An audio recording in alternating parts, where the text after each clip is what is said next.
Robert Baratheon did not die in the darkness of his bedchamber, soaked in sweat and wine, with the pain of the boar's tusks gnawing at his side. Instead, on that fateful day, the realm discovered that its king was made of sterner stuff than gossipers assumed. The maesters who hovered over him in a flurry of whispered anxiety had prepared themselves for the last rites. But in a twist of fate that would be remembered across generations, Robert opened his eyes on a morning that smelled of damp stone and hope. He was too weak to roar the way he once had, to bellow for ale or for his warhammer or for a battalion of horse, but he was alive.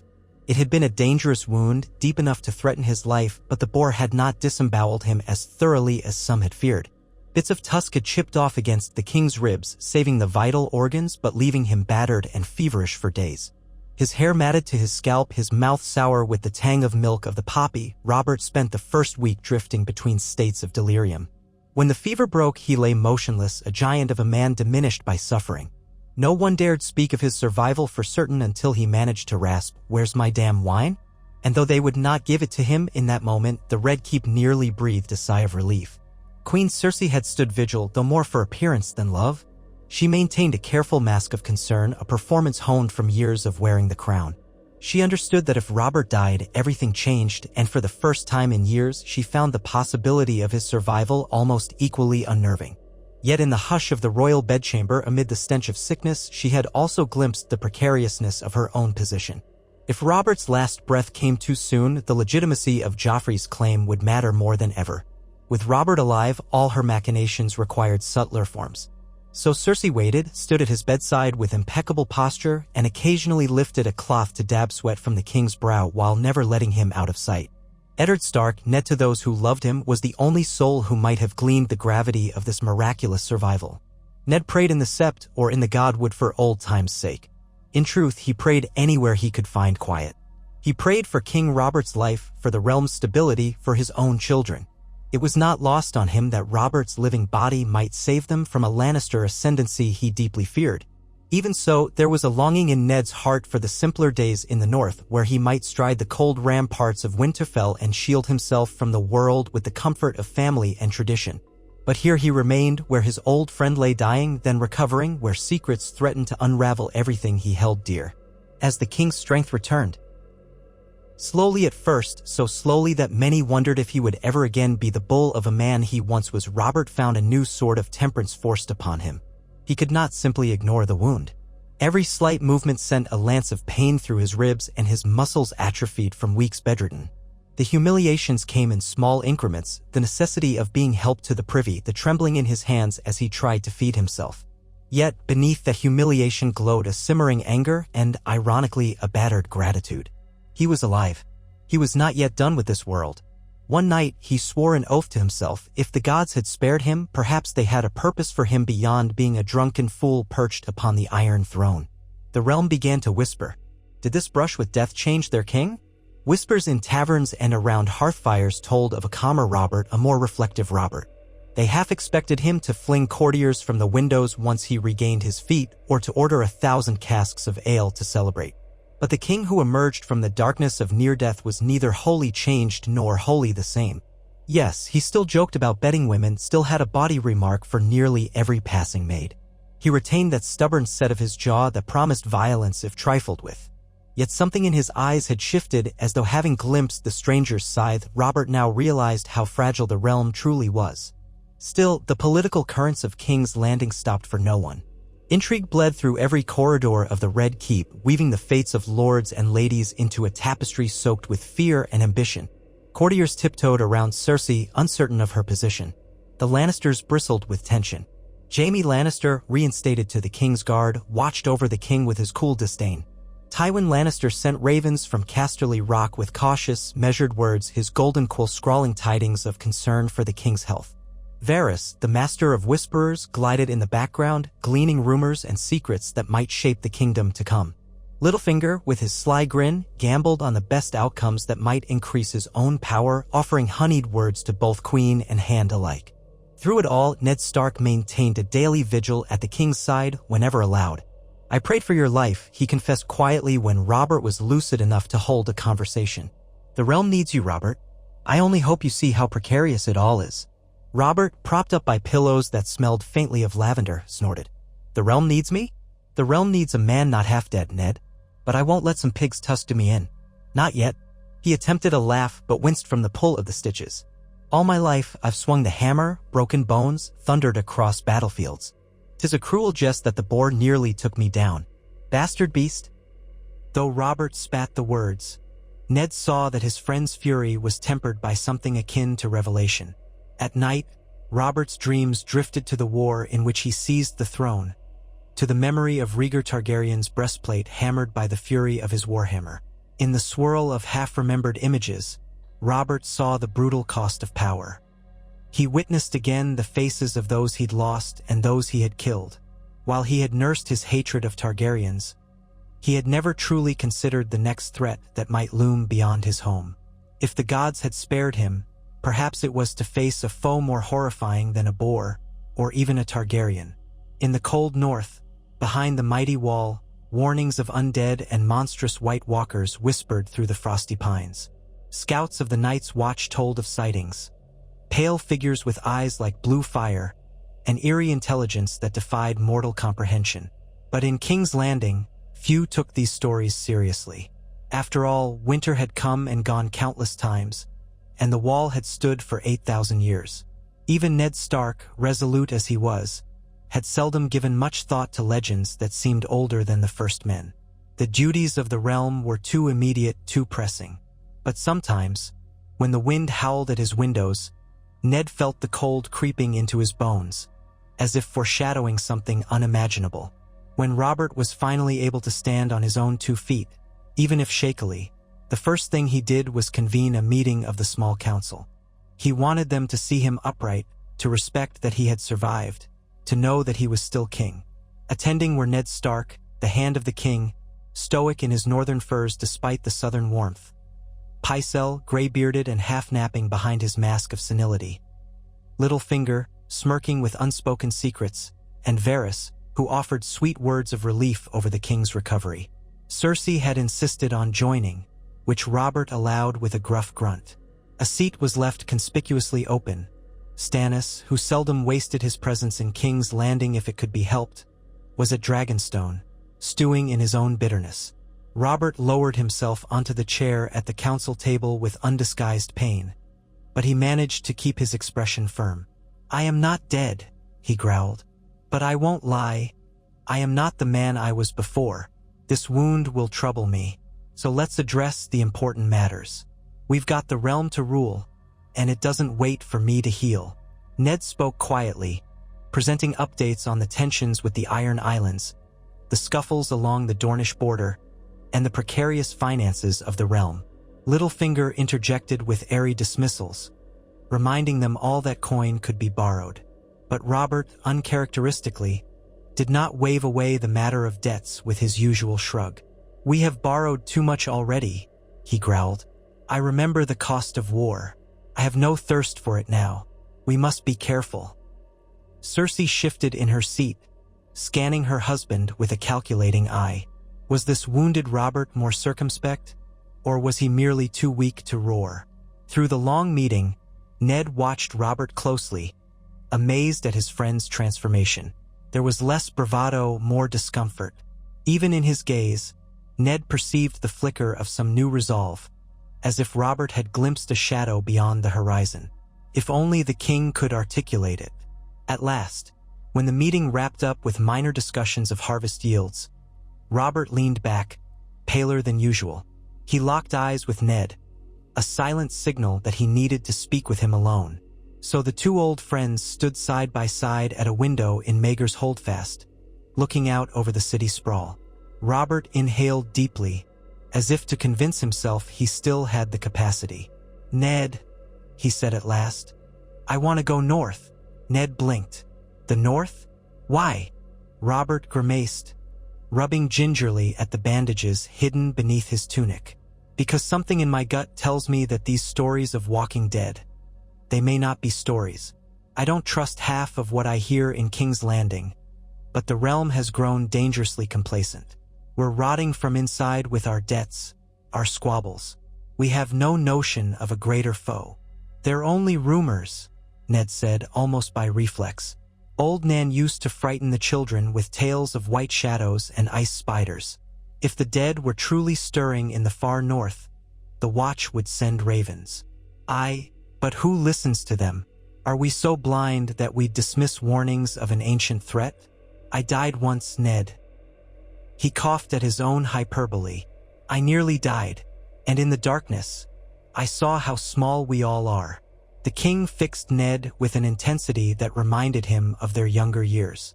I might be a fool, but I want to see with my own eyes. I want to talk to my old friend Mormont at the wall and see how his crows fare. I've a mind to see the gate up close, to stand on that cursed ice. If there's truly something stirring, better we know it now. Ned felt a swirl of emotions. Worry, loyalty, duty, love for his old comrade. Then let me go north, he offered. You are recovering. The roads?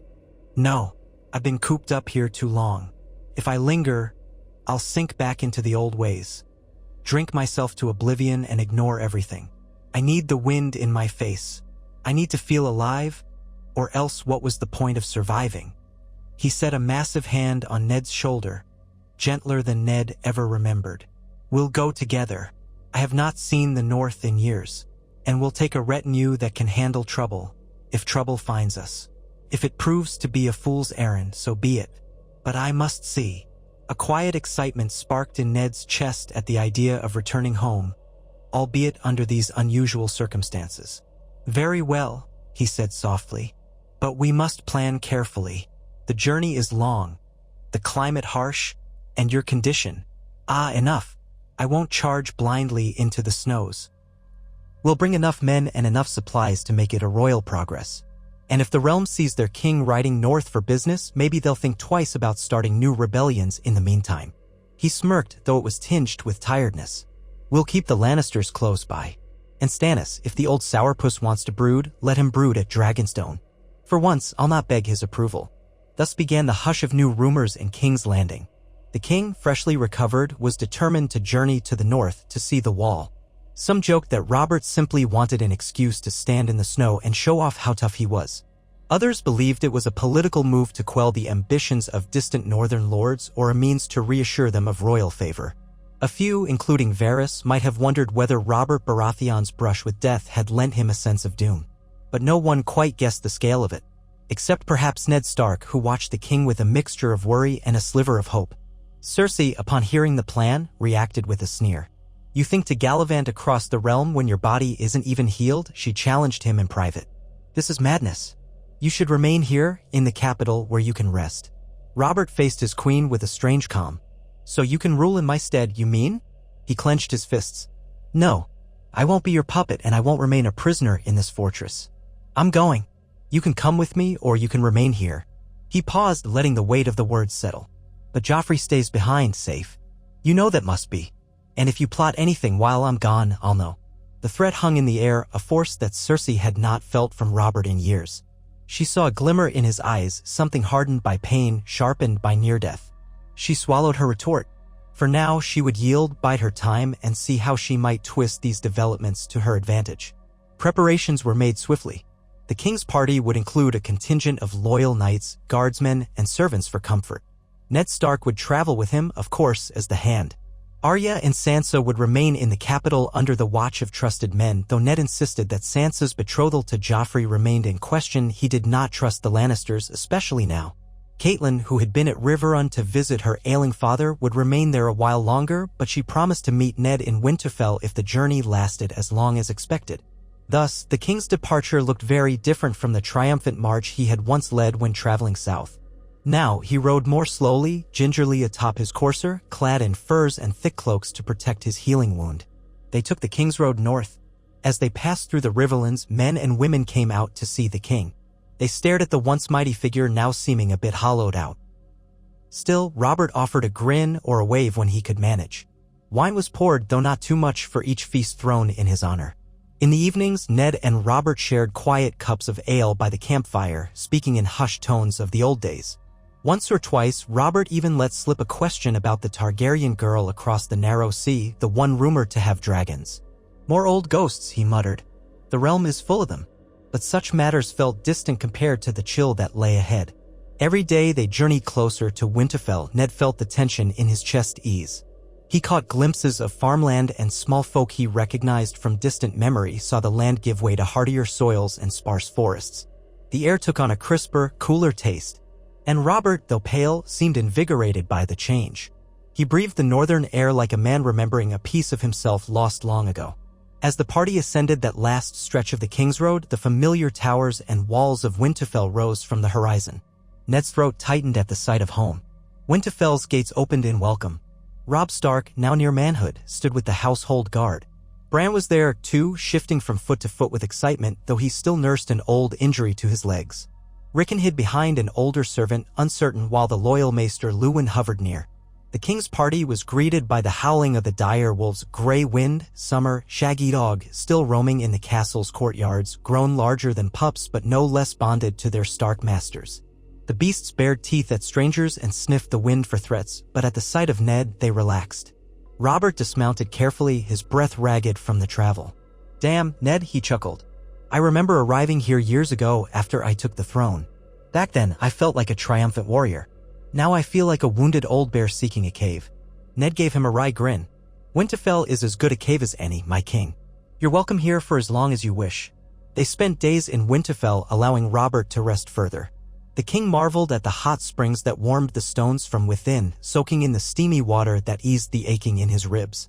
At night, he partook in modest feasts, though not the gluttony of old. The lords and ladies of the north arrived to pay respects, to glimpse the king rumored to be half dead. They saw not the roaring giant of Robert's youth, but a tempered figure still capable of flashes of humor and warmth. Over cups of spiced wine, Ned and Robert discussed the road ahead. "The wall is another 2 weeks' ride," Ned reminded him. "But the nights grow colder. We should wait until the snows lighten." Robert bristled. "I survived a boar's tusk, Ned. I won't be undone by a few snowflakes." Still, the king recognized his own limits. The wound tugged whenever he walked too far or tried to mount a horse unassisted. So they lingered until the worst of the early snowfalls receded and the roads were at least partially passable.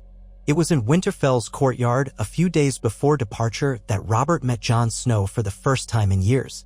Jon had been a boy, always overshadowed by his true-born siblings, but now he was older, with brooding gray eyes like his father's and a seriousness that seemed deeper than his 16 or so years. He had chosen the Night's Watch, an odd choice for one so young, but perhaps a calling. Jon was home on a short visit, permitted by the Watch to accompany some recruits from Winterfell. He walked with a somber confidence that impressed the king, who recalled the occasional glimpses of the boy in the past. He'd never paid much attention. Bastards were seldom of note in the grand politics of the realm, but Robert found himself curious now. When Jon bowed before him in the courtyard, Robert waved him up. "So, you're Ned's boy." "The bastard," he said bluntly, though not unkindly. "Headed to the Watch, yes?" Jon's cheeks reddened. "I've already sworn my vows, your grace. My life is the Night's Watch now." "Ah, so you're bound to the cold, the dark, and the crows." Robert studied him a moment. "The vow of a watchman is a noble thing, or so I once believed. Fewer do these days. Still, I suppose we'll be seeing more of each other once I reach the wall." "Yes, your grace. Lord Commander Mormont has told us to expect you. He hopes to treat you with the hospitality the Night's Watch can still provide." Robert snorted. "Hospitality in that frozen keep? I'll be sure to bring my own food and ale." Despite the teasing words, a new respect for the black-clad youth sparked in Robert's eyes. Jon glanced at his father, then back to the king. "Your grace, if I may speak plain, there are things beyond the wall that we've never truly understood. The Watch has seen things." Robert cocked an eyebrow. "I've heard the tales. I want to see for myself." Jon's gaze flicked around as if to ensure no one else was listening too closely. "When I arrived at the Watch, I never believed them. But there have been sightings and some rangers haven't returned. We found bodies, changed." A tense silence settled in the courtyard. Robert's face hardened. "Then let us hope it's all a nasty bunch of wildlings. But if it's not, well, that's why I've come." The king turned to Ned. "Your bastard has more sense than half the fools in the capital, Ned." Ned only inclined his head with a faint smile, though inside, dread coiled in the pit of his stomach. Days later, the king's party left Winterfell for the long ride to Castle Black. Jon Snow rode with them, which gave Robert a chance to see what this quiet, solemn youth was truly made of. The conversation often returned to the White Walkers. The older men, knights and retainers, would scoff or crack jokes. Yet Jon's seriousness wore on them, and Ned's quiet conviction offered weight to the warnings. The north wind bit at their cheeks, reminding them that war on the southern fields was easy to conceive of, but war against something ancient and cold might be another matter entirely. When at last they glimpsed the wall from a distance, Robert exhaled, his breath forming clouds in the frigid air. The structure was more colossal than any rumor could do justice. Ice upon ice, towering over the trees like a frozen god's rampart. Robert Baratheon had seen the Red Keep, Storm's End, Harrenhal's gargantuan towers, but none of them inspired the same awe as the wall. How in the seven hells did our ancestors build such a thing? He whispered, half to himself. No one answered. The presence of that ancient fortification answered itself. It was not man's work alone, but a testament to a fear so primal it demanded an impossibility of architecture. The king's party rode on in uneasy silence, the wall looming closer, blocking out the horizon. And then they arrived at Castle Black, a place of sparse comfort, battered by wind and haunted by quiet tension. Lord Commander Jeor Mormont greeted the king at the gate, a broad man with thick white hair and a measured expression. His old eyes lingered with mild surprise at the sight of Robert actually making the journey. Your Grace, Mormont said, bowing his head. Welcome to the wall. We'll offer what meager hospitality we can, little more than salt beef, black bread, and shared fires. Robert gave the old bear a firm handshake. I won't complain, so long as I have a bench to rest my bones and some decent meat to warm them. Show me your stronghold. I've come a long way. Mormont nodded, leading them inside. The men of the watch gathered, forming a ragged line of black-cloaked figures, more a patchwork of criminals, orphans, and misfits than any noble army. Robert surveyed them with a critical eye. This is all that stands between the realm and what lies beyond? Mormont's jaw tightened. We are what remains, Your Grace.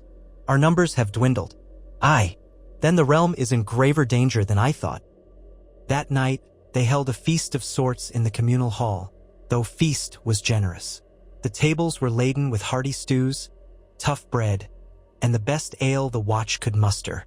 The flickering torches cast dancing shadows on walls battered by centuries of cold. Robert sat near the high table with Mormont, Ned, and other senior men of the watch. Jon Snow stood nearby, quietly listening. Conversation soon turned toward the threat that had drawn the king there. Mormont spoke in a low voice. I've lost men, good rangers. They vanish beyond the wall. When we find them, if we do, they're changed, reanimated. Whites, we call them. And there are older legends of something worse. The White Walkers, ancient foes from the long night. We have no proof beyond rumors and the words of frightened men. Ned exchanged a look with Robert, who sat stern-faced. I didn't ride all this way for rumors, the king said. If your men are turning into corpses that walk, that's enough to tell me the realm is at risk. But what do these White Walkers want? Are they a mindless plague, or do they remember some ancient war? Mormont spread his hands. We don't know. We only know that each year, more rangers disappear. Each year, the wildlings push south harder. Even their king, Mance Raider, warns of a threat bigger than any petty squabble. Robert drummed his fingers on the table. Once, he might have laughed off such talk, but near death had lent him a perspective he could not ignore. All right, I want to see beyond the wall myself. Tomorrow. Mormont's protests rose immediately. Beyond the wall is dangerous, Your Grace. We seldom take recruits there, much less a king. Even I rarely venture out. With enough rangers, we might form a scouting party. But it's not safe. Robert's face hardened. Safe? No part of this is safe. I'll not see half my realm devoured by an enemy I don't understand. Ned leaned forward. We'll form a small party, myself, Jon Snow, perhaps a handful of knights and rangers. That way we move quickly. We won't stray too far from the wall, just enough for the king to see the terrain. Mormont hesitated, but at last relented. We can do that. I'll send Corrin Halfhand. He's the best ranger we have. But I advise caution. Robert lifted his ale in a half-toast. Caution it is, old bear. And if I die up there, bury me in the snow. The next morning, a biting wind ripped across the courtyard as the chosen party assembled. Ned Stark, Jon Snow, King Robert Baratheon, Corin half-hand, and a handful of loyal knights and watchmen. They dressed in furs and boiled leather to battle the cold, though Robert grimaced in pain every time he swung his leg over his horse. Ned noticed the tremor in the king's jaw. This was no easy task for a man who had barely recovered. Yet Robert refused to be dissuaded. Together, they passed through the wall via the tunnel known as the King's Gate, emerging onto the other side. A world of swirling snow, ancient forests, and primal stillness. Jon Snow, though still young, felt a sense of destiny creeping through him. He had not expected to ride beyond the wall alongside a king, let alone the king, the usurper who had overthrown the Targaryens, but fate had spun a curious web. He led them forward, guiding them to paths he knew from ranger patrols. Corin took point most of the time, a grim presence with an air of lethal competence. They rode for half a day deeper into the wilderness. The forest closed around them, tall pine and fir draped in white. Robert stared at the unending snow, lips pressed tight. "So, it's this bleak," he muttered. "I was told the north was cold, but this is something else." Corin glanced back. "We're in the haunted forest, your grace. Everything can feel bleak here." At midday, the party paused to rest. As they unsaddled briefly to stretch their legs, a tension in the air made Ned's hair stand on end. The wind died abruptly, leaving the woods silent.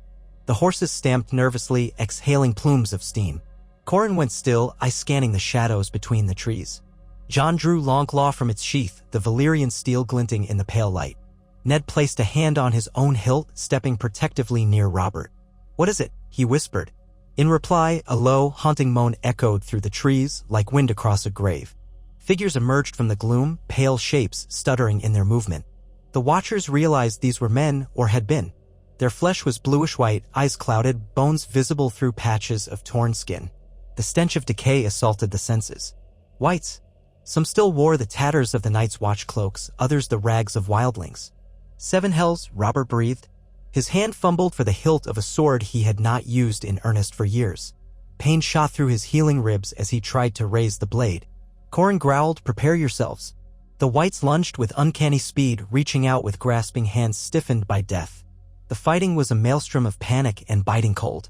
Ned hacked at one that still wore a watch cloak, its head lolled nearly free, but it continued to grasp at him until he severed the spine. Another white went straight for Robert, forcing the king to parry with an awkward grunt that sent agony through his torso. Before the undead monstrosity could tear into Robert's face, Jon Snow leapt in, driving Longclaw deep into the creature's chest. With a hideous shriek, it collapsed, limbs twitching as if searching for new life. "Burn them if you can," Corin shouted, but they had no easy flame here, only swords. Another white latched onto a frightened knight's shoulder, biting through the cloak to flesh.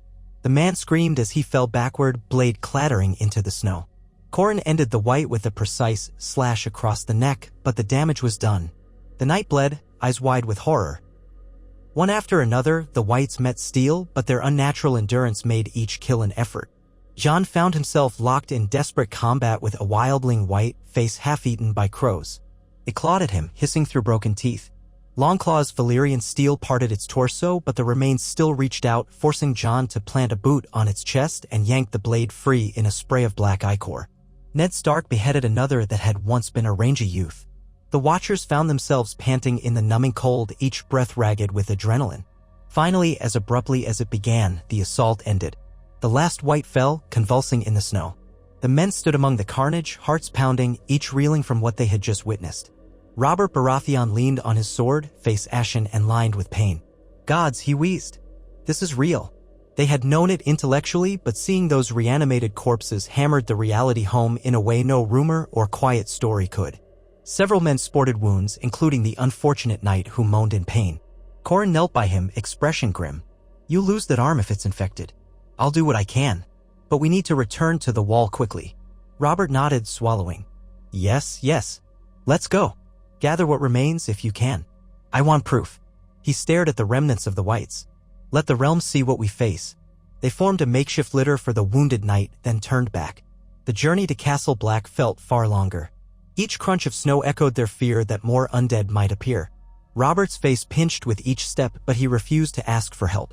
Ned could see the sweat beading on his friend's brow, whether from terror, exertion, or the pain in his ribs. Possibly all three. They arrived at Castle Black at twilight, battered and shaken. Mormont met them at the gates with alarm, but Robert barked to assemble the men of the watch at once. As torches flickered in the gloom, the king stood on a makeshift platform addressing the Black brothers. He raised his voice as best he could. I have seen it. With my own eyes, I have fought these whites. No rumor, no children's tale, this is real. The White Walkers are real. This is a threat that will crush us if we stand idle. The realm cannot ignore you any longer. The Night's Watch must be reinforced. A murmur rippled through the ranks. Mormont placed a hand over his heart. He too wore the shock of confirmation. Robert continued, I was a fool for years, ignoring these rumors. But no more. The Iron Throne will send men, supplies, anything you need. And if the realm's lords refuse, he paused, grimacing at a spasm of pain in his side. Then they'll answer to me. That night, within the Lord Commander's quarters, Robert, Ned, Mormont, Corin, and Jon Snow conferred. The atmosphere was tense but determined.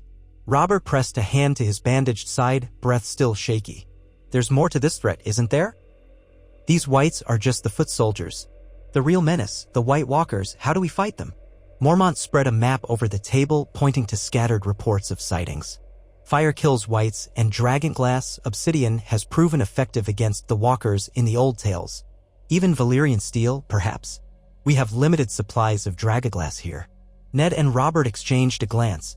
We can mine obsidian from Dragonstone, Ned suggested. Stannis sits there with idle men.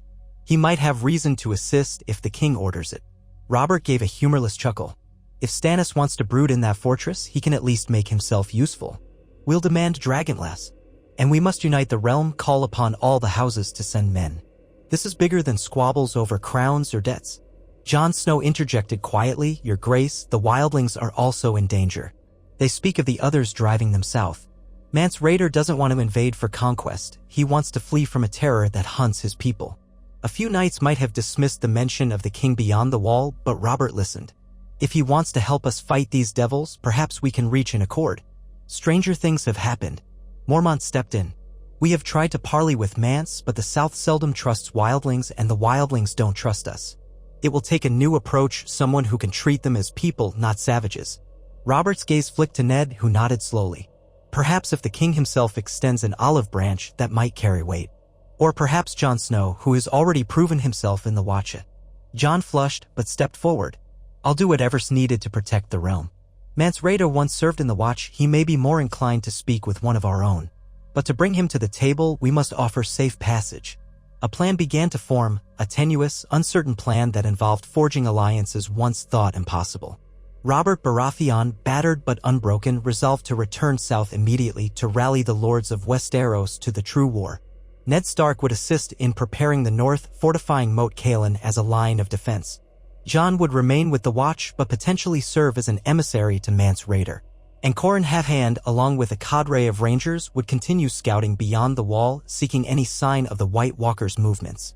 Before departing, Robert approached Jon Snow on the ramparts. The king looked older in the moonlight, his broad face lined with the knowledge of horrors he once dismissed. I know you're just a bastard boy in the eyes of many, Robert said in a low voice. But you saved my life out there. That white nearly had me. And you're Ned's son, no matter your birth. I won't forget what you did. Jon bowed his head. Your Grace, I only did my duty. A flicker of a smile crossed Robert's lips. Duty. Ned taught us all about duty. If you keep your vow as a brother of the Watch, then may the gods be with you. When I call upon the realm for arms to fight these devils, I hope you'll be ready. Jon nodded. I will. With that, Robert's party set off back through the gate in the wall, making the grueling journey south. The king returned to Winterfell for only a night's rest before he and Ned parted ways. Ned to remain in the north, ensuring the region was prepared for the greater war, while Robert intended to ride as swiftly as possible to King's Landing. He would gather the great lords, call a council far more critical than any that had come before. There, in the capital, he would reveal the indisputable evidence of the threat. Heads or limbs of whites, blackened and twisted, kept carefully in a sealed crate. Thus, for the first time in decades, the North felt a renewed sense of purpose. Ravens flew from Castle Black, bearing urgent pleas across Westeros. The king who had once drowned his regrets in wine was now possessed with a chilling resolve. And somewhere beyond the wall, in the endless snows, the White Walkers stirred. An ancient malice awakened to fulfill a destiny older than the Seven Kingdoms. They moved slowly, silently, as the swirl of ice crystals formed eddies in the quiet gloom. Robert's arrival in King's Landing was a spectacle. Word had spread that the king returned from the north with dire warnings. Yet, in typical King's Landing fashion, the small folks' gossip was tangled. Some said Robert had found frost giants, others that he had lost an eye in battle against a polar bear. Courtiers, uncertain of the truth, gawked as the king's guard escorted a grim retinue into the Red Keep. In the main courtyard, Robert ordered the crate containing the White's remains to be brought out. Cersei stood on a balcony, flanked by Joffrey and Myrcella, her expression pinched.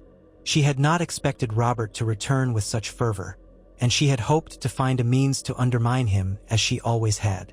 But now, there was a different aura around the king, a hardness in his eyes that unnerved her.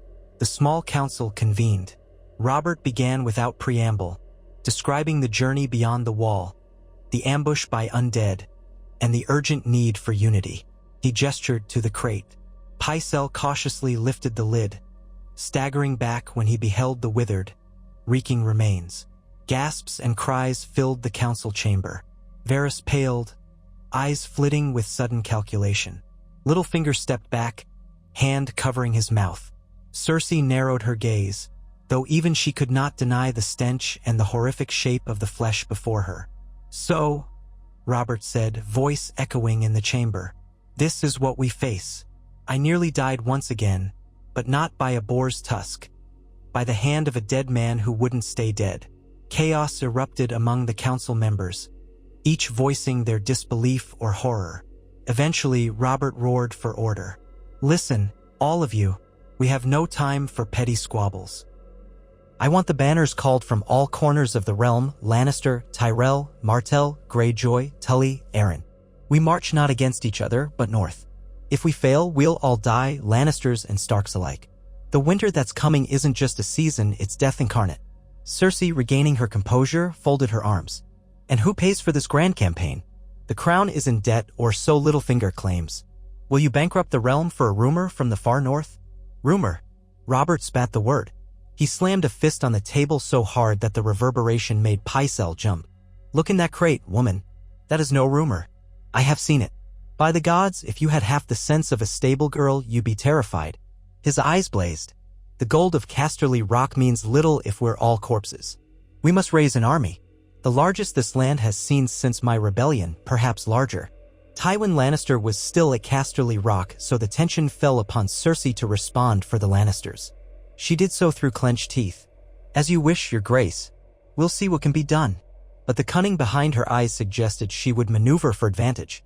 Robert well knew this.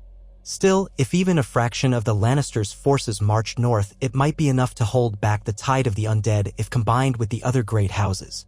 Littlefinger, sensing an opportunity, stepped forward. "Your grace, we must handle logistics carefully. Armies require funding food, transport, equipment. The crown's debt is vast. We'll need to negotiate with bravos or consider new sources of revenue." Robert glowered.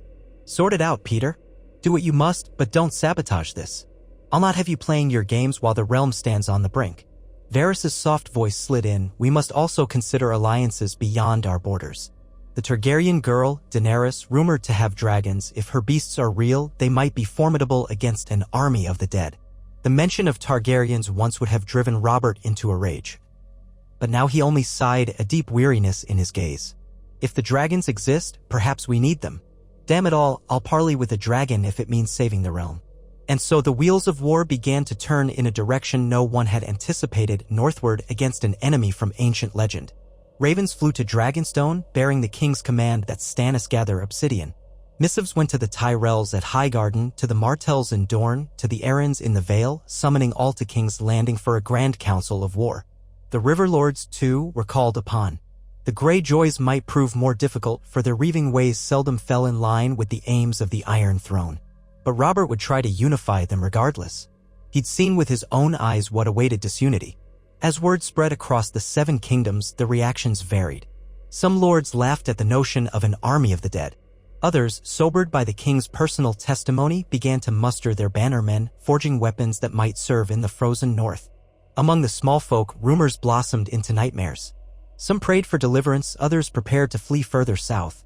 and in the far corners of the realm shadowy figures took note. Red priests who saw omens of ice and fire, sellswords eager to exploit chaos, and certain sorcerers who whispered that the long night was returning. During the frantic weeks of preparation, Robert called upon Jon Snow. By raven, he summoned the young watchman to King's Landing, offering the watch an invitation to send an emissary to the War Council. The Lord Commander agreed. Jon Snow was dispatched, traveling south with a pair of rangers to protect him. For Jon, it was surreal to step into the Red Keep as a black-cloaked brother of the Night's Watch. The city assaulted him with noise, stench, and color unlike the austere halls of Castle Black. Yet he never forgot his mission to represent the Watch, to warn the lords and ladies of what he had seen. When Jon was ushered into the throne room, he saw Robert seated on the Iron Throne, flanked by gold-cloaked guards. The hall was crowded with courtiers, sycophants, and those answering the king's summons. Robert beckoned him closer, ignoring the startled looks from those who wondered why a bastard from the north deserved an audience. "Jon Snow," the king said, his voice carrying across the stone. "You fought these wights, stood with me beyond the wall. Speak truth to these lords and ladies, so they might hear from one who knows." Jon swallowed hard, feeling all eyes upon him. He recounted the ambush in the haunted forest, describing the stench, the unholy strength of the dead. He spoke of the fear that gripped him and how the only sure way to stop the wights was with fire or Valyrian steel. Murmurs spread like wildfire among the assembled. Some faces bore skeptical frowns, others paled at his words. When Jon finished, Robert nodded gravely. "You have done your part, Jon Snow. The realm will need men like you in the days to come." From that day forward, Jon Snow found himself a curiosity in King's Landing. Lords invited him to dinners, seeking more details about the White Walkers, about the workings of the Night's Watch. Jon disliked their pitying or mocking glances. Still, he endured, repeating his warnings. He found a strange ally in Samwell Tarly, who had arrived with the delegation from Horn Hill. Though Sam had not yet taken the Black, he was rumored to have an interest in old lore. The two would spend evenings poring over ancient texts in the Red Keep's library, searching for knowledge about the others, the Long Night, and the role dragons once played in driving them back. Meanwhile, Robert labored day and night to unify the great houses. Tywin Lannister eventually rode in with a retinue of thousands of Westermen, forging a wary alliance with the crown's aims. Mace Tyrell arrived with his bannermen, eager to show the fertility and strength of the Reach. Doran Martell sent envoys from Dorne, accompanied by Prince Trystane, though tensions lingered from the death of Princess Elia long ago. Jon Royce represented the Vale, their falcons embroidered proudly on banners. The Tullus, reeling from internal strife, sent Edmure with a smaller force. Balon Greyjoy, famously obstinate, promised a token fleet but demanded autonomy in return. Robert would deal with that detail later. He needed every ship, every sword. Across the narrow sea, attempts were made to contact Daenerys Targaryen. Whether she would respond remained uncertain. Cersei seethed at the pageantry, for it diminished her influence. She attempted to sow doubt in the king's mind, but Robert rebuffed her with an anger that threatened to boil over. Jaime Lannister remained uncharacteristically silent, observing the swirl of alliances with growing unease. The realm stood on a precipice between civil meltdown and unprecedented unity. At last, after weeks of negotiations and addresses, Robert called a grand assembly in the Red Keep's throne room. The pillars were draped in banners representing every great house. Lords, knights, and envoys of every region crowded into the hall. When Robert appeared, leaning more heavily than usual on a cane, his wound still giving him trouble, a hush fell over the crowd. He stood before the Iron Throne, Ned Stark at his side, Tyrion Lannister somewhere in the crowd, Varys lurking in shadows, Littlefinger smirking near the dais, and countless others packed in. Even Stannis had come, standing stiffly with arms crossed, accompanied by Melisandre, the Red Woman who whispered of prophecy. "My lords, ladies, allies, and foes," Robert began. "We stand at the dawn of the greatest threat any of us have known. Beyond the wall lies an enemy that does not tire, does not fear, and does not reason. They do not care for crowns or gold, only death. We have brought proof. We have faced them. I, your king, have battled the dead and would have died if not for a handful of brave souls. If you trust nothing else in me, trust that I do not speak false here." A murmur passed through the crowd. Some still harbored doubts, but the fear was palpable. Robert gestured to Ned, who spoke next, describing the Watch's plight. Then to Corin Halfhand, who had come south briefly as well, verifying the sightings of Whites and White Walkers. The Halfhand's stoic account unnerved many. Robert allowed a moment for the dread to settle before continuing. "We march north before winter's full fury claims the roads. And we do not march as Lannister or Stark or Tyrell. We march as men of the realm. This war demands all our strength. We have the advantage of fortifications, the neck, Mot Cailin, and ultimately the wall. But the watch alone cannot hold it. We must send armies, supplies, build stockpiles of dragoglass, and if rumors of dragons in East prove true, we must harness that fire as well. He paused, scanning the sea of anxious faces. Any who will not pledge men to this fight might as well declare themselves enemies of the realm, for they doom us all. Will you stand with me, or will you stand aside while the night devours us? For a heartbeat, there was silence. Then Tywin Lannister stepped forward, his expression unreadable, and declared the Westland's support. Mace Tyrell followed, voice trembling slightly. The other lords, not wanting to be left behind, pledged their forces in a cascading chorus of loyalty. Even the representatives from Dorne, though still nursing old wounds, agreed in measured terms. Balon Greyjoy gave a grudging nod, promising a portion of his fleet for northern transport. Stannis said nothing, only a stiff inclination of the head, but the Red Woman by his side smiled enigmatically as if seeing prophecy unfold. Thus, the War for the Dawn, unlike any known in the age of the Targaryens, was set in motion. The king's plan, to rally the largest army the Seven Kingdoms had ever seen and march it north in stages, fortifying Mot Cailin, White Harbor, and eventually the wall itself. Garrisoning the wall would not be easy, but if they could hold the barrier, they might keep the horrors from spilling into the realm. Overnight, blacksmiths toiled endlessly, forging countless swords, spears, and arrowheads. Dragonglass shipments from Dragonstone were transported by ship up the coast to White Harbor. Messages flew to Essos, seeking alliances or at least mercenaries who might bolster their forces. A sense of dire purpose gripped the capital, overshadowing old rivalries. For once, King's Landing was united in something beyond petty power struggles, at least on the surface. In the midst of these preparations, Robert summoned Jon Snow to a private meeting, with Ned Stark present. The king's rooms in the Red Keep felt stifling compared to the north.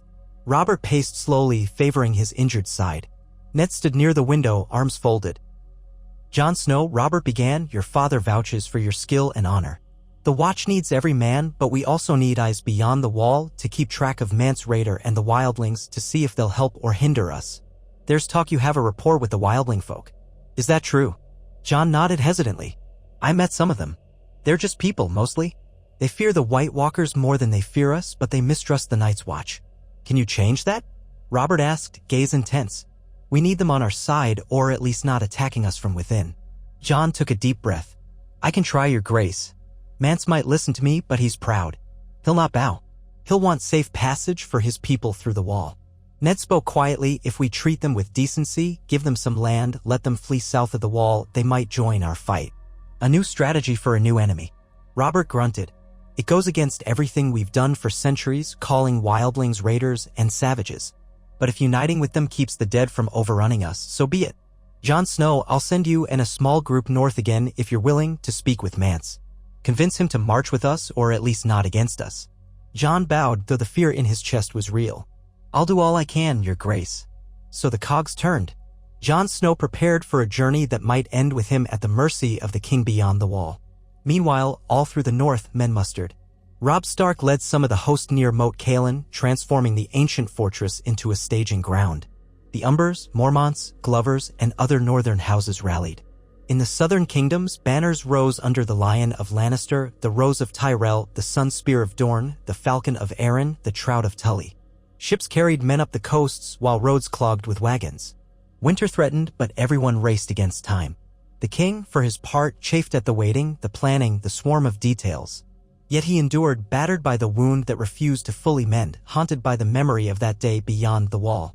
In the privacy of his chambers, Robert sometimes wondered if the realm's old sins, his own sins, had summoned this dark fate.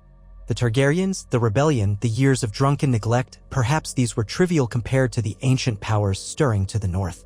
In the flicker of lamplight, he recalled Rhaegar Targaryen's last moment, the rubies spilling into the water, and realized how that feud, so central to his life, might pale in comparison to the apocalypse threatening them all. For the first time in years, Robert prayed in earnest, not to the Seven, but to any god that might hear his plea. "Let me be strong enough to see this through. Let my realm survive." The day came at last when the main column of the royal host began its march northward from King's Landing. Tens of thousands of men, cavalry, foot soldiers, crossbowmen, supply wagons, blacksmith caravans, all forming a snake of steel and leather that stretched for miles along the King's Road. Banners snapped in the wind. The new snowfalls threatened to slow them, but still they trudged on. Robert rode near the front, flanked by the king's guard, Jaime Lannister among them, his face unreadable. Ned Stark was at the king's side, silently calculating the distances, the supply lines, the morale of the men. They could only hope to reach Moat Cailin before the worst storms set in. When that mighty army reached the neck, they found Robb Stark waiting with a smaller northern force. Young and resolute, Robb knelt to the king in formal greeting, though the dynamic felt different now that they were united against a greater evil. Far from exchanging pleasantries, they immediately began strategizing. The fortress at Moat Cailin, though half-ruined, became a hub for coordinating regiments, assigning them further north. White Harbor's docks would bring more men from the Vale and perhaps a portion of the Westerland's fleet. Across the swamps, the Reeds pledged their support, offering guides who knew hidden paths for flanking maneuvers or supply runs. While the main host consolidated, Jon Snow returned from beyond the wall, having slipped north from Eastwatch by the sea with a small group of watchers. To everyone's astonishment, Mance Rayder himself came with them, along with Tormund Giantsbane and a handful of wildling raiders. They looked upon the grand host at Moat Cailin with wary eyes. Jon had convinced them to come south to treat with the king under a banner of peace, guaranteeing their safety. Now Mance Rayder stood in the muddy courtyard, arms folded, meeting Robert Baratheon's gaze. "This is your Grand King?" Mance asked Jon, though Robert stood within earshot. Jon dipped his head. "Yes. He has the power to open the wall, but he needs your people to fight with us. The dead are coming for all of us." Mance studied Robert, who towered despite his wound. Robert appraised the wildling with guarded respect. At last, Mance extended a hand in an almost mocking gesture, as if to test the king's response. Robert clasped it. And so an alliance was forged that day in the shadows of Moat Cailin, a precarious partnership between the Iron Throne and the king beyond the wall. Mance demanded free passage for his people south of the wall, land to settle, freedom from the rule of southern lords. Robert demanded that the wildlings fight alongside the realm's forces against the White Walkers, that they accept the Watch's oversight at the wall, and that they respect the king's peace after the war was done. Neither side fully trusted the other, but both recognized a common enemy that eclipsed their animosities. So the realm prepared for a confrontation that dwarfed any in living memory. Scouts raced north, bringing back stories of entire villages left empty, wildling or otherwise. The nights grew longer, colder. Whispers spread that the White Walkers were gathering, massing whites in monstrous numbers. The king pressed onward, pushing his men to endure the cold marches. They encamped near Winterfell, forging a final plan with Ned Stark, who had stabilized the region and readied the keep to act as a fallback if the wall fell. The next move, a forward position at the wall itself, reinforcing Castle Black, Eastwatch, and the Shadow Tower with tens of thousands of southern soldiers. If the White Walkers were to come, they would meet the combined might of Westeros at the realm's northern edge. As the host advanced on Winterfell, Robert's health faltered. The wound from the boar gaped anew, possibly aggravated by the harsh conditions. Infection set in, giving him fevers and chills that not even the northern air could quell. The maesters hovered, applying poultices and giving him potions that made him groggy. Ned became the effective commander, with Robert lucid only part of the time. Yet the king clung stubbornly to life, refusing to succumb. In his rare moments of clarity, he would snarl, "I'll not die in my bed while the White Walkers roam free." "You hear me, Ned?" "I hear you, old friend," Ned would murmur, feeling the ache of concern in his chest. But Ned also saw the possibility that if the king did not recover, someone else might need to lead the realm's forces. That opened 1,000 new uncertainties: Joffrey, Stannis, or even a regency council. Ned prayed it would not come to that, for unity was precarious and Robert remained the symbol binding all these feuding lords together. One evening in Winterfell's great hall, while the king dozed under the influence of Poppy, the lords conferred around a massive table. Stannis was there, along with Tywin Lannister, Robb Stark, Mance Rayder, and others. Jon Snow hovered near the edge, quietly observing. They debated the best ways to position archers, how to deploy cavalry in the snowy terrain, and the urgency of finishing new fortifications at the wall. Tension simmered between certain factions. Lannisters did not relish sharing space with wildlings, and the wildlings spat at knights who called them savages. Ned tried to keep a fragile peace. Stannis, grim as the grave, rarely spoke unless to reaffirm the righteous duty to fight darkness. Tywin's gold-colored gaze weighed every argument, seeking advantage for the West. Mance demanded assurances for his people's safety. Jon wondered if this alliance could truly hold once swords were drawn, or if the horrors that waited in the far north would simply tear them all apart. Yet as uncertain as it was a chance, perhaps the only one the living had. He recalled the cold, blue eyes of the whites, the unstoppable hunger for destruction, and realized that no matter the differences among men, they were trivial next to the inhuman threat that advanced with the deadly grip of winter. As the final weeks of preparation wore on, thousands more arrived, swelling the encampments around Winterfell. The roads were choked with supply carts, blacksmiths hammered day and night, the glint of steel visible on every corner.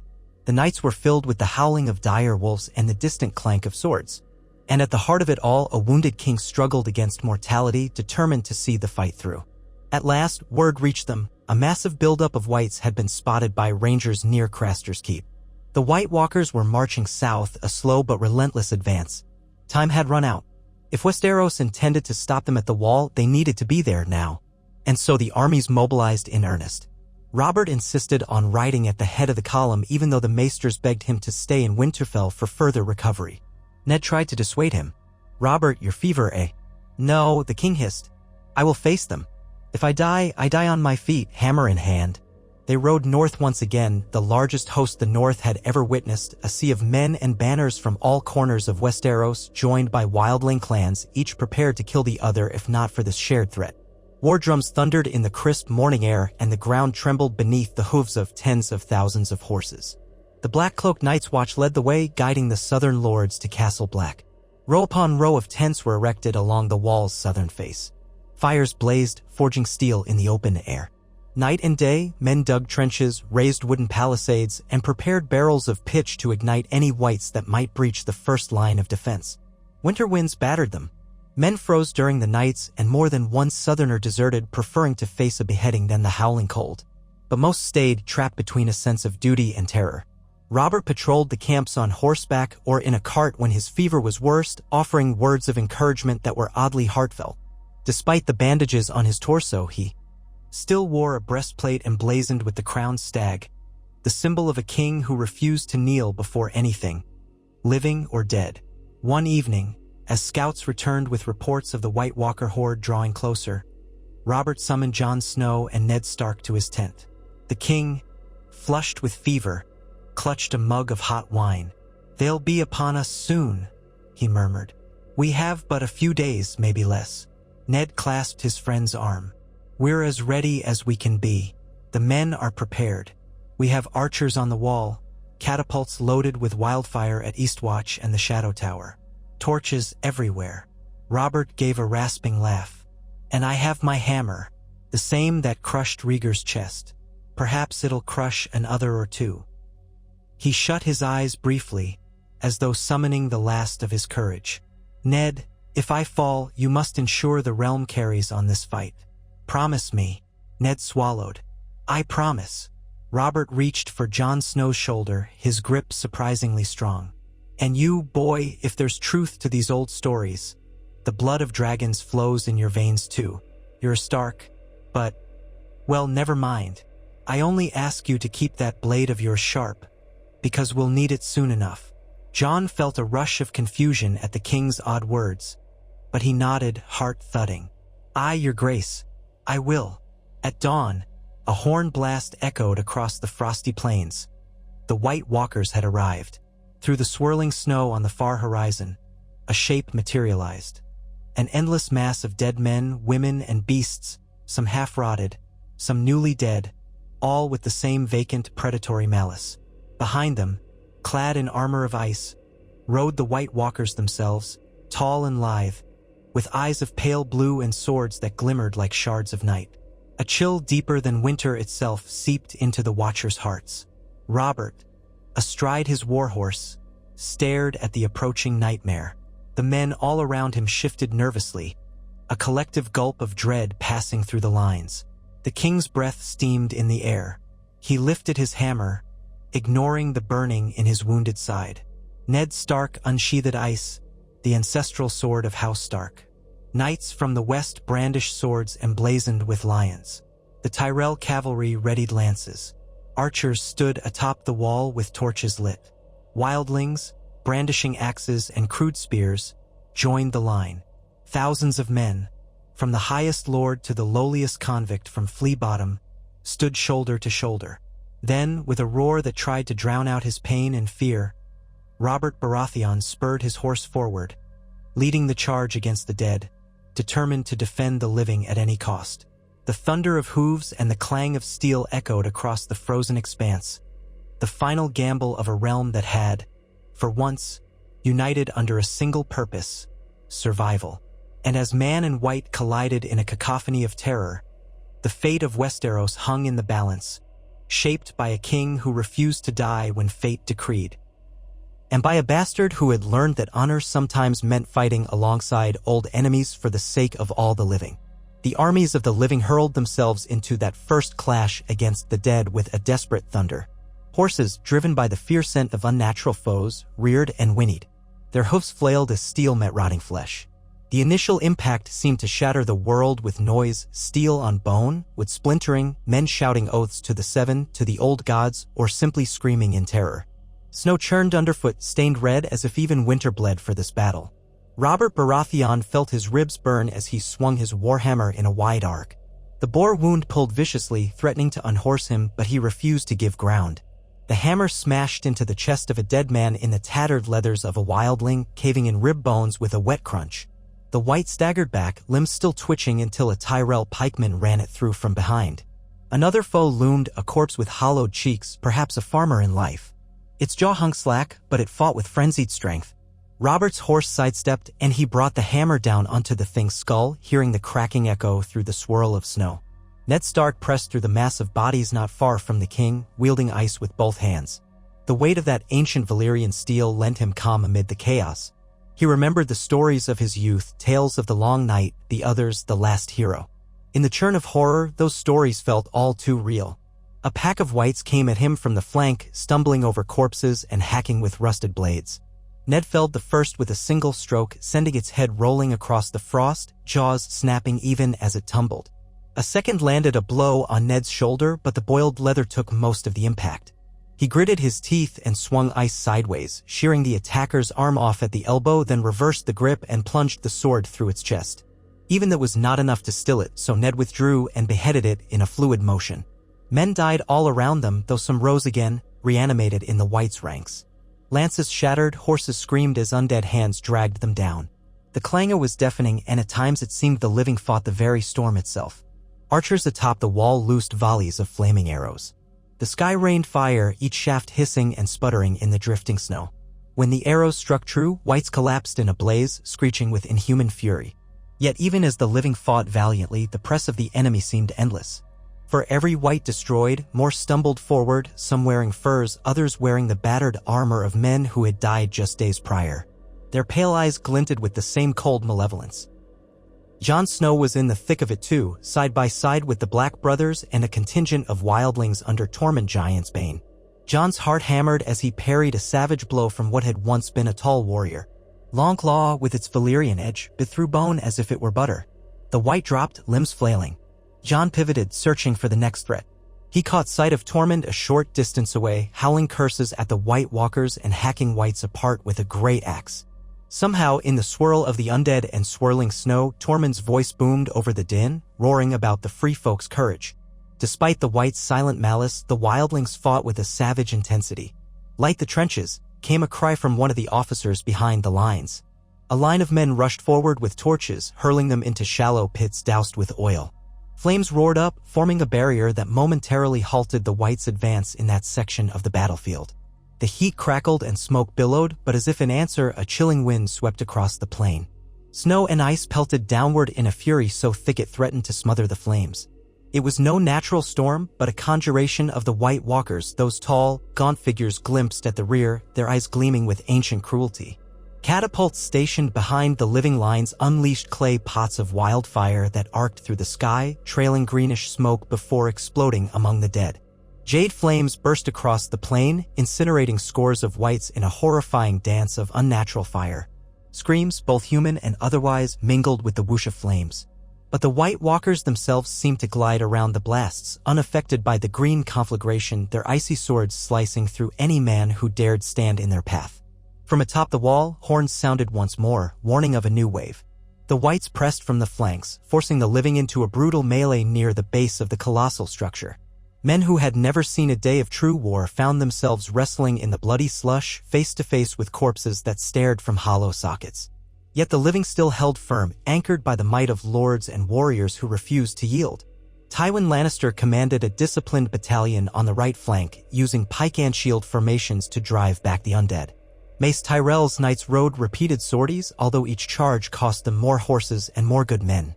The Northmen fought with a grim resolve, determined to defend their homeland.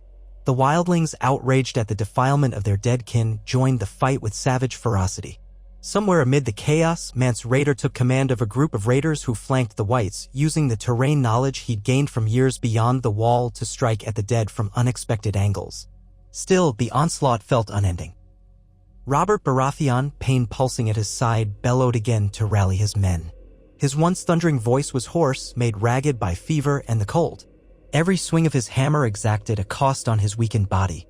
He swayed in the saddle more than once, nearly toppling. His personal guard closed in around him, determined to keep the king alive. Robert roared, "Do not yield an inch.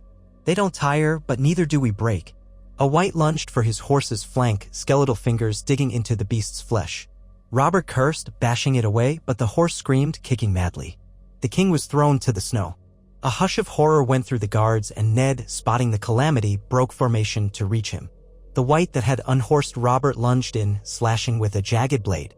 Robert somehow managed to raise his hammer and knock the sword aside, but the creature's other hand seized the king's bandaged side. Robert's face twisted in agony. Ned raced forward, bringing ice crashing down onto the wight's shoulders, splitting it in two with a snarl. Two more wights leapt at once, scuttling over their fallen kin. Robert spat blood, fumbling for his hammer, but Ned parried them with quick sweeps. Soldiers from the Baratheon guard arrived, finishing off the attackers with thrusts of spears. Robert tried to push himself up, his face pale.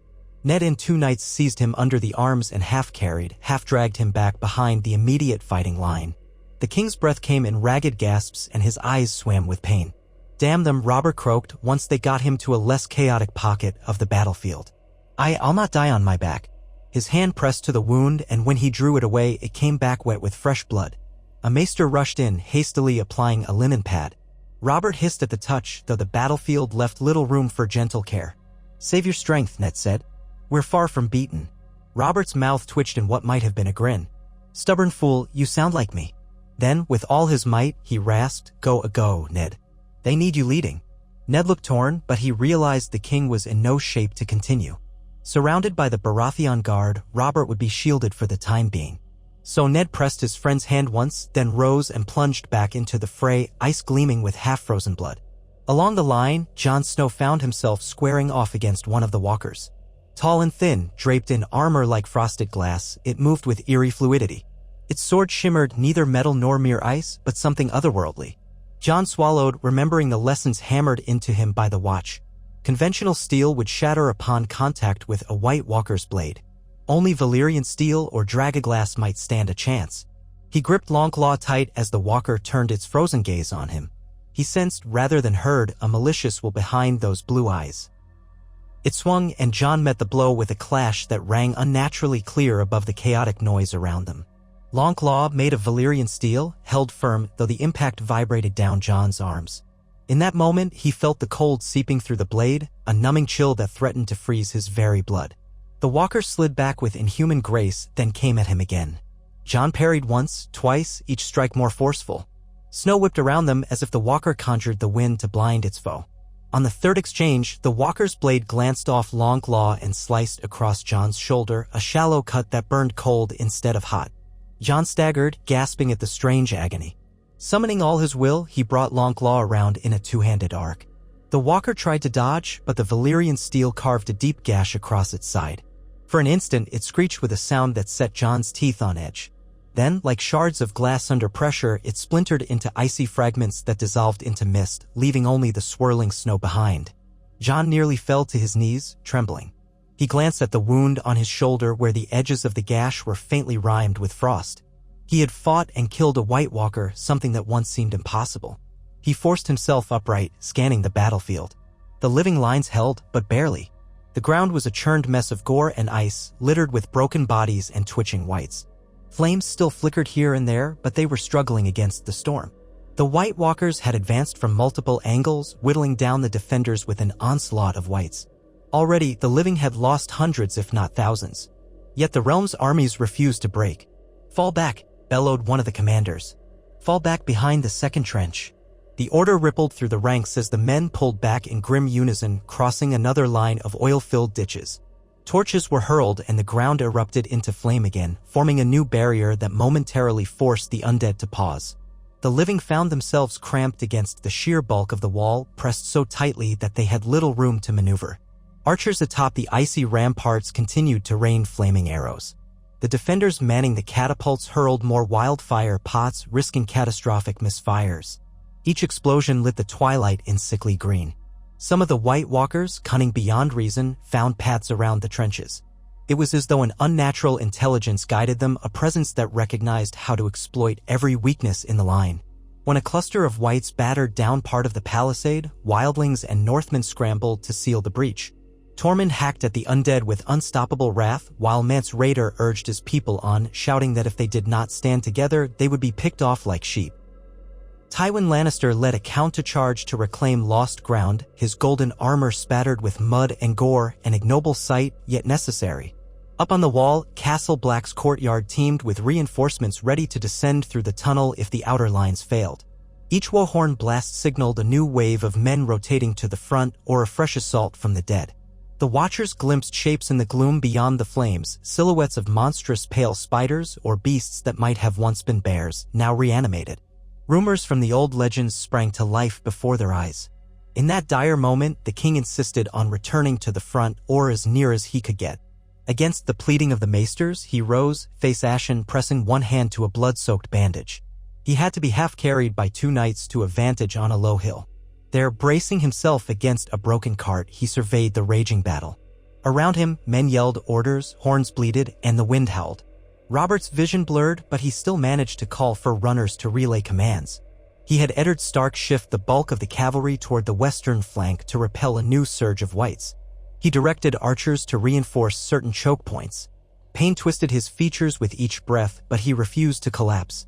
If this was his final stand, he would not face it cowering. The realm needed him, or at least needed his presence as a rallying cry. As the hours dragged on, the sun dipped behind the wall, leaving the battlefield in a half-light gloom that grew darker by the minute. The flames provided scant illumination, reflecting off swirling snow and the glistening ice of the wall. The living defenders clung to every advantage. Scouts rushed to and fro, bringing word of success or failure at different points along the line.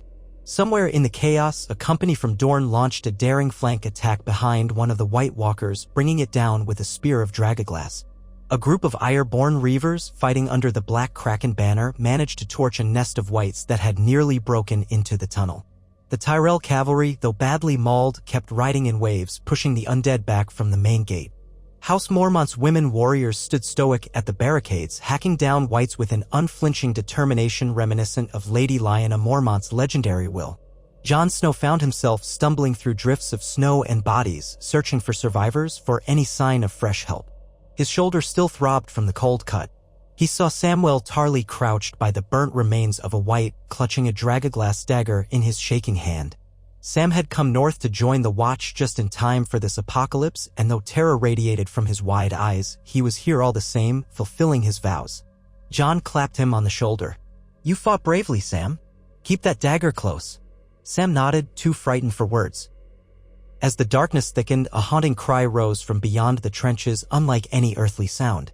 It was the call of the White Walkers echoing through the gloom like an ice-shard chorus. In response, the whites surged anew, crashing against the living lines as though some hidden hand commanded them to redouble their assault. The defenders, exhausted, cold, and battered, regrouped with what meager reserves they had. Some men whispered that they would not live to see the dawn. A ragged cheer erupted at one point along the line when a group of Vale Knights managed to topple a White Walker using a massive net weighted with dragoglass arrowheads. The creature dissolved into shards of ice beneath the net's trap. But the moment of triumph was short-lived. Another White Walker strode through the flames, lifting its sword of unnatural ice. It brushed aside two knights with effortless ease, freezing their steel weapons until they shattered. A wave of whites flooded behind it. The defenders fought valiantly, but cracks in the line grew. Jon Snow, spotting the crisis, sprinted toward that flank, ignoring the searing agony in his arm. He arrived to find men in retreat, the whites pressing forward. Jon rallied them, shouting for dragoglass, for flaming arrows. A half-dozen watchers unleashed a volley at close range, and the whites in front collapsed under the onslaught of fire. Jon ducked beneath a lumbering white swing, hammered long claw through its spine, then kicked it away. Another tried to seize him from behind, but a quick slash beheaded it. The White Walker advanced, slender limbs moving with deceptive speed. Jon steeled himself for another confrontation. Yet before it could close the distance, another figure leapt into the fray. Gendry, the young smith who had come north with the royal host, brandishing a hammer reminiscent of Robert's. He swung at the White Walker's midsection. The blow glanced off the Walker's armor, a high, ringing note echoing across the snow. The Walker's sword flicked out, frost trailing in its wake, aimed at Gendry's neck. Jon intercepted the strike with long claw, feeling that same jolt of numbing cold vibrate up his blade. Gendry, Rikav. Airing aimed another hammer blow lower. The Walker danced back, its expression coldly furious, a hiss emanating from deep within its throat. Men with torches rushed in, trying to corner it, but it moved too quickly. Finally, Jon found an opening. He lunged forward, sinking long claw into the creature's torso. A crack splintered through the Walker's form, and it shattered like a broken mirror, drifting away on a gust of icy wind. The watchers took a moment to breathe, relief washing over them as the nearest whites fell limp, deprived of the animating force that guided them. Another sign that destroying a Walker could bring down some of the whites it controlled. But the battle still raged elsewhere. The white haze of the storm made it difficult to see more than a few dozen yards. Over the roar of wind and the clash of steel, Jon could hear men bellowing, horns sounding. He wondered how King Robert fared, or Ned Stark. He pressed on, determined to hold the line. Near midnight, the wind shifted, carrying the ring of steel and the crackle of flames high into the sky. A legion of men and wildlings had positioned themselves near the gate in the wall, forming a last bastion if the outer defenses collapsed. The watchers glimpsed scattered groups of White Walkers along ridges, seemingly communicating with silent gestures. The storm's fury built again, threatening to snuff out torches and freeze blood. Men's beards hung with icicles, and breath curled from their lips as they fought. Many had lost feeling in their fingers. Yet no one gave in. At last, the tide seemed to turn, though not due to any single, dramatic event. Rather, the living simply refused to be overwhelmed. For every man that fell, another leapt to his place. And though the whites were legion, enough had been cut down, burned, or rendered inert by the destruction of their controlling White Walkers that their advance slowed. Wildfire crackled in the trenches, forming lines of smoldering corpses. Piles of bodies blocked their own kind, forcing the whites to clamber over reeking remains. The White Walkers themselves had taken losses. Where once 7 or 8 of the icy figures had stalked the battlefield, now only 3 or 4 remained visible in the night. One had fallen to Tywin Lannister's well-coordinated assault, another to a barrage of dragonglass-tipped ballista bolts. Bit by bit, the living ground them down at terrible cost. Dawn broke pale and bleak, the sun barely piercing the cloud cover. It shed a dim, wintry light on a battlefield that no poet could ever fully describe. Mounds of charred and dismembered corpses spanned a half-mile. Smoke hung in the air, greenish in places where wildfire had burned, black in others. Thousands of men had perished. Blood stained the snow in wide arcs, and broken weapons jutted from the slush. The White Walkers who had not fallen withdrew into the swirling snow, leaving behind scattered clumps of whites still struggling to move. Soldiers went through those remains with torches and dragonglass daggers, ensuring none would rise again.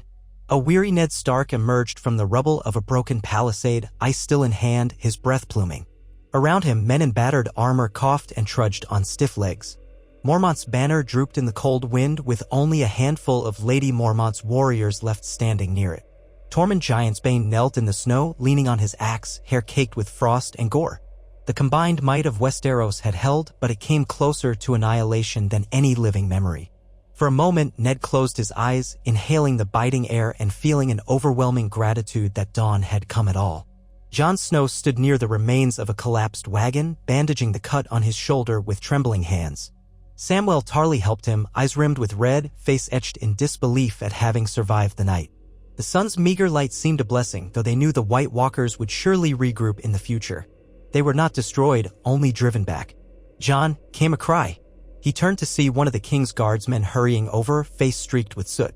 "We need help, His Grace," the guard trailed off, shaking his head. Panic seized Jon's gut, and he followed swiftly. They found Robert Baratheon slumped against the remnants of a barricade, propped up by a maester and a knight. His cloak was soaked with blood. His face had gone as pale as the snow, except for the bluish tinge on his lips. Yet he was conscious, if barely. Ned arrived at the same time, pushing through a cluster of men who parted at the sight of the hand of the king. Jon hovered just behind, heart pounding. The maester's expression was grave. "Your grace lost a great deal of blood during the night. The wound, it's torn beyond what I can mend easily. Fever still rages." Robert lifted heavy-lidded eyes to Ned. His voice was faint, raspy. Did we hold them?" Ned gently took Robert's hand. "Yes, we held." The White Walkers retreated. A ghost of a smile curved the king's lips. "Good. I told you we'd not break." Each syllable seemed to cost him. He coughed weakly, flecks of red staining his mouth. "I feel so cold, colder than the bloody snow." Jon looked on, recalling that it was Robert's near-fatal wound that had altered the course of the realm before. Now, it seemed cruel fate might take him here, on the battlefield he had never imagined but had fought so hard to prepare for. Ned leaned closer. "We can get you inside Castle Black." "The maesters?" Robert gave a small shake of his head. "Too late for that, old friend. Don't lie to me. I know the strangers at my shoulder." He tried to laugh, but it caught in his throat. "Feels almost right to go out in a real fight, not gutted by a pig." He stared at Ned, a flicker of the old Robert surfacing in his eyes. "Promise me again, the realm, you won't let it tear itself apart. Threat's not gone, it'll come again. Must stand as one." "I promise," Ned whispered, his voice thick. Robert's gaze drifted, settling on Jon Snow. There was something in his eyes, a trace of regret or wonder. You saved me before, beyond the wall." "Ned's boy, maybe not, but you have his heart.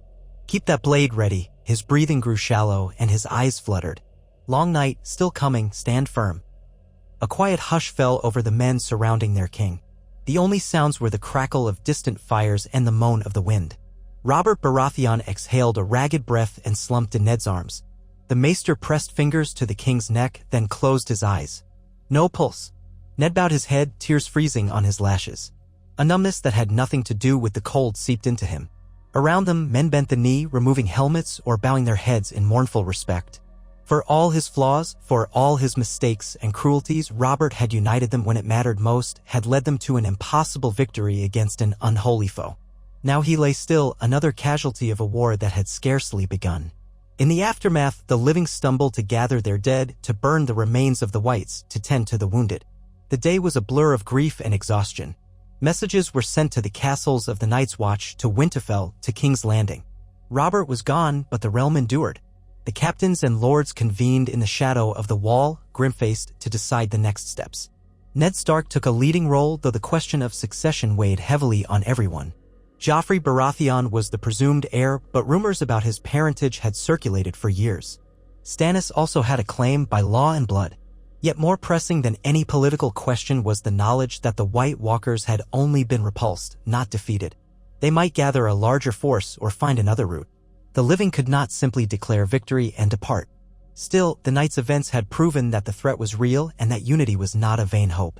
The synergy of the great houses, the Night's Watch, the wildlings, even those from the Iron Islands, everyone had contributed to holding back the darkness. If they could maintain that alliance, perhaps they could rally again and push the White Walkers deeper into the land of always winter, or find some means to end the threat once and for all. But each man and woman there knew the cost would be higher next time. They built a funeral pyre for King Robert in the courtyard of Castle Black, an honor rarely seen in the north, but no one argued.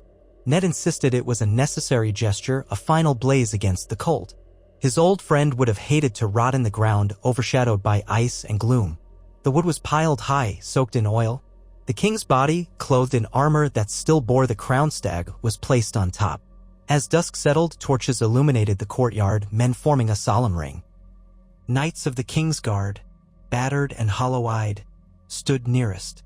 Ned placed Robert's warhammer upon the body, the handle wrapped in a scrap of Baratheon gold cloth. Then he stepped back, raising a torch. "Farewell, old friend," he murmured, voice trembling. He set the torch to the pyre, and flames engulfed the wood, climbing in a hungry rush. The crowd watched in silence, the reflection of fire dancing in their eyes. Snow fell, hissing as it met the heat, sending steam curling upward. The smell of smoke and burning flesh mingled with the cold air. Some men wept openly, others stood rigid in stoic sorrow.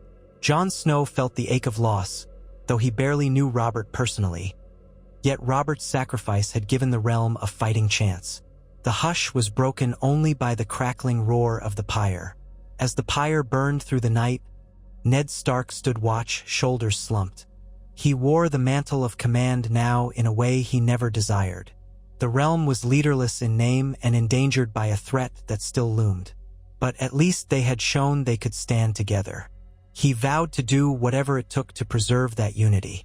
He owed Robert that much, and so did the realm. At dawn, the ashes of the pyre still smoldered. Plans took shape once more. Scouts would patrol beyond the wall. The battered armies would remain, fortifying Castle Black and Eastwatch, preparing for a campaign deeper into the north when the time was right. Ravens flew to King's Landing, where the question of succession would spark new turmoil. Yet perhaps the knowledge of the White Walker threat would curb the worst impulses of those who sought power. Perhaps men would remember that a far more dreadful enemy walked the land, an enemy that would exploit any division. Jon Snow visited the ramparts, ignoring the pain in his arm, leaning on the icy parapet to gaze out over the blasted field. Beyond the remains of the trenches and the scorched plain lay a stillness that unsettled him. Somewhere out there, the White Walkers were regrouping. He recalled the unnatural chill in their swords, the smoldering malice in their pale eyes. This was but one battle in a war that might define the age. Steps crunched behind him. He turned to see Ned Stark approach, cloak wrapped tight against the wind. Jon dipped his head in respect. Despite the swirl of uncertain lineage, Ned was the closest thing he had to a father. They stood side by side, looking out at the remains of the dawn's gloom. "We paid dearly," Jon said softly, voice scarcely carrying above the wind. "And they'll come again." Ned nodded, lines of worry etched in his face. "Yes, we'll need more obsidian, more men, more alliances. Perhaps even the dragons, if the rumors from Essos prove true. We'll do whatever it takes." Jon took a steadying breath. "Robert's last stand, he saved us." "He did," Ned agreed. "And his legacy will be more than his rebellion or his drunken feasts. If we survive this long night, it'll be because he forced the realm to unite. No matter who wears the crown next, we must remember that." They fell into silence, father and son. Those secrets of Jon's parentage lingered unspoken between them. For now, it did not matter. All that mattered was that a new dawn had come, and the living were still standing. The memory of King Robert's hammer crashing through the dead, of men and women of all stations fighting side by side, would echo through Westeros for generations. Beneath the massive wall, amid scorched earth and frozen blood, they had won a reprieve, not total victory. Yet in that reprieve lay hope. The White Walkers had been pushed back, their numbers thinned. The name of Robert Baratheon would live on in more than song and rumor. It would be etched into the tapestry of the realm's survival. In the coming days, as they buried the fallen and reorganized battered regiments, Ned Stark sent ravens far and wide, declaring the victory at the wall but warning that the war was far from over. He called upon the lords to maintain unity, to accept the leadership of a regency council until the crown could be settled peacefully.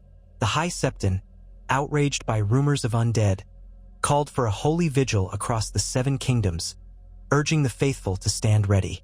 Dorne, the Reach, and the Westerlands, though weary, pledged to keep forces on station in the north. The wildlings, mourning their own dead, agreed to hold the truce. Mance Rayder shared cautious words with Ned, half expecting betrayal, yet he, too, recognized they were all in the same fight.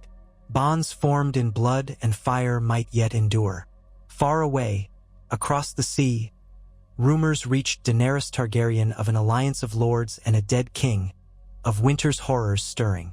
Whether she believed those rumors or not remained to be seen. The dragons she nurtured might one day prove critical in the battles to come.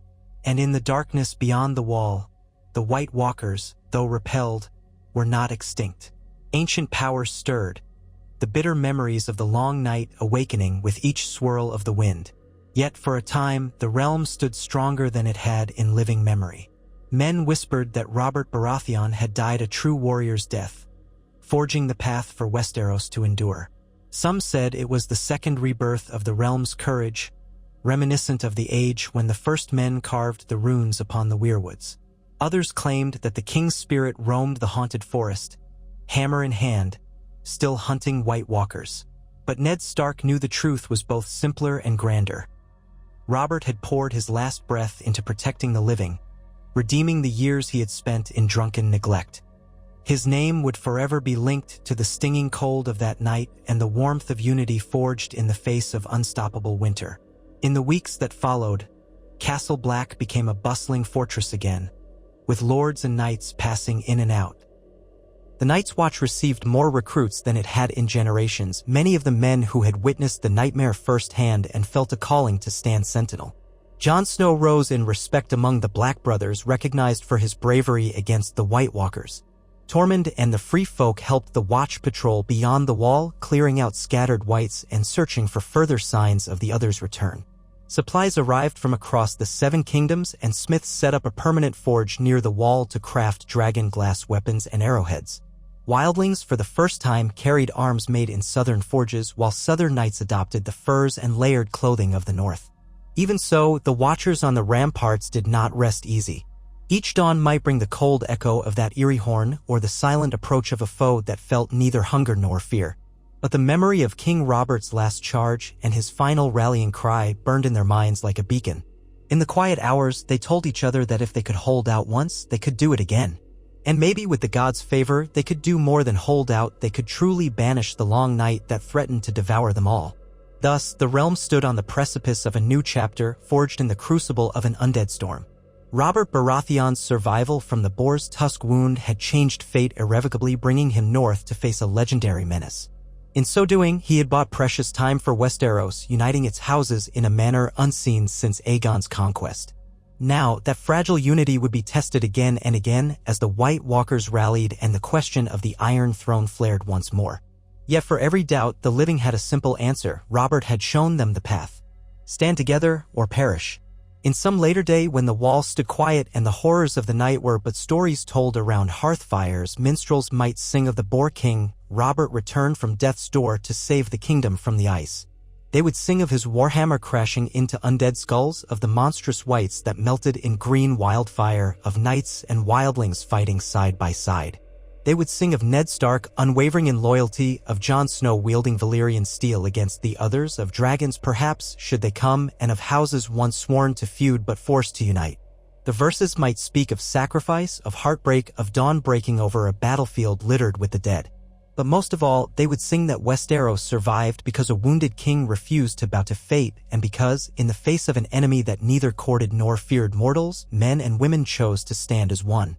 Even as the pyres still smoldered and the snowdrifts lay heavy with fallen warriors, that truth lingered in the cold air. Winter had come, and winter would come again. But so long as men drew breath, they would answer the darkness with unyielding defiance. This was the legacy Robert Baratheon had left them, a battered but unbreakable shield for the living. And the memory of that battered king, breathing his last in the snow, would guide them when the next chill wind blew from beyond the wall. They stood in the snow-dappled courtyard of Castle Black long after the king's pyre had burned down to flickering embers. The tang of smoke hung in the chill air, mingling with the ever-present scent of charred flesh and dried blood from the battlefield beyond the wall. Horses snorted restlessly. Men trudged in solemn lines, carrying the corpses of friend and foe alike to be burned before the whites could claim them for a second, more terrible existence. It was a scene of exhaustion and heartbreak, punctuated by the knowledge that dawn had brought only respite, not lasting victory. Ned Stark had not slept. He stood with his gloved hands pressed to the cold stone of a low wall, his gaze shifting between the men hauling bodies and the ashen remains of King Robert Baratheon's funeral pyre. His friend, his king, was gone. At Ned's side waited a cluster of northern bannermen, weary to the bone but deferring to him as the highest authority present. Near them stood some of Robert's personal guard, their eyes rimmed with grief, uncertain who they served now. Ravens flapped in the frigid wind, perched on nearby timbers as if impatient to carry news south. Two figures approached through the thinning crowd, Tywin Lannister, his armor battered and stained, and Mance Rayder, still cloaked in rough furs. They made an odd pair, the proud lord of the West and the self-styled king beyond the wall, both crusted with a night's worth of gore. Yet if Robert's stand had proven anything, it was that necessity could bind the unlikeliest of allies. Tywin paused at a respectful distance, his pale green eyes cool. Lord Stark. Even amidst the wreckage, he retained the air of a man who measured every movement. I trust you've had word from the maesters about the final count of our losses. Ned shook his head grimly. Not the full toll, but we know thousands are gone. House Tyrell lost many knights in their charges. Your men, too, died in droves along the western trench. The North's losses are staggering. The wildlings, he paused, glancing at Mance's raider. They fought like cornered wolves. Mance's mouth was set in a thin line. We lost hundreds, maybe more. A good many of those wights were my people in life. We burned them all, yes. Ned agreed quietly. We cannot risk them rising. Let the living bury their dead how they will, but anything beyond the wall, burn it. We've learned that lesson. Tywin Lannister swept an assessing glance around the courtyard. What do we do next? Without Robert, the crown is uncertain. Ned felt the weight of that question pressing in on him like a collapsing wall. His eldest son is Joffrey, he said, though the nuance in his voice was unmistakable. The realm may call him king, but there have been rumors that he's no true Baratheon. Even so, he is in King's Landing, and the Lannisters have the strongest presence there. Mance folded his arms across his chest. I don't care much for Southern thrones. But if your lords begin squabbling over who sits in that chair of knives, we'll all be undone. My people followed me here on your promise that we'd stand as one. Tywin's jaw tightened. Robert commanded unity, and House Lannister has bled for that cause. We aren't about to abandon it. But these rumors about Joffrey's parentage? If they lead to chaos, it will serve none of us. Ned rubbed his temple. He had long suspected the truth about Cersei's children, but had kept it secret at Robert's insistence or in the vain hope of sparing the realm a crisis. For now, he said, we must uphold what Robert wanted, no fracturing. Let us hold a council here at the Wall, decide how to proceed with the threat in the north, and then address the matter of the crown with caution. Tywin's face was unreadable. Stannis will press his own claim. Renly might as well, were he not missing. He paused, recalling that Renly had departed King's Landing shortly before Robert's final journey north, rumored to be raising allies in the south. And if word reaches Daenerys Targaryen, she, too, might see an opportunity. We cannot fight each other, Ned said, steel in his voice. Not with the White Walkers still out there. We must find a solution to the succession that preserves the alliance. Mance shook his head. You all put too much stock in your crowns and lines of descent. Let your Southerners bicker if you must, but keep it far from the wall. He glanced at the ragged remains of the wildling fighters, many of whom milled about with the Night's Watch, uncertain how to behave inside castle walls. My people can't go back north. There's death waiting for us there. But if you Southerners fall into civil war, we'll be the first to pay the price. We need open roads, land to settle, safety for the families I brought south. Ned looked him squarely in the eye. You'll have it so long as you keep this truce and fight the White Walkers if they come again. We are not the Lannisters or the Tyrells, your old foes, but your allies for now. Tywin's lips twitched, neither a smile nor a frown. You speak for all the lords of Westeros, Stark? It's a grand claim. Ned's stare was flint.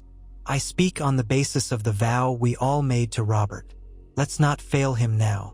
Tywin nodded once, a concession of sorts. We shall see what King's Landing says of it. Word must be sent to Cersei, to the small council. If they disregard our alliance, it will be at their peril. They parted with uneasy understanding. The realm had to remain united, or everything Robert fought for would be undone. Meanwhile, men continued clearing the battlefield. The stench grew worse as the sun's feeble light intensified, revealing the horror. Crews dragged white remains into vast pyres, their skin crackling under torches. Among the bodies, some had once worn Baratheon sigils, Lannister lions, or the direwolf of Stark. Others wore hides with bone ornaments, testifying to their life among the free folk. All had died together in the swirling ice. Late in the day, a new discussion took place in a cramped hall that served as Castle Black's temporary command center. There, around a splintered table, gathered the most influential figures left after the battle. Ned Stark, Tywin Lannister, Mance Rayder, Ser Davos Seaworth representing Stannis' interests, though Stannis himself had gone to Eastwatch to see about a shipload of dragonglass. The Lord Commander of the Night's Watch, Jeor Mormont, Tormund Giantsbane, and a smattering of other lords who had survived. Samwell Tarly lingered at the room's edge, wide-eyed, while Jon Snow stood quietly near Mormont. A hush settled as Ned began. We face several pressing matters. The first is the immediate defense against another assault by the White Walkers. The second is the question of the Iron Throne, and the third is the fate of the wildlings who've come south. I propose we start with our defenses. Mormont leaned forward, his age-worn knuckles on the table. Our outer defenses are nearly ruined. The trenches are half filled with bodies. The palisades are a wreck. We need time to rebuild, restock, and rearm. This castle and the rest along the wall must be reinforced with men and supplies. We have those men and supplies now, Tywin said. But if a new king in King's Landing decides to recall them south, you'll be left vulnerable. Mance cut in. I can keep some of my people stationed here, beyond the wall if need be. They know the terrain better than any southern knights, but they'll want the security of that arrangement. If we see another host of the dead, we need the strength to fall back behind the wall quickly. Jeor Mormont nodded. Then we must ensure Eastwatch and the Shadow Tower are likewise manned in force. The walkers could try to come around the edges. All this is true. Ned folded his arms. Which means we need to maintain a large northern force here, along with the Watch and the wildlings. That won't be enough if we lose southern support. And that southern support rests on who sits the Iron Throne. The mention of the throne cast a long shadow across the table. Even Tormund, who normally seemed too boisterous for intricate politics, shifted uneasily. Tywin's voice was soft as silk when he spoke. Lady Cersei will push for Joffrey's coronation. Stannis has always claimed that the throne should pass by rights to him, being Robert's next brother. Renly is out there somewhere, rumored to be raising his own banners. As for Daenerys Targaryen, Davos Seaworth cleared his throat. Stannis is certain that Joffrey is no Baratheon, but rather born of. He stopped himself, uneasy in front of so many ears. Well, we all suspect the truth. If that knowledge becomes widespread, the people might not accept Joffrey. They might rally to Stannis, or they might rally to Renly if he tries to make a claim. And if none can unify the realm swiftly, the White Walkers will exploit our division. Ned closed his eyes for a moment, hearing the memory of Robert's final words echo in his mind, keep the realm united. The entire war hinged on it. We must have a single voice in King's Landing. The best we can do is form a regency and emergency council and keep the armies here until the threat of another attack recedes. Let the boy Joffrey remain a figurehead for now if that placates the capital. But real power must lie in a council of the great lords sworn to put aside feuds until the White Walkers are defeated. Tywin arched an eyebrow. A bold proposal, Stark. You expect my house to sit idly by while the realm acknowledges your authority? Or Stannis's? We Lannisters have no love for a council that might strip our influence. Mance snorted under his breath, but Ned ignored him, focusing on Tywin. Lord Tywin, if you have a better plan to ensure the entire realm stands as one, speak it. If Joffrey's true parentage is proven, it's not only a matter of rumor. The realm might turn on him. Then we'll have war. Or if Stannis seizes the throne by force, we'll have war. Meanwhile, the White Walkers gather. A regency council that includes all major powers Lannister, Stark, Tyrell, Martell, the Tullys, the Arryns could keep the realm stable. Let Joffrey keep the title king, or let him be crowned if that's what the capital needs to remain calm, but the actual decisions will come from the council. For a heartbeat, Tywin's gaze hardened. He was not a man accustomed to half measures or illusions. Then his mouth curved in a cool, almost predatory half-smile. A council might be acceptable if each house has an equal say, and if Stannis and Renly do not object. But how do we even form such a body if half the lords are scattered or dead? Davos, picking his words carefully, offered Stannis might consent to a council if it means uniting the realm against the White Walkers. He is not a man to ignore threats. But the question is, who will travel to King's Landing to enforce this? We can't leave the North defenseless. Ned lifted his gaze to Mormont. The Night's Watch is neutral in matters of the Crown, but now the Crown's matters affect the Watch. If we cannot settle the southern question, your men will be left alone. We must send representatives to King's Landing. Jeor Mormont stroked his white beard. I've sworn an oath not to take sides in the realm's politics. Yet I will speak the truth. If the South tears itself apart, the North and the Watch will fall. That's not taking sides, it's reality. Perhaps we can send someone who's already known to the court with ties to the Watch. Jon Snow? He glanced at the dark-haired youth, who stiffened. Jon felt the gazes shift toward him. He had never desired to step into the maelstrom of southern intrigue, but fate seemed to drag him there. I am but a brother of the Watch, he said quietly. I have no authority to speak for the lords of Westeros. Ned's expression was complicated. No, but you could bear witness to what we have seen.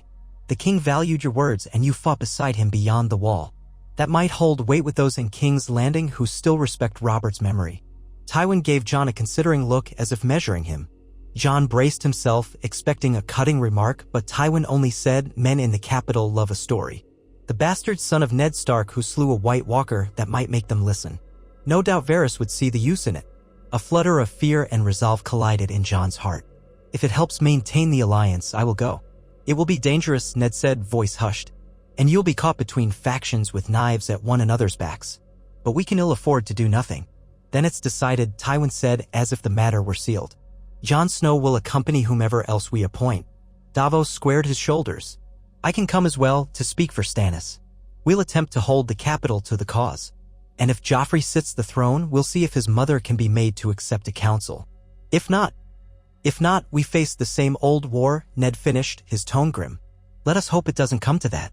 One corner of Mance's mouth twitched with sardonic amusement. "Southerners, even at the world's end, you're dancing around who gets to wear the shiny hat." Jeor Mormont sighed wearily.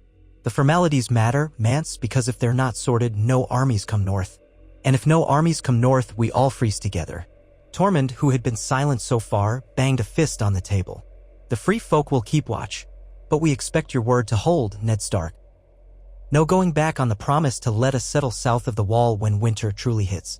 My kin won't starve in the tundra." "You have my word," Ned replied.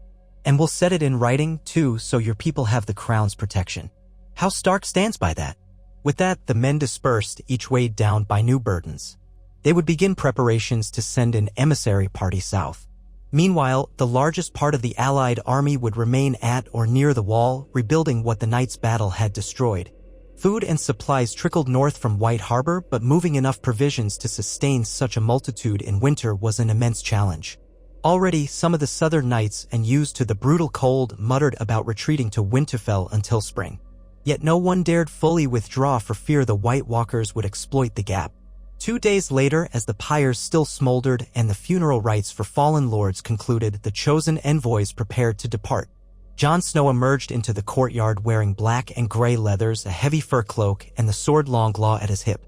The wound on his shoulder ached in the biting air, but it had scabbed over. He had no time for weakness. Samwell Tarly fussed over him, checking the harness straps on Jon's horse as though desperate to do something practical to stave off dread. "You'll be careful, won't you, Jon?" Sam asked in a trembling voice. "King's Landing is. I've heard stories. And if the Lannisters or others."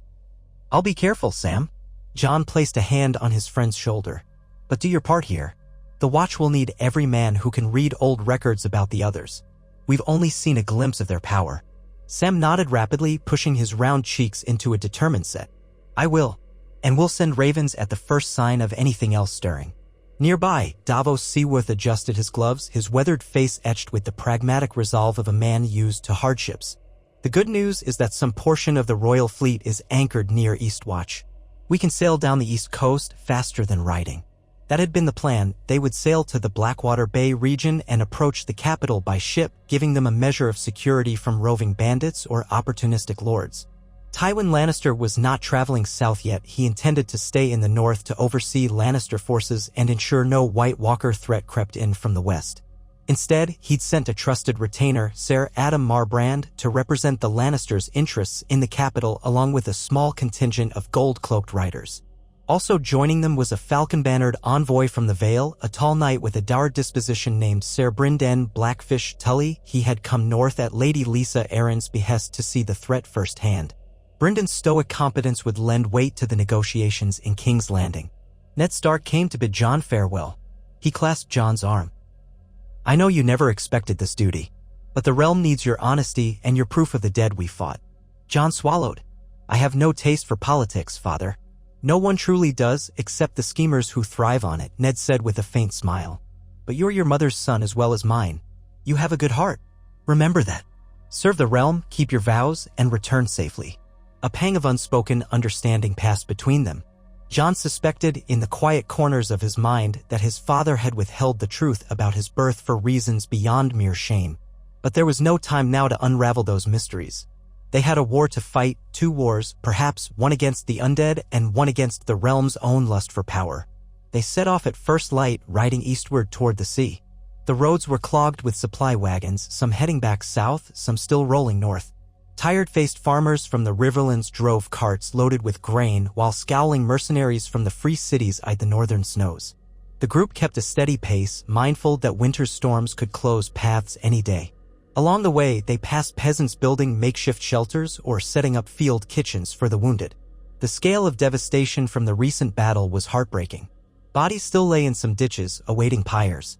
5 days of riding brought them to Eastwatch by the sea, where the coast was a swirl of ice-flecked waves and jagged cliffs. The wooden palisades of Eastwatch had been reinforced since the war effort began, and small fleets dotted the harbor. One of the larger ships, the Black Crescent, had been refitted for the journey south. Jon found himself gazing at the ragged coastline, remembering how he used to imagine the far ends of the world as a boy in Winterfell. Now he was about to sail past them toward the labyrinth of King's Landing. As they boarded, the biting wind tore at cloaks and hair. Sailors and soldiers loaded crates of provisions, salted fish, barrels of ale, even lumps of dragaglass. Davos oversaw the operation, his sea-scarred hands deft with knots and rigging. "It'll be a cold voyage," he told Jon, "but we'll make better time by water than by land.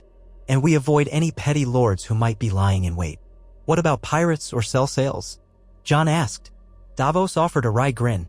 "Too cold for pirates, lad. Besides, this ship is under the crown's protection, or what's left of it." They set sail under a leaden sky.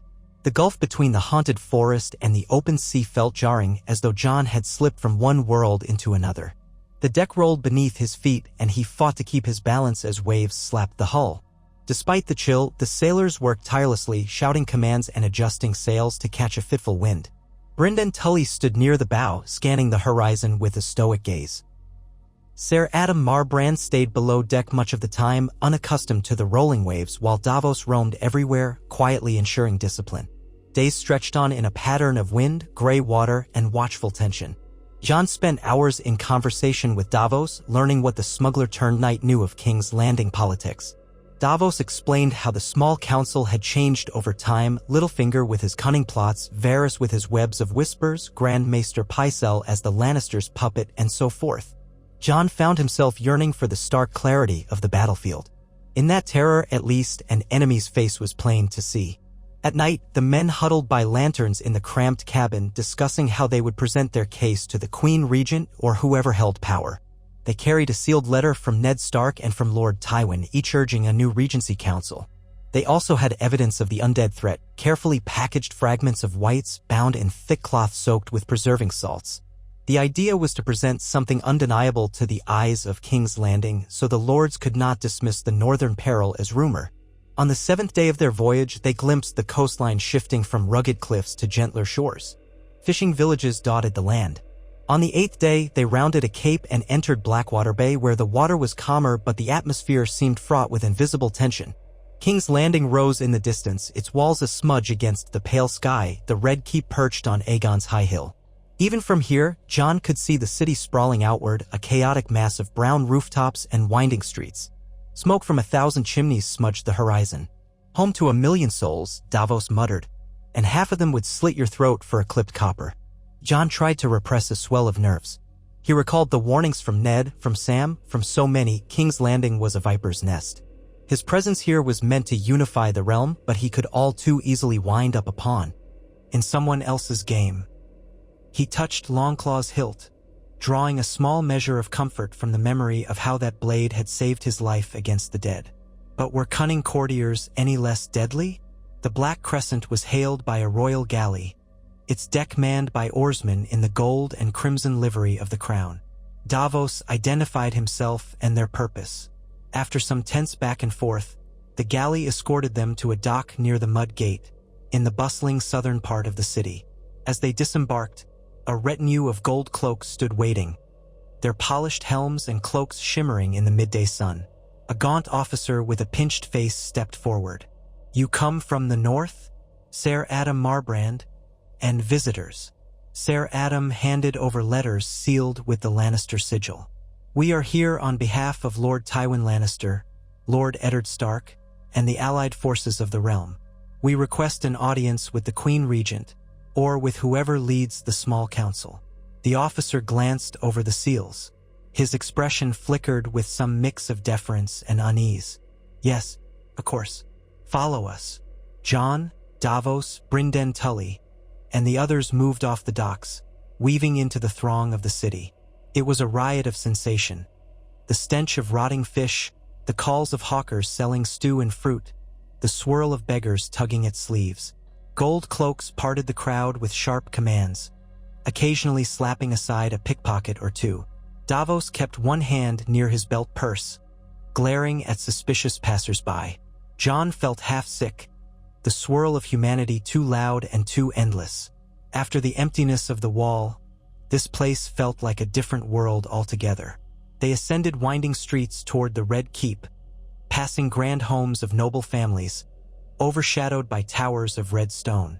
At last, they reached the castle gates. After further checks and suspicious glances, they were led inside. The stone walls soared overhead, draped with Lannister crimson banners alongside the stag of House Baratheon. The ramparts bristled with archers, a sign that the city remained on high alert despite the quiet harbor. Within the keep's maze of corridors, they arrived at a chamber set for receiving envoys. The officer who led them bowed stiffly, then disappeared to announce their presence. Jon stood in the hush, noticing dust motes swirling in the afternoon light. Davos adjusted the collar of his cloak, while Brynden Tully gazed impassively at the richly carved doors ahead. At length, the doors swung open. "Her Grace, Queen Regent Cersei Lannister, will see you," a herald declared. They entered a room of polished marble floors and tall windows facing the bay. Cersei stood at the far end, clad in a gown of green and gold. Beside her, in the seat of honor, lounged a boy with golden hair, King Joffrey. He wore a circlet of gold shaped like deer antlers entwined with lion's claws. His pale eyes flicked over the newcomers with undisguised arrogance. Around them loomed members of the King's Guard, including the glitter of Ser Meryn Trant's armor. Behind Joffrey stood a cluster of courtiers, Littlefinger wearing his mocking half-smile, Varys hands folded gracefully, and Pycelle stooped with age. Also present was Jaime Lannister, leaning against a column, arms folded, gaze as cool as ice. A tension in the air suggested that few in this room were truly comfortable with one another. Ser Adam Marbrand stepped forward. "Your Grace," he said, bowing to Joffrey. "My queen," he added, bowing to Cersei. "I come bearing letters from Lord Tywin Lannister and from Lord Eddard Stark, who commands the northern forces alongside all allied houses." Cersei arched a brow. "I received some tidings of the battle in the far north. My father wrote that King Robert fell." Her voice carried a brittle edge. Ser Adam inclined his head. "Yes, Your Grace. King Robert perished in the fighting against a foe we did not expect." Joffrey's lips curled. "They say it was a horde of frozen corpses. Ridiculous. My mother tells me these are old wives' tales. If my father truly died, it was because he was weak from his injuries or betrayed by incompetent northern men." Jon felt a prickle of anger at the boy's sneer. Davos's jaw tightened, but he kept silent. Brynden Tully stepped forward, eyes cold. "Your Grace, with respect, we have proof of these undead. We have pieces of them, in fact, what remains after the flames. And we have witnesses who slew White Walkers with their own hands." Joffrey waved a dismissive hand, clearly unimpressed. Cersei's gaze flicked over the group, eventually settling on Jon. "You," she said. "I recall glimpsing you in King's Landing before with your father. Ned Stark's bastard. Why are you here?" Jon took a breath. "I come on behalf of the Night's Watch and all those who fought beside King Robert at the Wall. I have seen the White Walkers. Killed one. I was there when the dead swarmed us. King Robert died from wounds sustained in that battle. He died protecting the realm." Cersei's eyes narrowed. "Brave words from a bastard. But I must question whether the North seeks to spin a tale to gather armies under false pretenses so they can strike at the crown." "Mother," Joffrey said loudly, "I grow tired of this. If the so-called king in the North aims to threaten me, I'll have their heads. We should place all northern lords under arrest until the truth is sorted." Jon stiffened at the mention of king in the North, which had not been declared by anyone. He realized how swiftly rumor traveled in King's Landing. Brynden Tully cleared his throat, trying to regain a more respectful tone. "Your Grace, the North has declared no king of its own. We still recognize the Iron Throne. Our only demand is that you acknowledge the threat beyond the wall." Thousands of men from every corner of the realm saw it. Lord Tywin's own letters speak of it. Cersei waved Ser Adam forward, plucking Tywin's sealed letter from him. She opened it, eye scanning the contents. A flicker of something crossed her face, uncertainty, perhaps. She passed the letter to Joffrey, who squinted at it, then scrunched his nose. So father writes that these abominations exist. Even so, we have responsibilities here in the capital. We can't simply dispatch half our army north, and we can't allow House Stark to claim guardianship of the throne. That belongs to me, us. He caught himself, glancing at Cersei. Littlefinger's voice slid into the silence. Your Grace, perhaps we can form a new war council that includes the North and the Crown. A synergy of efforts, if you will. It would demonstrate your magnanimity. A boy king who unites the realm, continuing his father's final wish. Joffrey frowned as though uncertain whether to be flattered. You think me a boy, Lord Baelish? Littlefinger offered a bow. Of course not, Your Grace. You are a king in your prime. I merely mean that you might hold a war council to display your generosity and wisdom. Cersei shot Baelish a sidelong glance, then looked to Varys. The eunuch inclined his head. It would calm the lords who gather at Harrenhal and Riverrun, uncertain of where to place their loyalties, Varys said, voice smooth. And it would quell rumors that the crown denies this new northern threat. A wise move indeed. A hush fell as Cersei weighed her next words. Finally, she spoke, tone clipped. Very well. We shall convene a grand council. Lords from the north, from the Westerlands, from the Reach and the Stormlands, and any who can confirm these tales of the undead. But the crown must remain firm in its seat of power. I will not allow the realm to be governed by a committee. Jon risked stepping forward, ignoring the sweat beating at his back. Your Grace, no one seeks to usurp your authority in King's Landing. We only ask that you continue what King Robert began, unite the great houses, keep men and supplies flowing north, and trust the Night's Watch to hold the wall against further invasions. Joffrey sneered. And what of Renly, or Stannis, or Seven Hells? For all we know, the Targaryen girl is crossing the sea with her savages. My father wanted them dead. Jon stood firm. This is not about old feuds. It's about survival. Cersei's gaze raked him from head to toe, then flicked to Davos. You're Stannis's man, are you not? Davos bowed, unfurling a letter bearing Stannis's seal. He recognizes that the realm is in crisis, Your Grace. He will not press his claim while the threat in the north persists. But if you do not heed the warnings, he will take action to protect the realm, as is his duty. Jaime Lannister stirred, shifting his weight. It sounds like a threat, Onion Knight. Davos lifted his chin. It's a promise that the war must be against the White Walkers, not among ourselves. Cersei's eyes hardened. We shall see what becomes of these claims. For now, we will hold this grand council. Summon lords from across the realm. Gather them in the capital if they will come. But know that the crown does not tremble at shadows. Our first priority is the stability of the Iron Throne and the security of King Joffrey's reign. Joffrey smirked, preening at her words. The King's Guard remained silent, though Ser Meryn's gaze rested on Jon, as if memorizing his face should a future arrest be needed. Pycelle coughed, wringing his hands. Littlefinger gave an indulgent smile, as though pleased to watch the interplay. Varys merely observed, his expression unreadable. Ser Adam Marbrand bowed. We appreciate your swift action, Your Grace. If I may, Lord Tywin also requests that the City Watch remain vigilant for any sign of chaos in the capital, and that the Crown impose no new taxes on the realm's shipments heading north. Such taxes would hinder the flow of arms and supplies. Cersei pursed her lips, but before she could respond, Joffrey piped up. We need coin for the royal treasury. Perhaps we should double the taxes on the Riverlands to pay for the war. Brynden Tully's mouth tightened. That would be unwise, Your Grace. You risk turning loyal bannermen into enemies. Enough, Cersei snapped, cutting off the exchange. We will address the matter of taxes when the council convenes. For now, the realm's priority is to ensure no further panic spreads. The people are unsettled by talk of walking corpses. She pinned Jon with a sharp look. Keep your stories about the undead to yourself until we have arranged a formal presentation.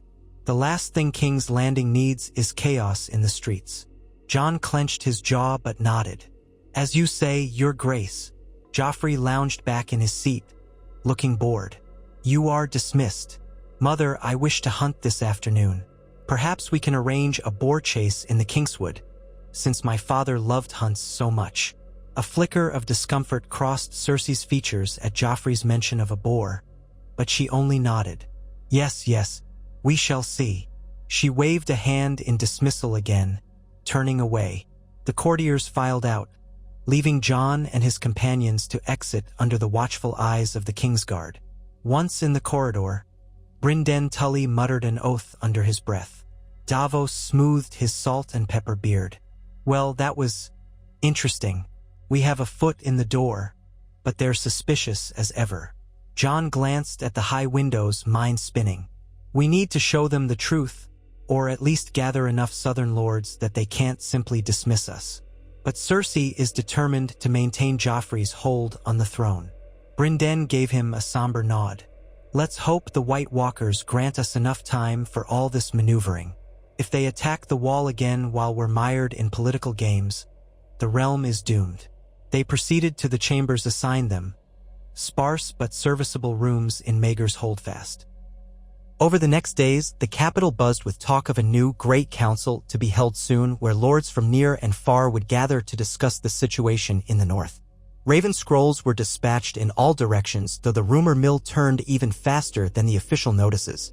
Whispers spread that Robert had been killed by monstrous whites, while others insisted the king's Boar wound never healed and that the White Walker story was a hoax to hide treachery. Broadsheets circulated and tavern minstrels composed mocking songs about corpses rising in the snow. Amid this swirl, Jon Snow found himself an uneasy guest of the crown, free to roam the Red Keep but well aware that gold-cloaked eyes trailed him in every corridor. He spent much of his time in the castle's library, sifting through ancient tomes about the Long Night, comparing them with the fragments Sam had found in the Watch's collection. Davos spent hours meeting with minor lords and old acquaintances, lobbying them to attend the upcoming council with open minds. Brynden Tully courted the Riverland and Vale envoys who were trickling in, urging them to remember the alliance Robert died for. Meanwhile, Littlefinger politely invited Jon to private dinners, but Jon declined. He had no wish to be tangled in Littlefinger's sly webs. Yet, despite their best efforts, they sensed the capital's deep-rooted cynicism. Most courtiers had never ventured beyond the Neck, let alone seen the Wall. Many believed the threat was exaggerated or used as a ploy by the northern lords. Even those who trusted Tywin's words did not fully grasp the horror of the undead. They pressed for confirmation, demanded the monstrous remains to be displayed, an option that could backfire if the corpses decayed too much to prove their unnatural nature. Jon dreaded the possibility that a white fragment might reanimate within the city. One day, as the council's date drew closer, Jon strolled through the Red Keep's gardens at dawn. He wore plain black clothes, feeling out of place among the manicured rose bushes and gleaming marble statues. The mild southern sun felt foreign after so long in the north. He paused near a fountain shaped like a coiled dragon, listening to the trickle of water, trying to compose his thoughts. Then footsteps made him turn. It was Sansa Stark, his half-sister, or so he believed. She had remained in King's Landing under precarious circumstances, betrothed once to Joffrey. The last time Jon had seen her was many moons ago, when she had been the wide-eyed girl dreaming of knights and tournaments. Now her face was pale, her red hair neatly braided. Her eyes flicked around for eavesdroppers before she spoke softly. "Jon?" He bowed his head. "My lady." The formality felt awkward, but he was not sure how to greet her here, in the shadow of the Lannisters. Sansa took a timid step closer. "I heard you'd arrived. I wanted to speak with you, but everything is so complicated. The Queen hardly lets me out of her sight." And Joffrey, she broke off, gaze dropping, as though memories burned her from within. Jon softened his tone. "Are you well, Sansa?" She hesitated. "The city is not kind. Joffrey is cruel, and his mother is always watching. But I survive." Her eyes darted around again. "They say father is in the north, fighting these terrible creatures. They say King Robert is dead. I'm frightened of what might happen if we lose our position here. Mother once told me we had to stay strong until we could find a safer path." Jon's chest tightened at the mention of Catelyn, who was presumably in the north or at Riverrun, coordinating with her family. "Sansa, father is well, last I saw him. Robert's death was real? We all saw it. The threat in the north is real, too. We're trying to unify the realm. If I can help you leave this place." She raised a hand, glancing around in alarm. "That's too dangerous to speak of. The Queen would call it treason, perhaps. But if the council demands it, maybe I could travel home. Or perhaps father can come here and keep me safe." Jon sighed. "Father is needed at the wall. But if the Great Council works, then the realm might force Joffrey to release you from any betrothal. Or at least to treat you better." Her eyes, bright with a flicker of hope, filled with tears she refused to shed. "Sometimes I feel I live in a nightmare with no escape." Yet you're here, so maybe the gods have not abandoned us. He gently placed a hand on her arm, mindful of being watched. I'll do what I can, Sansa. For now, be careful. Keep your eyes open, speak little. These corridors have ears. She nodded, turning to go. Thank you, Jon. And I'm glad you're alive. She slipped away, lost among the hedges and vine-laden trellises. Jon lingered a moment, grappling with a surge of protectiveness and fury at how the capital's intrigues had entrapped her. He prayed that their mission here might not only save the realm from the White Walkers, but also free Sansa from Joffrey's grip.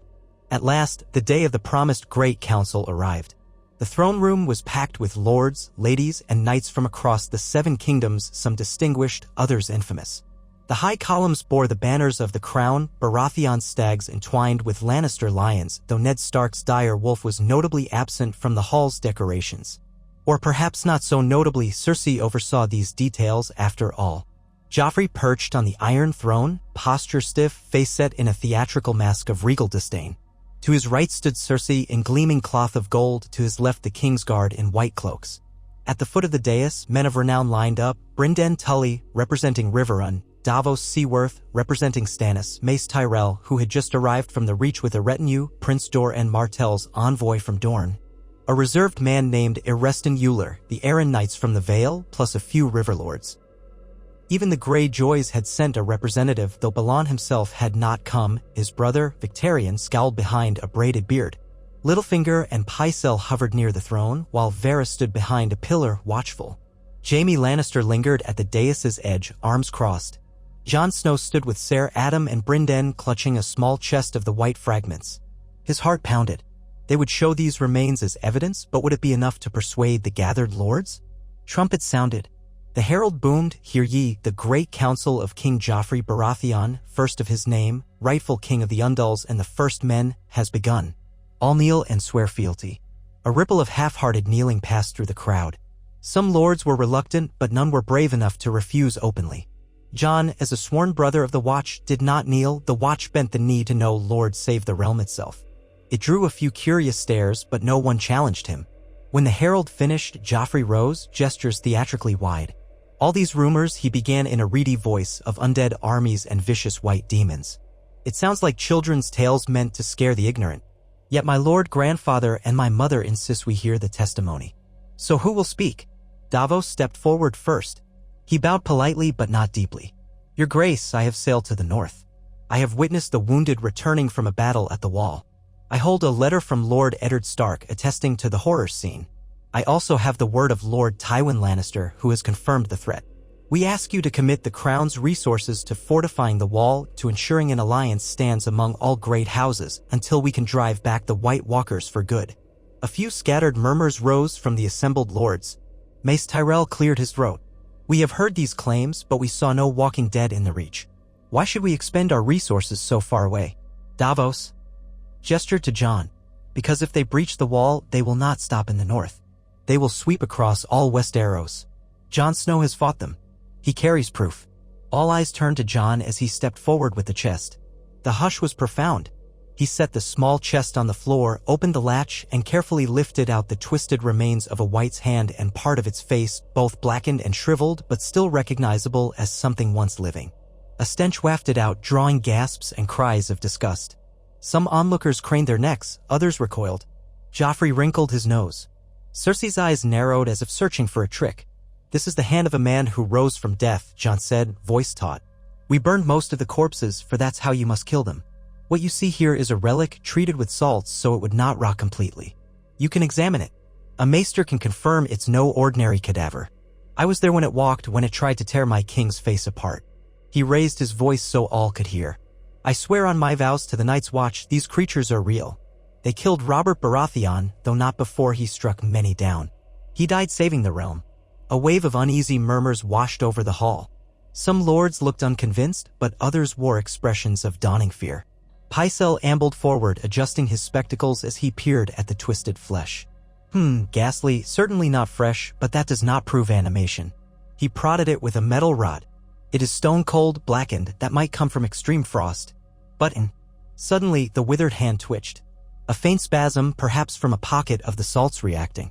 Yet the sight of it made men reel back in alarm. Even Pycelle yelped, dropping his rod with a clatter. A stunned hush fell. Cersei blanched and Joffrey let out a startled curse. Then the spasm ceased, leaving the remains limp again. Jon's pulse hammered. He hadn't expected it to move, even in such a minimal way, but the stirring had the effect he hoped for: terror. He swallowed. This is just a fragment. Imagine hundreds, thousands of them moving under the will of the others. We have faced that horror, and we barely survived. Mace Tyrell's eyes widened, and he sputtered, surely there must be some explanation, some tricka. Tywin's letter was read aloud next. Ser Adam recited lines describing how Tywin had seen the evidence, believed the accounts of whites, and demanded that the crown stand firm. Then a hush fell again, broken by Joffrey's shaky exhalation. The Boy King forced a sneer. Even if it's true, what do you expect? For me to march my entire army north? The capital must be protected. We have unrest, possible threats from Stannis or Renly, or who knows who else might be plotting. A new voice echoed through the hall. If we do not unite, your grace, you may have no kingdom to protect. All heads turned to see that the speaker was the envoy from Dorne. He bowed with cool courtesy. Prince Doran Martell instructs me to support the crown's efforts, provided we address the threat decisively. The dead make no distinction between Lannister and Martell. A slender man in black and gold stepped forward next, from the Stormlands delegation. I speak for lords who remain loyal to House Baratheon. We, too, will stand by the crown if the crown stands against these abominations. Mace Tyrell shifted uncomfortably. We'll commit men if we must, but the harvest in the Reach must be shipped out soon or it will spoil. We need coin to offset the costs of arming them for winter warfare. Littlefinger offered a thin-lipped smile. Coin can be arranged, my lord, so long as the crown secures additional loans from the Iron Bank or certain alternative channels. But that depends on the stability of King Joffrey's reign. The bankers are skittish about internal strife. Joffrey glanced at his mother, evidently unsure how to respond. Cersei took over with a smooth voice. Yes, indeed, we will not bankrupt the realm for illusions. If we are convinced the threat is real, we will raise a new levy of soldiers to send north. But we demand that Lord Stark come south to swear no rebellion is brewing. We cannot move an army if the north itself is plotting betrayal. Davos clenched his jaw, but Jon stepped in. Lord Stark is protecting the realm at the Wall. He cannot leave that post, but he has already sent many men south to fight. Is that not proof of loyalty enough? Cersei's lips curved in a mirthless smile. We require more than men. We require a direct oath from the Lord of Winterfell that he recognizes Joffrey's rightful reign. Brynden Tully's hand tightened on his sword hilt. Surely a letter from Lord Stark would suffice. Cersei's green eyes flicked dangerously. We shall see. For now, we will begin mustering fresh troops. The Hand, assuming the Boy King chooses to name one, will see to that. Meanwhile, I expect the North to provide more grain and the Vale to open its roads for southern knights who must travel. This sparked a chorus of arguments. The Vale demanded a written pledge of reciprocal defense. The Greyjoy envoy growled about separate autonomy for the Iron Islands if they were to send their ships north. The Stormland lords balked, wanting recognition of Renly's claim to Storm's End's governorship. On and on it went, a swirl of demands, conditions, and half-veiled threats. Joffrey watched with a petulant sneer, occasionally snapping for silence. Cersei let them bicker, interjecting only to preserve Joffrey's authority. Over the next hours, the Great Council devolved into a chaotic negotiation. Yet amid the squabbles, an uneasy consensus began to form. The realm would, in principle, send more forces and resources north, so long as the crown's sovereignty was acknowledged, and so long as no lord rebelled in the process. Essentially, a fragile pact for mutual survival. At last, near dusk, the session broke. The courtiers spilled out of the throne room in a babble of raised voices. Jon felt drained, as though he had fought another battle, only this time the enemy was pride, greed, and fear. Davos, equally weary, clapped him on the shoulder. Better than nothing. They didn't dismiss us outright. Brynden Tully exhaled. But it's all conditional. We have to keep them from turning on each other. And if Stannis arrives with his claim or Renly rides in with his new alliance, how will that tilt the balance? Jon could only shake his head. We hold them together as best we can for as long as we can. In the days that followed, small committees formed to hammer out details. The Tyrells begrudgingly pledged 1,000 men to reinforce the wall, albeit not until the next moon's turn. The Martell envoy promised to send scouts or a small cavalry force. The Greyjoys held out for privileges in shipping routes. Each house demanded something in return: gold, titles, recognition of rank, hostages. Jon realized that, despite the real threat, the old wheels of politics never stopped turning. And no matter how many whites might loom, men remained men, grasping for advantage. Cersei made a show of ordering the City Watch to gather volunteers willing to march north, though few from King's Landing showed interest. Joffrey, on a whim, decided to knight a handful of sycophants to command these so-called volunteers. But the realm's best chance remained the existing armies in the north. If at least some houses refrained from warring among themselves, the White Walkers would face a united front, maybe. Meanwhile, ravens arrived with worrisome tidings, pockets of undead attacks beyond the wall, and rumors of storms so fierce that entire camps vanished. Mance Raydo's free folk had tried to hold certain passes but lost dozens of fighters to whites that emerged in the night. The messages urged the southern lords to hurry. The watchers on the wall had no illusions about how soon the next wave might come. A fortnight after the council, Jon Snow stood at a high balcony overlooking King's Landing, listening to the city's ceaseless hum. The horizon glowed with the last streaks of sunset. He felt no fondness for the capital, only a grim sense that their partial success here must suffice. They had secured reluctant pledges of men and supplies.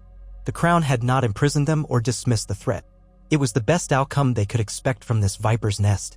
Davos joined him at the balcony rail. "I'll sail for Dragonstone next to advise Lord Stannis of what transpired. Perhaps I can dissuade him from making a direct claim on the throne just yet." Jon nodded, gaze distant.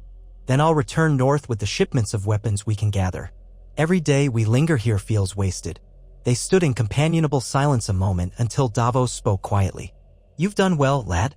You faced kings and queens, lords and serpents. You didn't flinch." Jon gave a half-smile tinged with sadness. "I'm no lord. I only did what had to be done. That's all any of us can do," Davos said. "Pray it's enough." The next morning, news rippled through the keep that another raven had arrived from the east. Daenerys Targaryen, across the narrow sea, had been sighted with 3 young dragons. Some in King's Landing dismissed it as a wild rumor. Others saw it as a sign of doom or deliverance, fire to meet ice. Still, for now, that distant threat or promise lay across an ocean. The immediate battle was in the north, and the realm's fragile alliances would be tested soon enough when next the dead marched. Before departing, Jon managed a brief farewell to Sansa. She clutched his hands and whispered that she would endure, trusting that the Great Council's decisions might force Joffrey to relent. Jon felt a pang of guilt at leaving her behind, but she refused any attempt at escape, believing it too dangerous for both of them. He promised once more to do all in his power to safeguard her future. Then, with their mission accomplished as best it could be, Jon Snow and his companions took to the road leading out of King's Landing. Brynden Tully would remain as an envoy, ensuring the new packs weren't abandoned the moment they left. Davos prepared for a short voyage to Dragonstone. Jon himself would escort wagons of arms, dragonglass, and a modest group of southern soldiers willing to join the watch. The city gates closed behind them with a clang. The travelers wound through the sprawling camp of merchant stalls and refugees that clung to the outskirts. Once they reached open country, the air smelled sweeter, the sky clearer. Yet Jon's thoughts were heavy with the knowledge that any success here hung by a thread. If the lords fell back into petty wars, no negotiations or half-rotted White Hand would save them. They traveled north again, merging with caravans of Tyrell men, a small unit of Dorne cavalry, and supply wagons from the crown's storehouses. The days stretched, the roads turned rougher, and the wind grew colder, a reminder of what waited beyond the neck. The men grumbled, uneasy about venturing so far. Whispers of White Walkers haunted their campfires at night. Yet Jon spoke quietly to them, describing the bravery he had witnessed, the victories, however costly, and the unity that had driven back the dead once before. Some took heart from his words. Others merely stared at him, fear flickering in their eyes. He suspected they would not remain if the next battle went poorly. Weeks later, they arrived in the north, finding Moat Cailin half-fortified, the rest still in ruins. Stark bannermen controlled the causeway, letting the supply wagons pass. White Harbor's emissaries reported that their ships had begun ferrying some southern knights to Eastwatch. Jon heard that Mance Rayder had brought more free folk through the wall, seeking asylum from the creeping cold in the far north. Each day, they received fresh word of small skirmishes with White's ranger patrols intercepting pockets of undead near the Frostfangs, minor thrusts that tested the realm's vigilance. Finally, the travelers arrived at Winterfell, where Ned Stark waited. Jon's chest tightened at the sight of the familiar towers. Winterfell's courtyard bustled with the hammering of forges and the drilling of soldiers. When Ned greeted Jon, his face was lined with worry, but a small warmth lit his eyes. "You brought them?" he asked, nodding at the ragtag southern detachments and the wagons of supplies. "As many as would come," Jon said. "And I carry news of the Great Council. They pledged more men, eventually. It's not the full might of the crown, but it's something." Ned clapped him on the shoulder. "You did well, my son. We'll make do. Come, tell me everything." Soon, they spoke in Winterfell's great hall, accompanied by the Mormonts, Glovers, and a few other northern lords. Jon described King's Landing's tangled politics, Joffrey's arrogance, Cersei's wariness, the partial commitments from Tyrell, Martell, and other houses.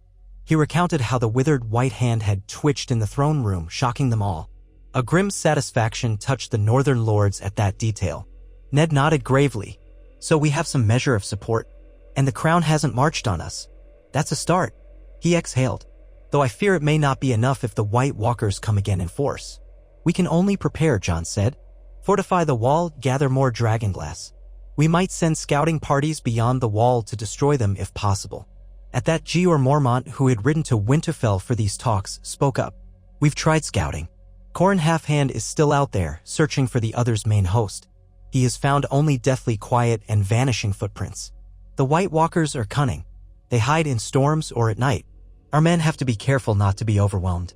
Ned's expression turned stern. "We'll continue to support the watch. That's our duty." Outside, winds rattled the shutters, reminding them that winter's full fury was yet to come. In the courtyard, new recruits, some from the crown, some from the north, some wildlings trained under watchful eyes, forging camaraderie from necessity. The sun dipped low, painting the sky in bands of red and gold. Another day passed in uneasy vigilance. That night, Jon Snow stood upon Winterfell's ramparts, gazing northward. The memory of his father's final words to Robert haunted him, as did Robert's final stand. He could still see the king, wounded but roaring in defiance of the dead. Perhaps that was the example all men needed, defiance in the face of unimaginable horror. For no crown, no wealth, no name could shield them from the White Walkers. Only unity, only courage. He closed his eyes, exhaling a plume of frosty breath. Soon, he would ride to Castle Black, leading the fresh arrivals. Another bitter wind from beyond the wall swept across his face. He recalled Robert's battered grin, the sweat on the king's brow when he'd uttered, "I'll not die on my back." And indeed, he had not. That final, desperate stand had changed the realm forever. The realm's future remained uncertain. The seeds of conflict in King's Landing might sprout anew, and the distant rumor of Targaryen dragons could upend their fragile alliances. But for the moment, at least, they had held the White Walkers at bay.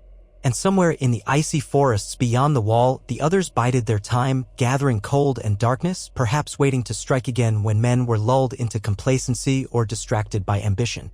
Jon placed a hand on the cold stone battlement, letting the quiet determination of the north wash over him.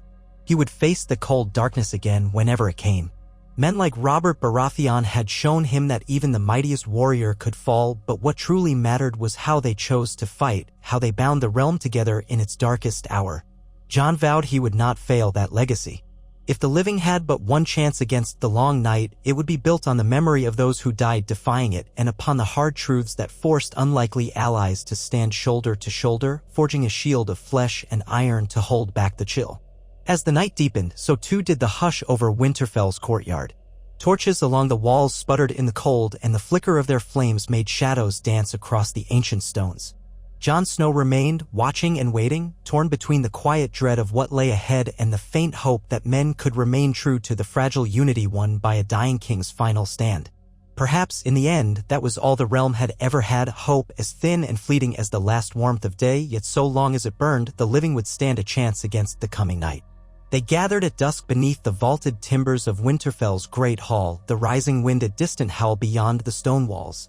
Braziers crackled, throwing off warmth that barely reached the high beams. This was the war council Ned Stark had convened, northern lords, representatives from the Night's Watch, wildling chieftains, and a handful of southern soldiers who had marched or sailed north with Jon Snow. Bundled in heavy cloaks, all wore the same exhausted yet resolute expressions. The ghosts of the last great battle still lingered in every mind. Ned stood at the head of the long table. His hair showed more gray than before, lines of worry etched deeply into his brow. Jon Snow sat to his right, stoic in his black garb, Valyrian steel sword across his back.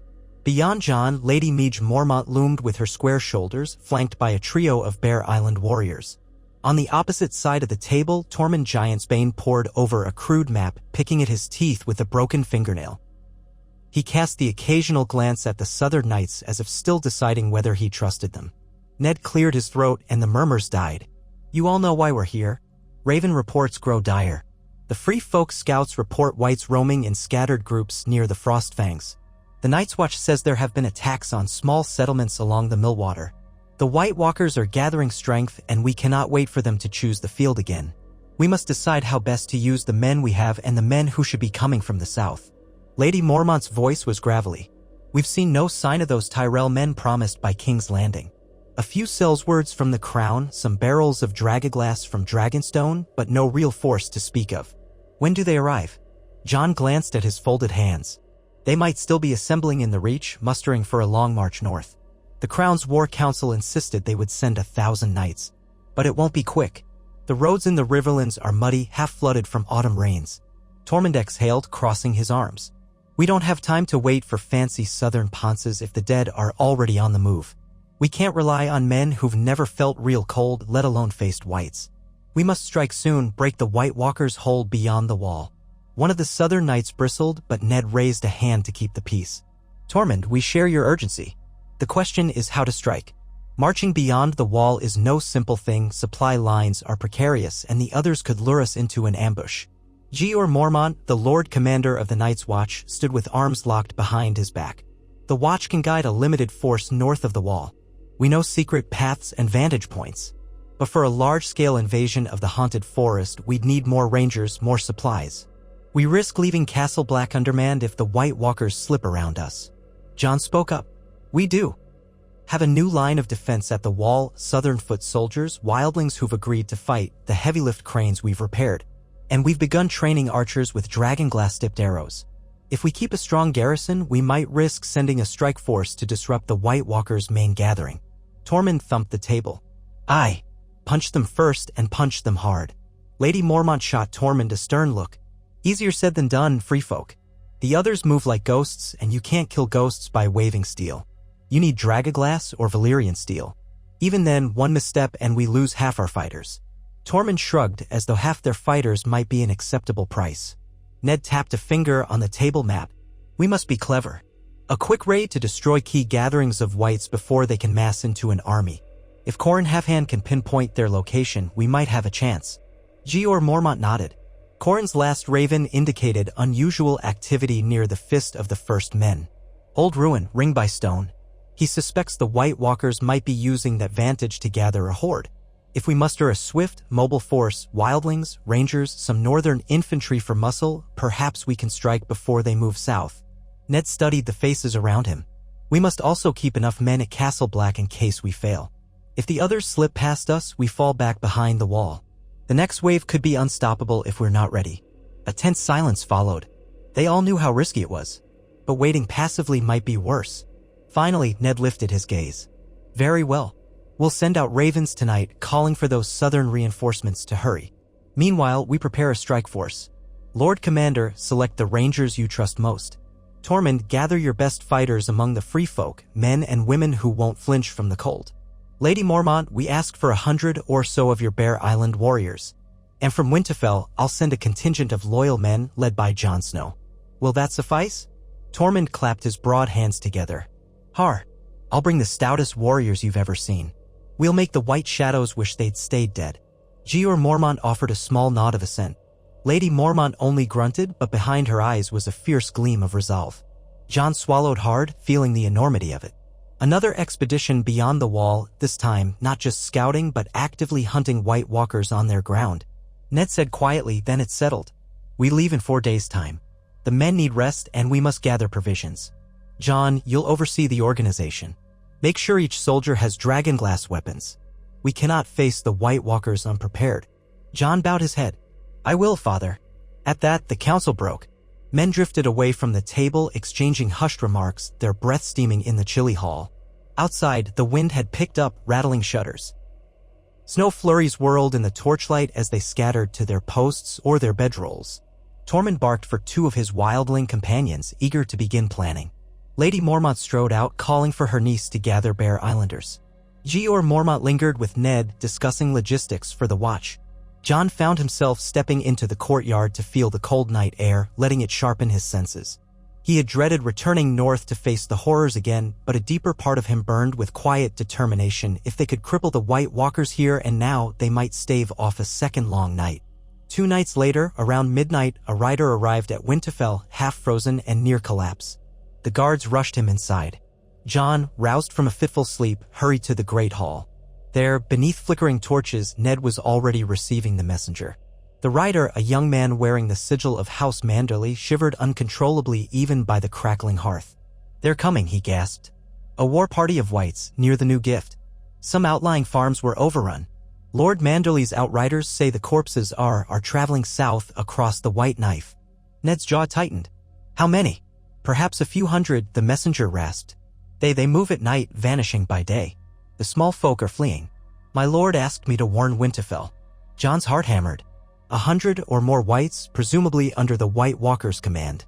If the reports were true, the threat was no longer confined beyond the wall. The undead were on the move south of it, or at least near the border. How had they crossed the wall?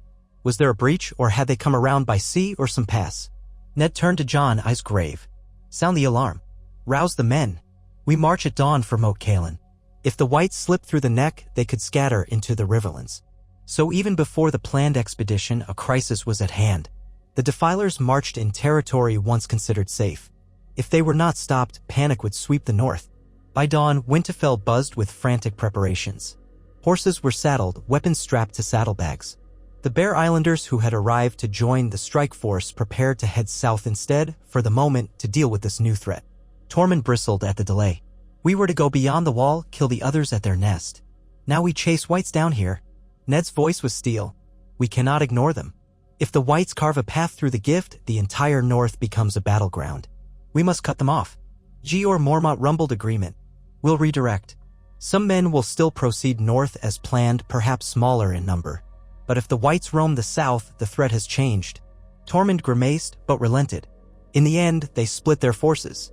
Jon Snow and a host of about 500 riders, Stark guardsmen, wildlings, Bear Islanders, would ride southeast, aiming to intercept the undead horde near the White Knife. Another smaller contingent, led by Corrin Halfhand, would push beyond the wall to keep watch on the main White Walker host near the Fist of the First Men. They did not have enough manpower to do both with overwhelming strength. The risk was enormous. Jon found himself again leading men into the unknown, but this time with a swirl of new faces. Lady Mormont's grim warriors, armed with heavy axes and newly forged dragonglass daggers. Tormund's fearless spearmen who had never fought in southern forests. A handful of southern knights in battered mail, still blinking in confusion at the savage northern roads. They rode out through Winterfell's gates on a bleak morning, the sky an iron gray. Ned remained behind to coordinate other defenses. He had to ensure that no route was left undefended. The parting was swift, a brief clasp of forearms. "Gods be with you, Jon," Ned said. Jon nodded, feeling the weight of responsibility settle deeper in his chest. They galloped along the King's Road, hooves churning the snow into gray slush. Cold wind battered their faces. The columns of riders stretched for a quarter-mile, the flags of House Stark snapping in the wind. Tormund cursed the cramped, muddy roads, longing for open tundra. The Bear Islanders merely frowned, focusing on the mission. Every night, they camped fitfully, posting triple the usual guards, anxious that whites might attack under cover of darkness. They saw no sign of the enemy yet, only abandoned farmsteads, occasional flocks of crows swirling overhead. A hush clung to the north, as though the land itself braced for disaster. On the third day, they reached the outskirts of what had once been a cluster of farmhouses near a branch of the White Knife.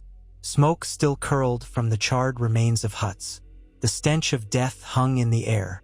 The men dismounted, weapons drawn, scanning the blackened timbers.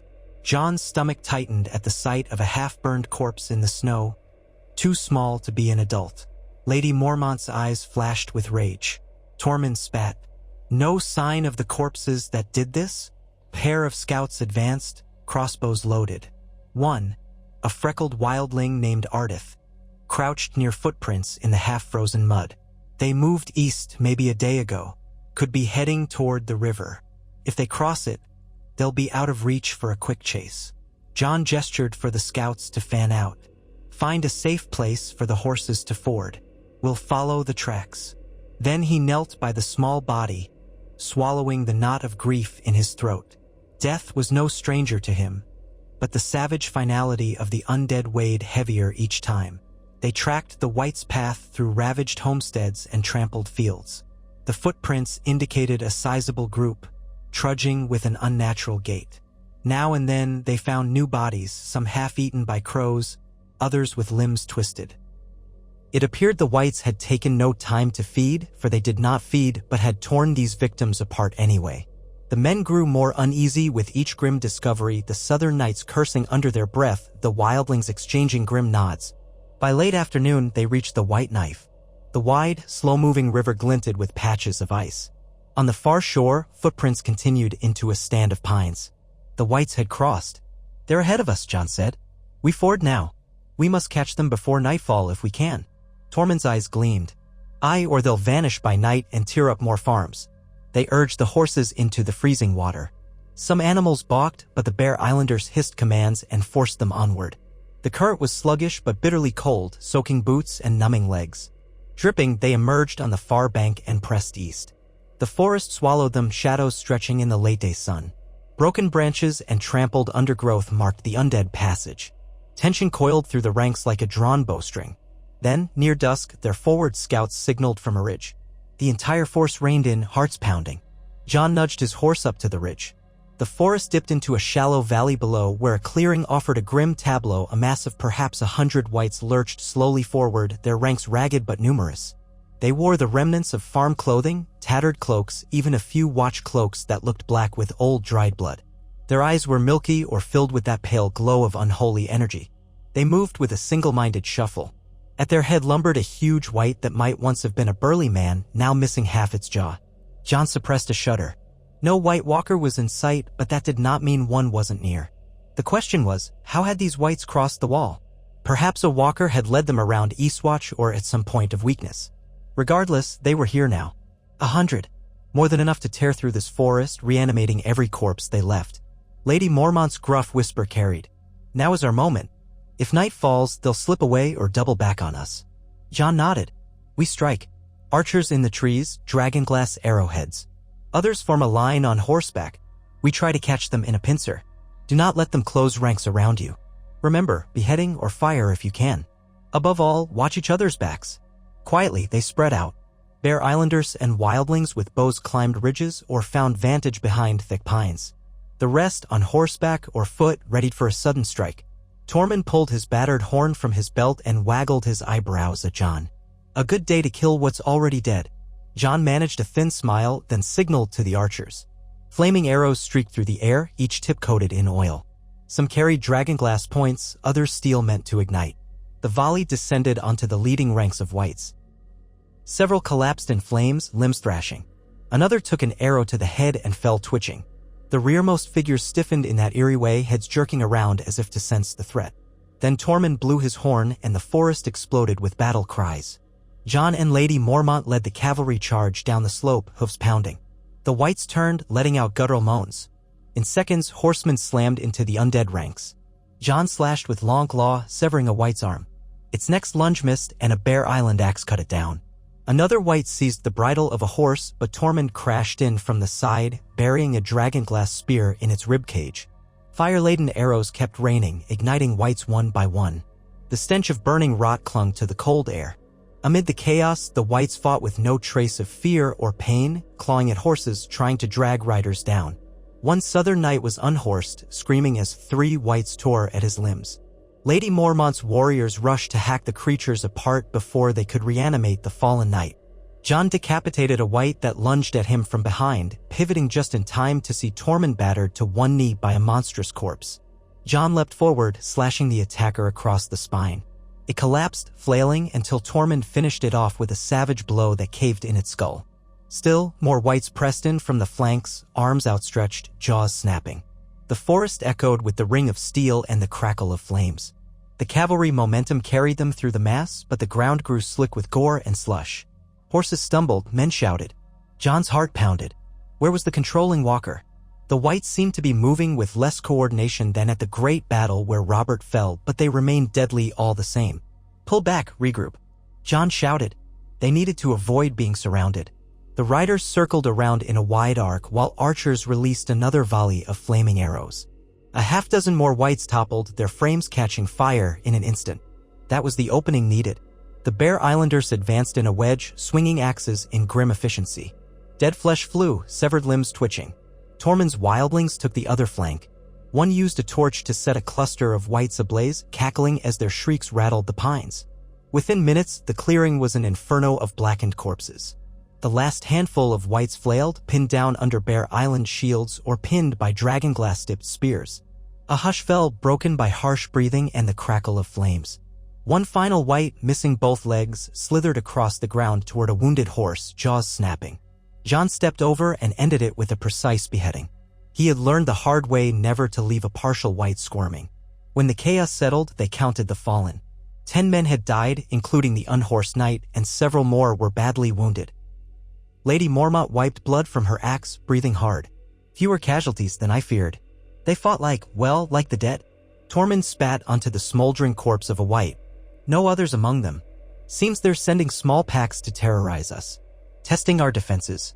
Or maybe letting them roam free. Jon crouched, heart still hammering, and examined the largest white's remains. There was no sign it had been guided directly by a white walker in the skirmish, no refrosting of the ground, no deadly chill that accompanied the others. Perhaps the walkers had animated these corpses and then set them loose. His mind churned with questions. Was this a new strategy, sending pockets of undead to scatter and spread fear while the main force gathered in secret? Night soon claimed the sky. They dragged white remnants into a huge pyre, burning them to ash. The men gathered around smaller fires, quiet and shaken. The victory tasted hollow when they considered how many more such groups might be roaming. The wounded were tended with poultices, the dead wrapped in cloaks. Jon sat near the largest fire, staring into the flames. The way the corpses had spilled out of the trees reminded him of the big battle months ago. That had cost Robert his life. This was just a smaller taste of the same terror.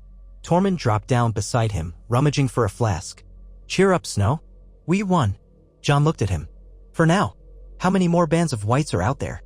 How soon before the main host comes south again? Tormund grunted. No sense glooming over it.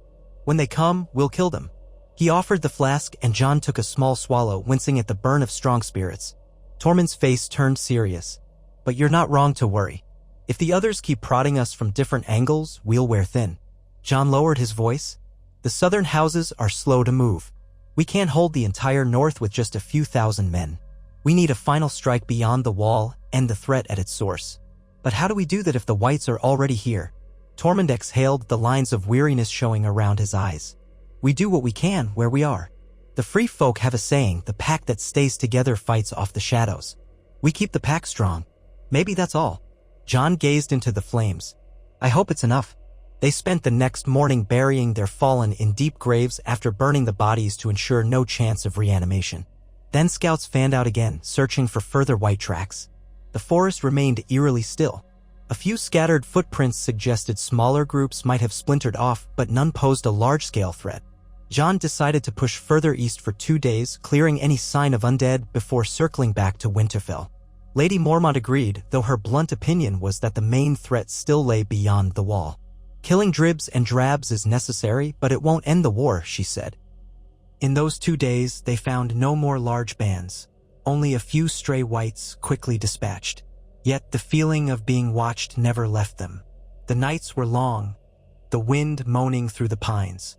On the second evening, they began the journey back toward Winterfell, accompanied by the grim reality that the White Walkers had broken the boundary of the wall with ease. Everyone knew that more raids might come at any time. When they returned to Winterfell, the yard bustled with new arrivals. A column of troops from House Tyrell at last. Less than 300, but they wore gleaming armor with golden rose sigils, and they carried fresh supply wagons. Their Lord Commander, Ser Eleanor Oakhart, bowed stiffly to Ned Stark in greeting.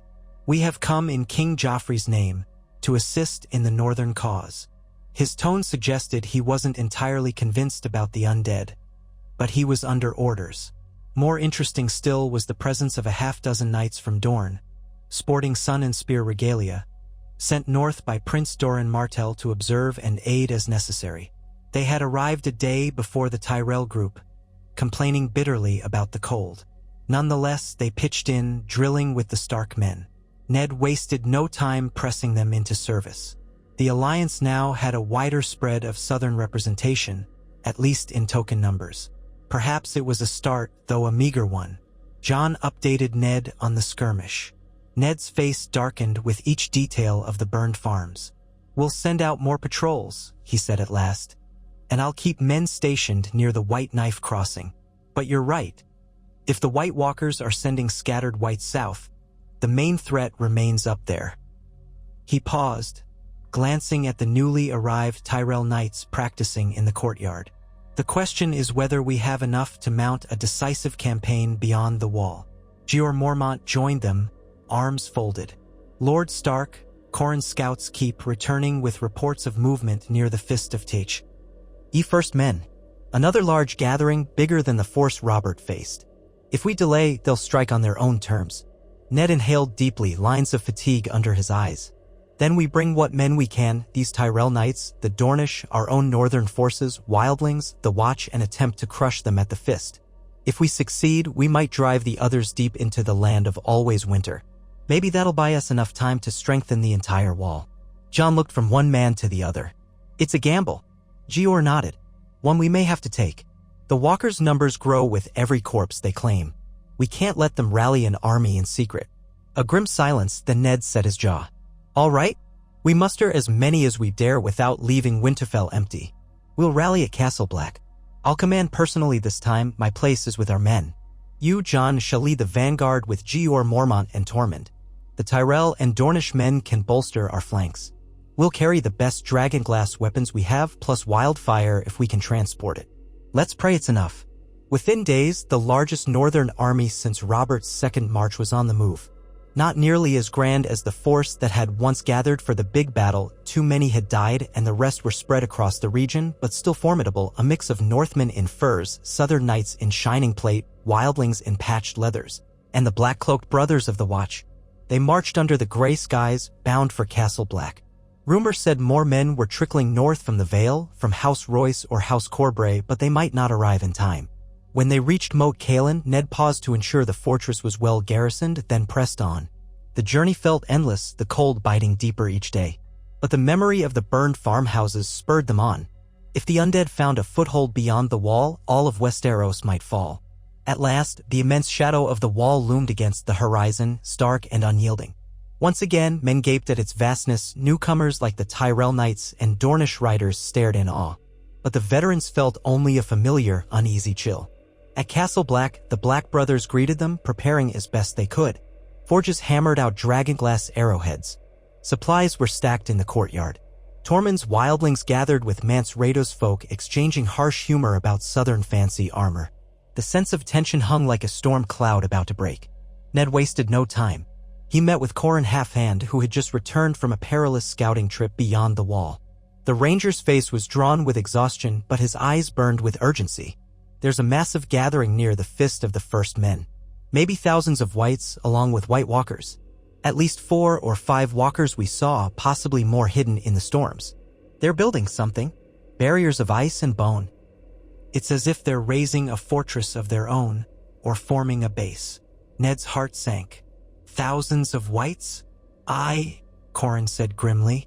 "They must have collected corpses from every wildling camp they raised. And some from the dead we left after the big battle. They move in the swirling blizzards, dragging remains. We nearly lost half our party to one such storm.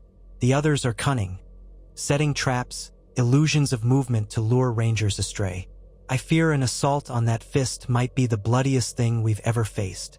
Ned exchanged a look with Jon, Jeor, and Tormund. The scale of the threat dwarfed even their darkest predictions. Yet they could not stand idle. "We must strike," Ned said softly. Otherwise, they'll bring that host south soon enough. Corin, guide us to the approach. We'll rely on your knowledge. We move at first light. So it was that the realm's defenders gathered once more for a stand that could decide the fate of the living. Before dawn, Ned Stark led a solemn procession through the wall's tunnel. Torches flickered against the frozen passage. The men emerged on the far side, greeted by the frigid expanse of the haunted forest. Frost-laden pines stretched for miles, the wind cutting like a blade. Still they marched thousands strong, though perhaps not nearly enough to match the undead legion. Jon rode near the front with Corin, Tormund, and Lady Mormont. Ned followed with the main body of troops, accompanied by Jeor Mormont and the Southern Knights. Every man carried some measure of dragonglass. Arrowheads, daggers, or spear tips. A handful of wildfire casks rattled on sledges behind them, ready for desperate measures. No one spoke much. Breath steamed in the chill. Overhead, clouds churned. The gloom pressed down. The next day, they encountered pockets of reanimated beasts. Undead wolves or elk wandering aimlessly, swiftly dispatched by well-aimed arrows. As they ventured deeper, the temperature seemed to drop further with each mile. By the third night, scouts reported strange howling from the distance, echoing in the pines. The men huddled in tense camps, ringed by torches. Some prayed to the seven, others to the old gods. The wildlings muttered about the dark powers stirring in the heart of winter. On the fourth day, they reached the foothills near the fist of the first men. Snow drifted thick around them, swirling in the biting wind. Corin signaled a halt. From a vantage on a low ridge, they saw the ancient ring fort rising upon a craggy rise, a circular shelf of ground topped by broken stones. Along its perimeter, glimmers of eerie white and gray swirled, an unearthly shimmer that might have been solid ice. Shapes moved in the distance, too far to see clearly but numerous. The whites. Jon's skin prickled. He felt the faint presence of that bone-deep chill he'd known the day he fought a White Walker, as if an invisible hand brushed the air, sending a wave of dread through him. The others were near. Ned rode up, peering through the falling snow. Thousands, just as Corin said. We won't have the advantage of numbers. Our only hope is to strike fast, break their formation, kill the White Walkers controlling the horde. His breath came out in tense puffs. If we fail, we retreat. We can't afford a drawn-out massacre. Jeor Mormont's jaw tightened. Then let's make the best plan we can. Split the host into 3 assaults, one from the west, one from the east, one from the south. Leave the north side open for them to retreat if that's how they behave. We'll corral them, try to isolate the walkers. Tormund clenched his fists. You can't corral the dead easily, but we can try. Let's do it quickly before the weather worsens. Ned looked to Jon. You lead the eastern flank with Tormund. I'll take the main body south. Lady Mormont and Corin handle the western approach. Jeor, you command our reserves. When we signal, we close in. Light the torches, fire the arrows, fight our way in until we see the walkers. That's where Valyrian steel and dragonglass must do its work. Jon nodded, heart in his throat. This was it, the moment their entire realm had dreaded and prepared for. A second massive confrontation with an enemy beyond understanding. He gripped Longclaw's hilt, recalling Robert's final roar months ago, how the king had refused to die on his back. This time, Ned Stark led them, but the stakes were no less. If they fell, the White Walkers would pour south unopposed. They advanced, forging through deeper snow, the hush of the forest broken only by the scrape of boots, the snort of horses. Then, from the center of the ring fort, an eerie wail rose like ice shrieking against stone. The whites seemed to sense the living approach. Jon saw movement below, shapes shifting in the gloom, a chaotic stirring of silhouettes. The White Walkers had discovered them. Ned raised a gauntlet hand, gave the signal. Horns blared in the swirling snow. From 3 directions, the allied forces emerged, torches aflame. War cries pierced the wind. Archers unleashed the first volley of dragonglass-tipped arrows. Some soared into the ring fort, striking whites in the chest or neck, dropping them instantly. Others set the perimeter ablaze. The stench of burning dead filled the air. At the eastern flank, Jon and Tormund charged in, the ground treacherous with ice. Dozens of whites, wildlings, watchmen, southerners who knew, threw themselves at the living, teeth bared, limbs contorting at unnatural angles. Jon hacked one apart with a swift blow, then whipped around to plunge Longclaw into another that lunged from behind. Tormund bellowed, swinging a spiked mace that shattered bone. The men behind them pressed forward, unleashing a second wave of flaming arrows. The night air flickered green where a few wildfire pots exploded, incinerating clusters of whites in a roaring inferno. On the southern approach, Ned Stark led a wedge formation bearing the Stark banner. The whites rushed to meet them, screeching in a mindless tide. But the Northmen held formation, systematically cutting them down with dragaglass spears. Southern knights in gold-trimmed armor joined the thrust, though their shining plate quickly spattered with black gore. Ned fought with grim precision, ice sweeping in wide arcs, lopping off limbs. Beside him, Jeor Mormont's rangers advanced, setting more pockets of whites ablaze. Lady Mormont and Corran on the western side encountered a savage cluster of undead that nearly broke their line. Corran lost 3 rangers in the first moments, their screams cut short by whites' clawing hands. But the Bear Islanders counterattacked with unstoppable fury, hacking through the undead with their heavy axes, roaring the Mormont name. Corran skewered a white with dragaglass and twisted the blade, dropping it instantly. The swirling storm intensified as if summoned by the White Walkers. Visibility shrank. Arrows still flew, but the lines blurred. Jon felt the temperature plummet further. He sensed it a heartbeat before he saw them, slender shapes gliding through the chaos, clad in armor of frosted crystal, swords of ice shimmering with malevolent light. The White Walkers. Their presence radiated a cold that bit deeper than any winter. Jon shouted, "Tormund! The Walkers!" He pointed. 2 of them stalked through the whites, their pale blue eyes fixed on the living. At once, the whites around them fought with renewed intensity, as if guided by a lethal will. Tormund cursed. "We'll have to get close. Your sword can kill M." Jon nodded. "Cover me." With a burst of adrenaline, he pushed forward, weaving through the melee. The first walker spotted him, raising its blade.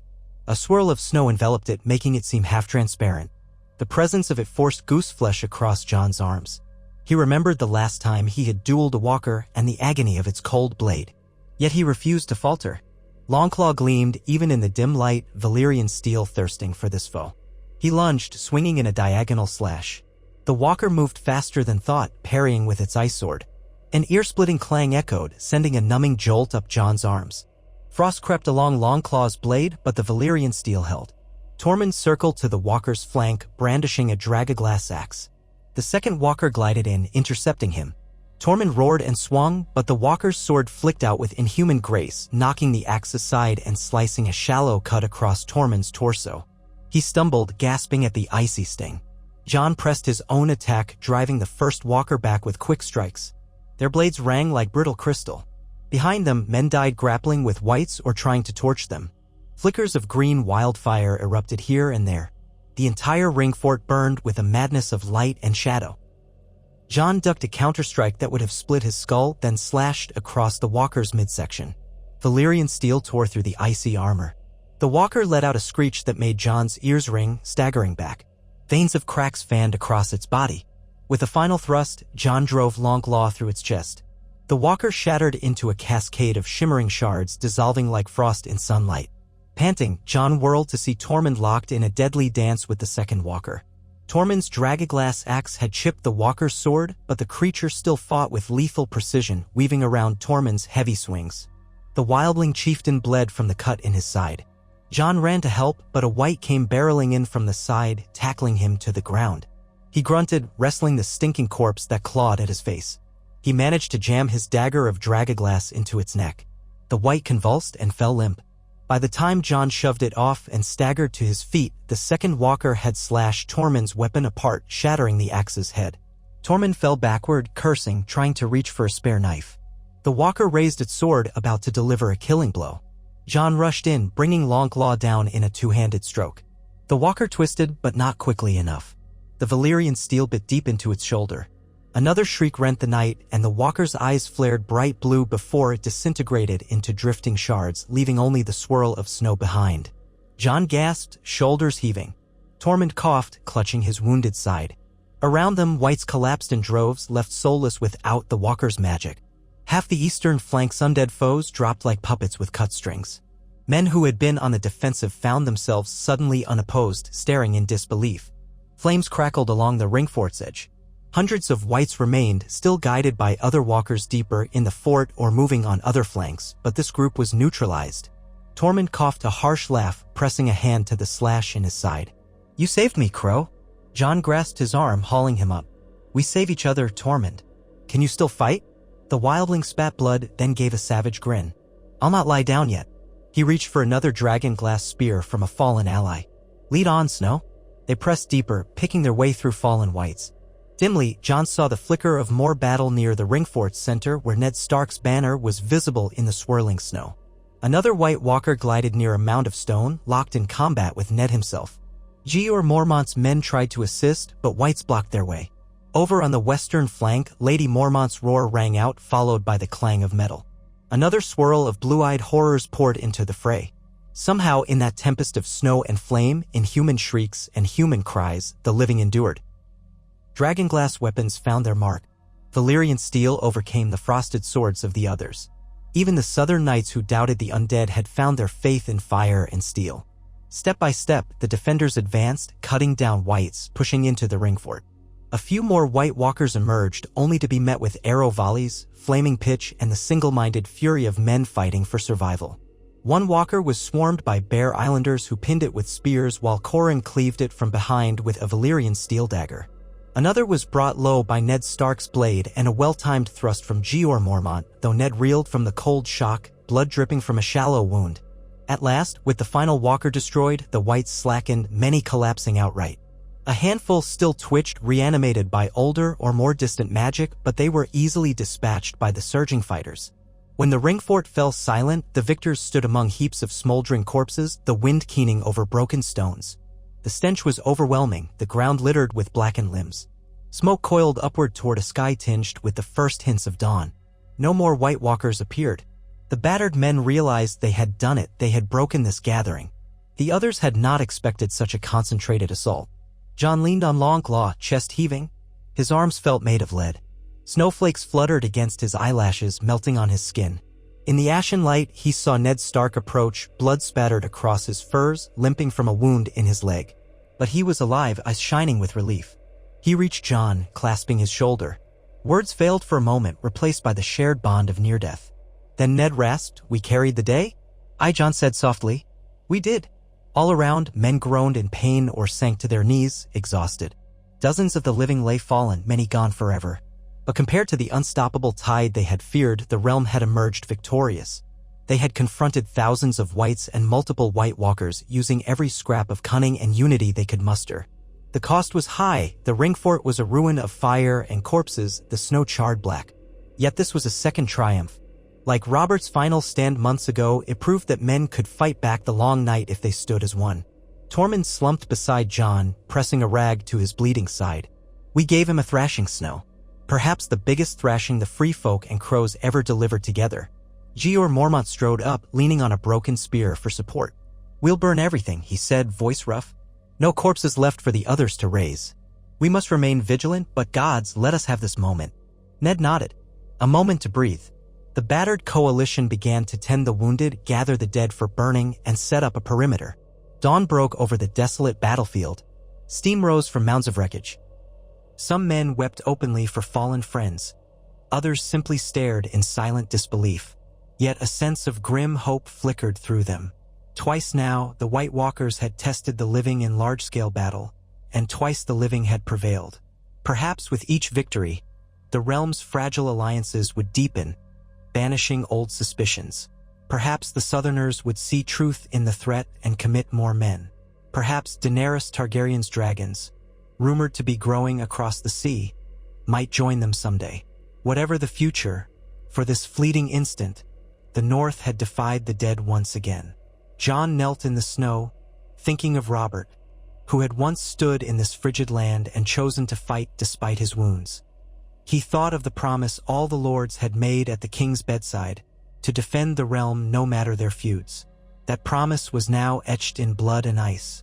So long as they kept faith with one another, they had a chance. He pressed a hand to the frozen ground, feeling the cold shock of it, then rose to help gather the wounded. Dawn's pale light glinted off the shards of ice from the fallen White Walkers, sparkling like broken glass. A sign, perhaps, that the living's resolve was not so easily shattered. In the weeks and months ahead, the war would continue. The others still lurked in the far north, and scattered bands of wights might roam. The question of the throne in King's Landing remained unresolved, tension simmering even as Joffrey's reign clung to legitimacy.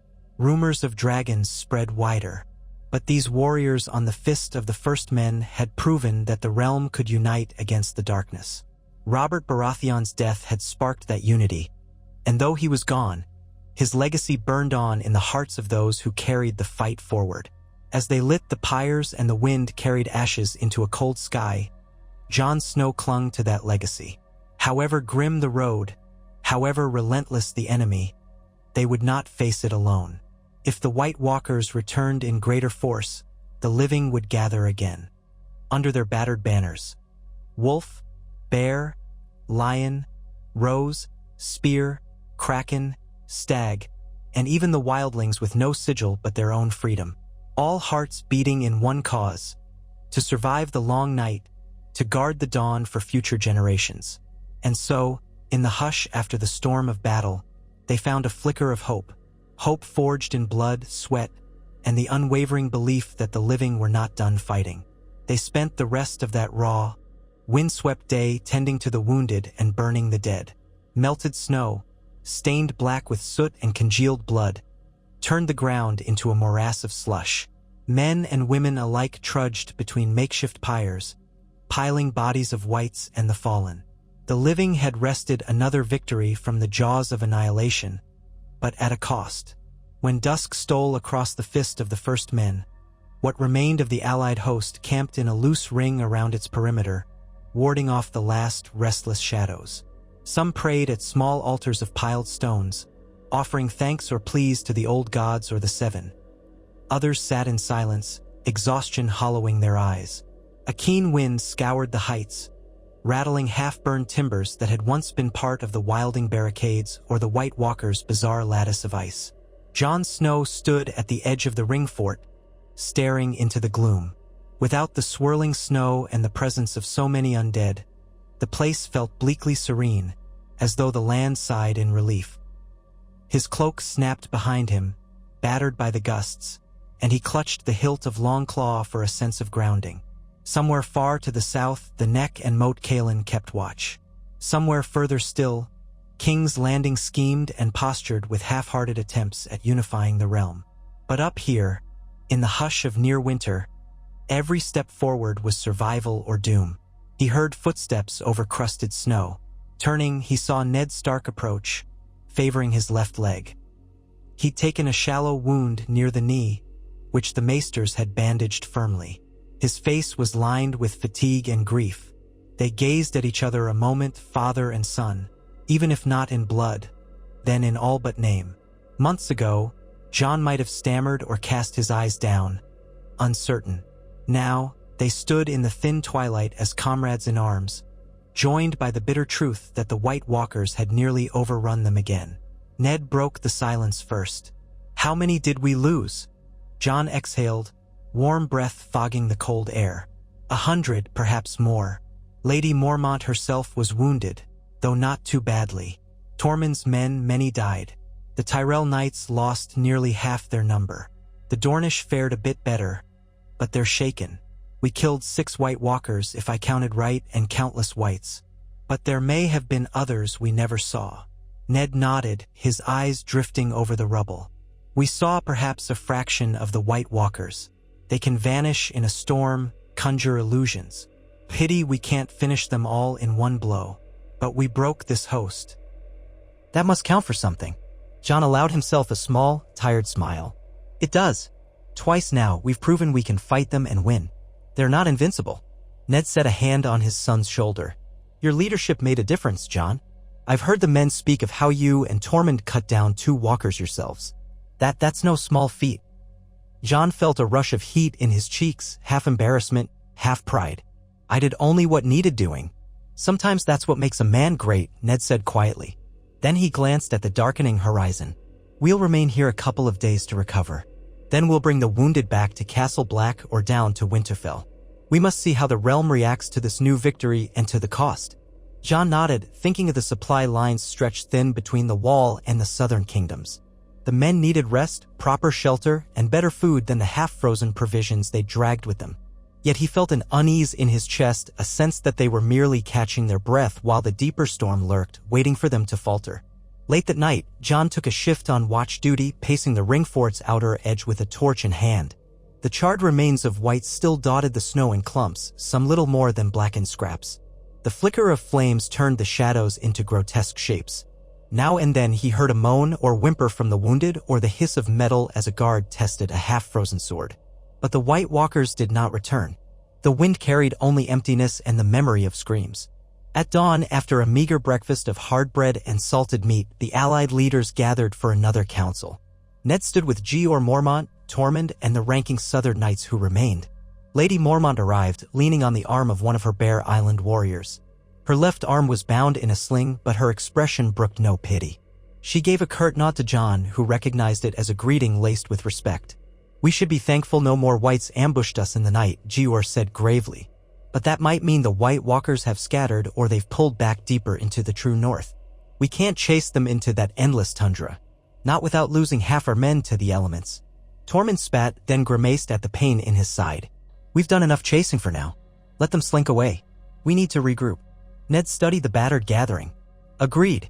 We've accomplished what we came for. The question is, do we leave some watchers here near the fist? Or do we abandon it completely?" Corrin Halfand, face still gone from exhaustion, spoke up. "A small party can remain to track the others if they reappear. Volunteers, most likely from the Watch and Free Folk. We know this land best, but I doubt we can hold the fist against another assault. It's too remote." Ned sighed. "Very well. We'll leave you a token force and enough supplies for a fortnight. If trouble comes, send a raven or withdraw to Castle Black. The rest of us must return behind the wall." So it was decided. They spent another day constructing rudimentary shelters for the Watchers, organizing supplies, and caring for the wounded who could not travel yet. By the next morning, the main host departed, forging a slow path south through the forest. Snow fell almost constantly, veiling the sun in a gray haze. The mood was tense but relieved. Though the battles had been brutal, the living had emerged victorious yet again. Jon rode near the front, alongside Ned and Lady Mormont. He found himself glancing at the quiet shapes of the Southern Knights behind them. They might once have ridiculed the notion of the undead, but their eyes held a new wariness. Some muttered that the cold bit deeper than any normal winter. Others prayed under their breath, reciting half-remembered chants for the stranger or the warrior. The Dornish men, who loathed the cold, huddled in furs that looked ridiculous over their bright clothes, yet they marched stoically on. If nothing else, these people had seen the White Walkers firsthand. They would return home with stories that might shake the realm into a firmer alliance, if the realm would listen. By the time the host reached Castle Black, men were half dead with fatigue, beards matted with ice. The gates opened to receive them, revealing a courtyard crammed with tents, wagons, and new arrivals. More knights from the Vale, a few sworn swords of House Royce, a handful from House Corbray. Word of the second victory had traveled fast, spurring other lords to send modest reinforcements at last. They found Ned Stark in the yard, greeted him with solemn bows or cautious respect. But Ned saw their wide eyes taking in the battered state of the returning warriors. No doubt they recognized that the war was far from over. Castle Black overflowed with the wounded, so Ned ordered that those who could travel onward be taken to Winterfell, where the maesters had more resources. He planned to move the bulk of the Southern Knights there as well, ensuring they didn't starve. Castle Black's supplies were never meant for such a vast crowd. Meanwhile, Jon oversaw the reorganization of the Watch's Rangers, working closely with Corrin's men to keep up constant patrols beyond the wall. Wildlings and Black Brothers alike patrolled the fringes, watching for signs of undead infiltration. The days turned to weeks. Early frosts deepened, rivers began to freeze, and the nights lengthened. Through it all, ravens flew back and forth to King's Landing, bearing letters sealed with the Stark direwolf and the sigil of the Night's Watch. Their messages detailed the victory at the Fist, the heavy losses, and the urgent need for continued unity. The Crown's replies were polite, but Cersei's words were always guarded, referencing the exorbitant costs of war. She wrote that King Joffrey would soon dispatch another contingent of men, though none arrived in the short term. Stannis sent more practical missives from Dragonstone, promising shipments of dragoglass and casks of oil. Renly remained elusive, rumored to be courting the Tyrells or forging pacts with Storm Lords, but no direct threat of civil war erupted. It was an uneasy stalemate, each claimant perhaps realizing that to fight for the throne now could doom the entire realm. At Winterfell, Ned worked tirelessly to coordinate the influx of soldiers, handle supplies, and reinforce the roads. The local peasants grumbled at having so many mouths to feed, but Ned's calm leadership and fair policies prevented unrest from spreading. House Mormont, House Glover, House Umber, and others from the north accepted these burdens stoically. To them, the White Walkers were a genuine threat. If the south lagged or fussed over gold, the north would stand firm. Yet each day, rumors flew of more wildling scouts spotting undead pockets along remote forest trails. The White Walkers had not mounted another massive offensive, but they would not vanish so easily. When Jon visited Winterfell with a small escort intending to confer with Ned and check on Tormund's healing, he found the castle a hive of anxious industry. The yard rang with blacksmiths forging more dragonglass-tipped spears, Tyrell men drilling in half-frozen mud, and Mormont warriors instructing southern recruits on how to fight in snowshoes. The hearth in the great hall roared, but the chill in the corridors lingered as though the old stones themselves braced for a longer winter than any remembered. Ned greeted Jon in a small solar where a crackling fire provided a semblance of comfort. Catelyn Stark had returned from Riverrun, though her father's health continued to fail. For now, she assisted Ned with logistics, trying to maintain a sense of normalcy amidst the mobilization. Sansa was still in King's Landing, effectively a hostage of the crown, though new letters suggested Joffrey was too distracted with other matters to harm her outright. Arya, Bran, and Rickon were scattered, Arya in the Vale with Lysa for protection, or so rumor had it, Bran and Rickon safe in the castle's upper floors, learning from Maester Luwin. The war had scattered the Stark family like seeds in a gale. "How fares the watch?" Ned asked once Jon entered. He waved for Jon to take a seat near the fire. Catelyn, standing by a table laden with maps, offered a faint smile, though she still held that familiar tension in her eyes when looking at Jon. Jon settled onto a wooden chair, carefully removing his gloves. "We hold steady. Corrin's watchers at the Fist have seen no new massing of undead. Tormund is recovering at Castle Black, though he complains the Maester's poultices smell worse than a goat's backside." Ned gave a soft chuckle. "That sounds like Tormund. And the wildlings beyond the wall, are they cooperating still?" "They are. Mance Rayder has men patrolling, pushing stray whites back. A few free folk have drifted south of the wall for safety, though they remain wary. Still, we haven't had major incidents. The real tension is among the southern knights who resent wildling presence. We do what we can to keep them apart." Catelyn turned from the table. "And the White Walkers? Are we sure we've driven them away, or might they strike again soon?" Jon's expression darkened. "The latter, my lady. We haven't beaten them entirely. Their cunning testing us, unleashing raiding parties, then vanishing. Each time we slay a walker, we buy ourselves time, but we cannot assume they're gone. With winter's deep freeze coming, they might gain even more advantage in the next few months." Ned's hands tightened on the arms of his chair. "Then we'll keep the realm prepared. Even if the South has half a mind to bicker, I'll hold them to their pledges of men and supplies. Stannis has been cooperative, he might be harsh, but he understands the threat. Cersei, less so. But with Tywin's letters confirming the battles, she can't ignore it entirely." Catelyn pressed her palms to the table, scanning a page of scrawled notes. "We have scouts in the Riverlands near the neck to spot any new undead incursion. Our biggest fear is that they'll slip through in scattered groups, picking off villages. Once a foothold is established, the White Walkers' numbers grow quickly." Silence fell, broken only by the crackle of fire. Jon cleared his throat. "If the realm would unite fully, we could mount a final push into the far north, find the other's true lair, assuming they have one, and end them. But we'd need tens of thousands of men, supported by supply lines, and perhaps more weapons like Valyrian steel or dragoglass.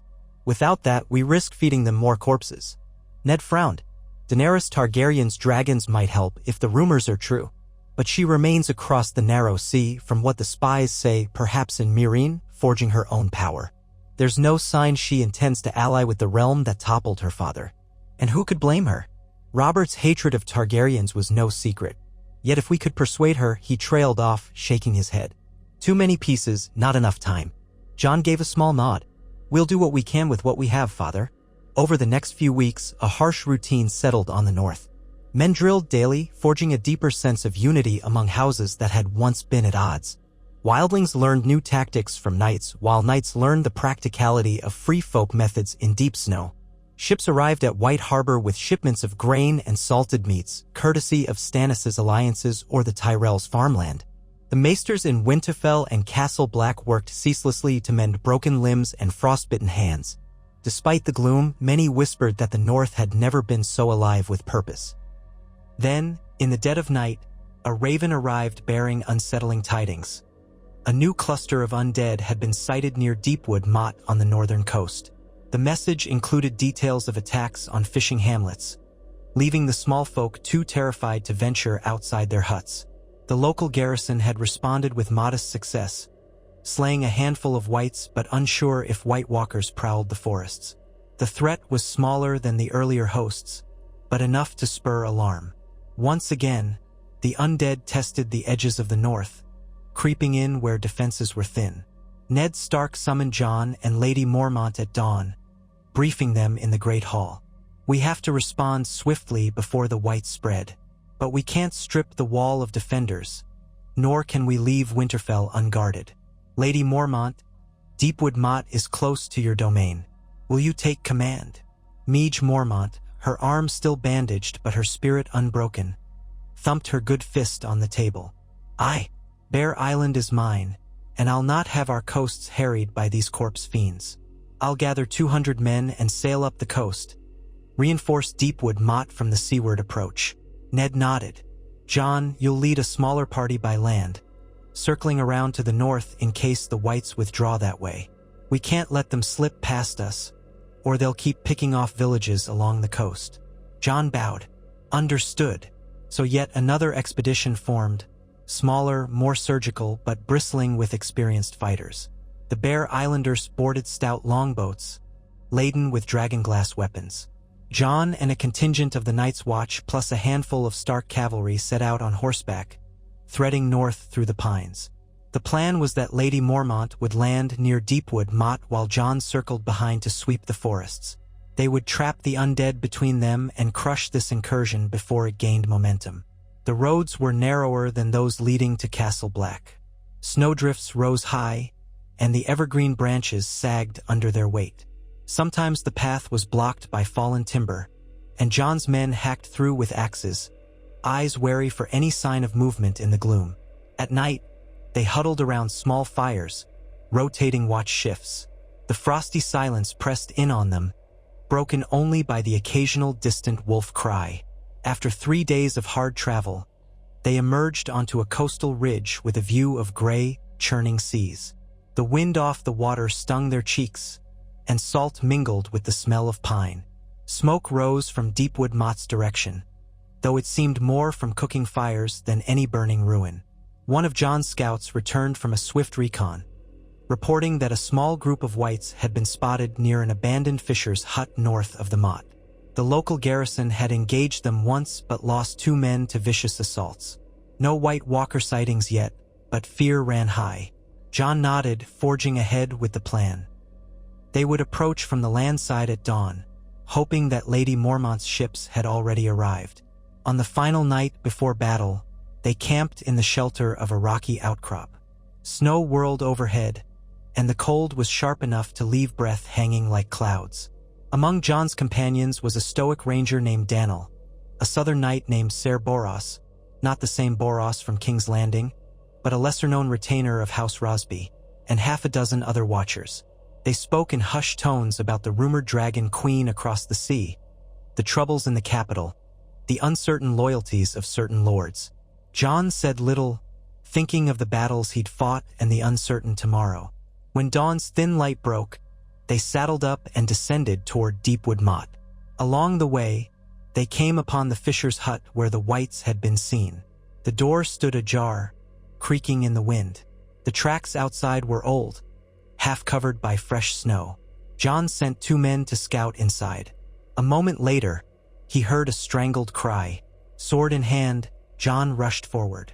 Inside, the hut was dim, the roof half collapsed. The 2 scouts stood over a ghastly sight.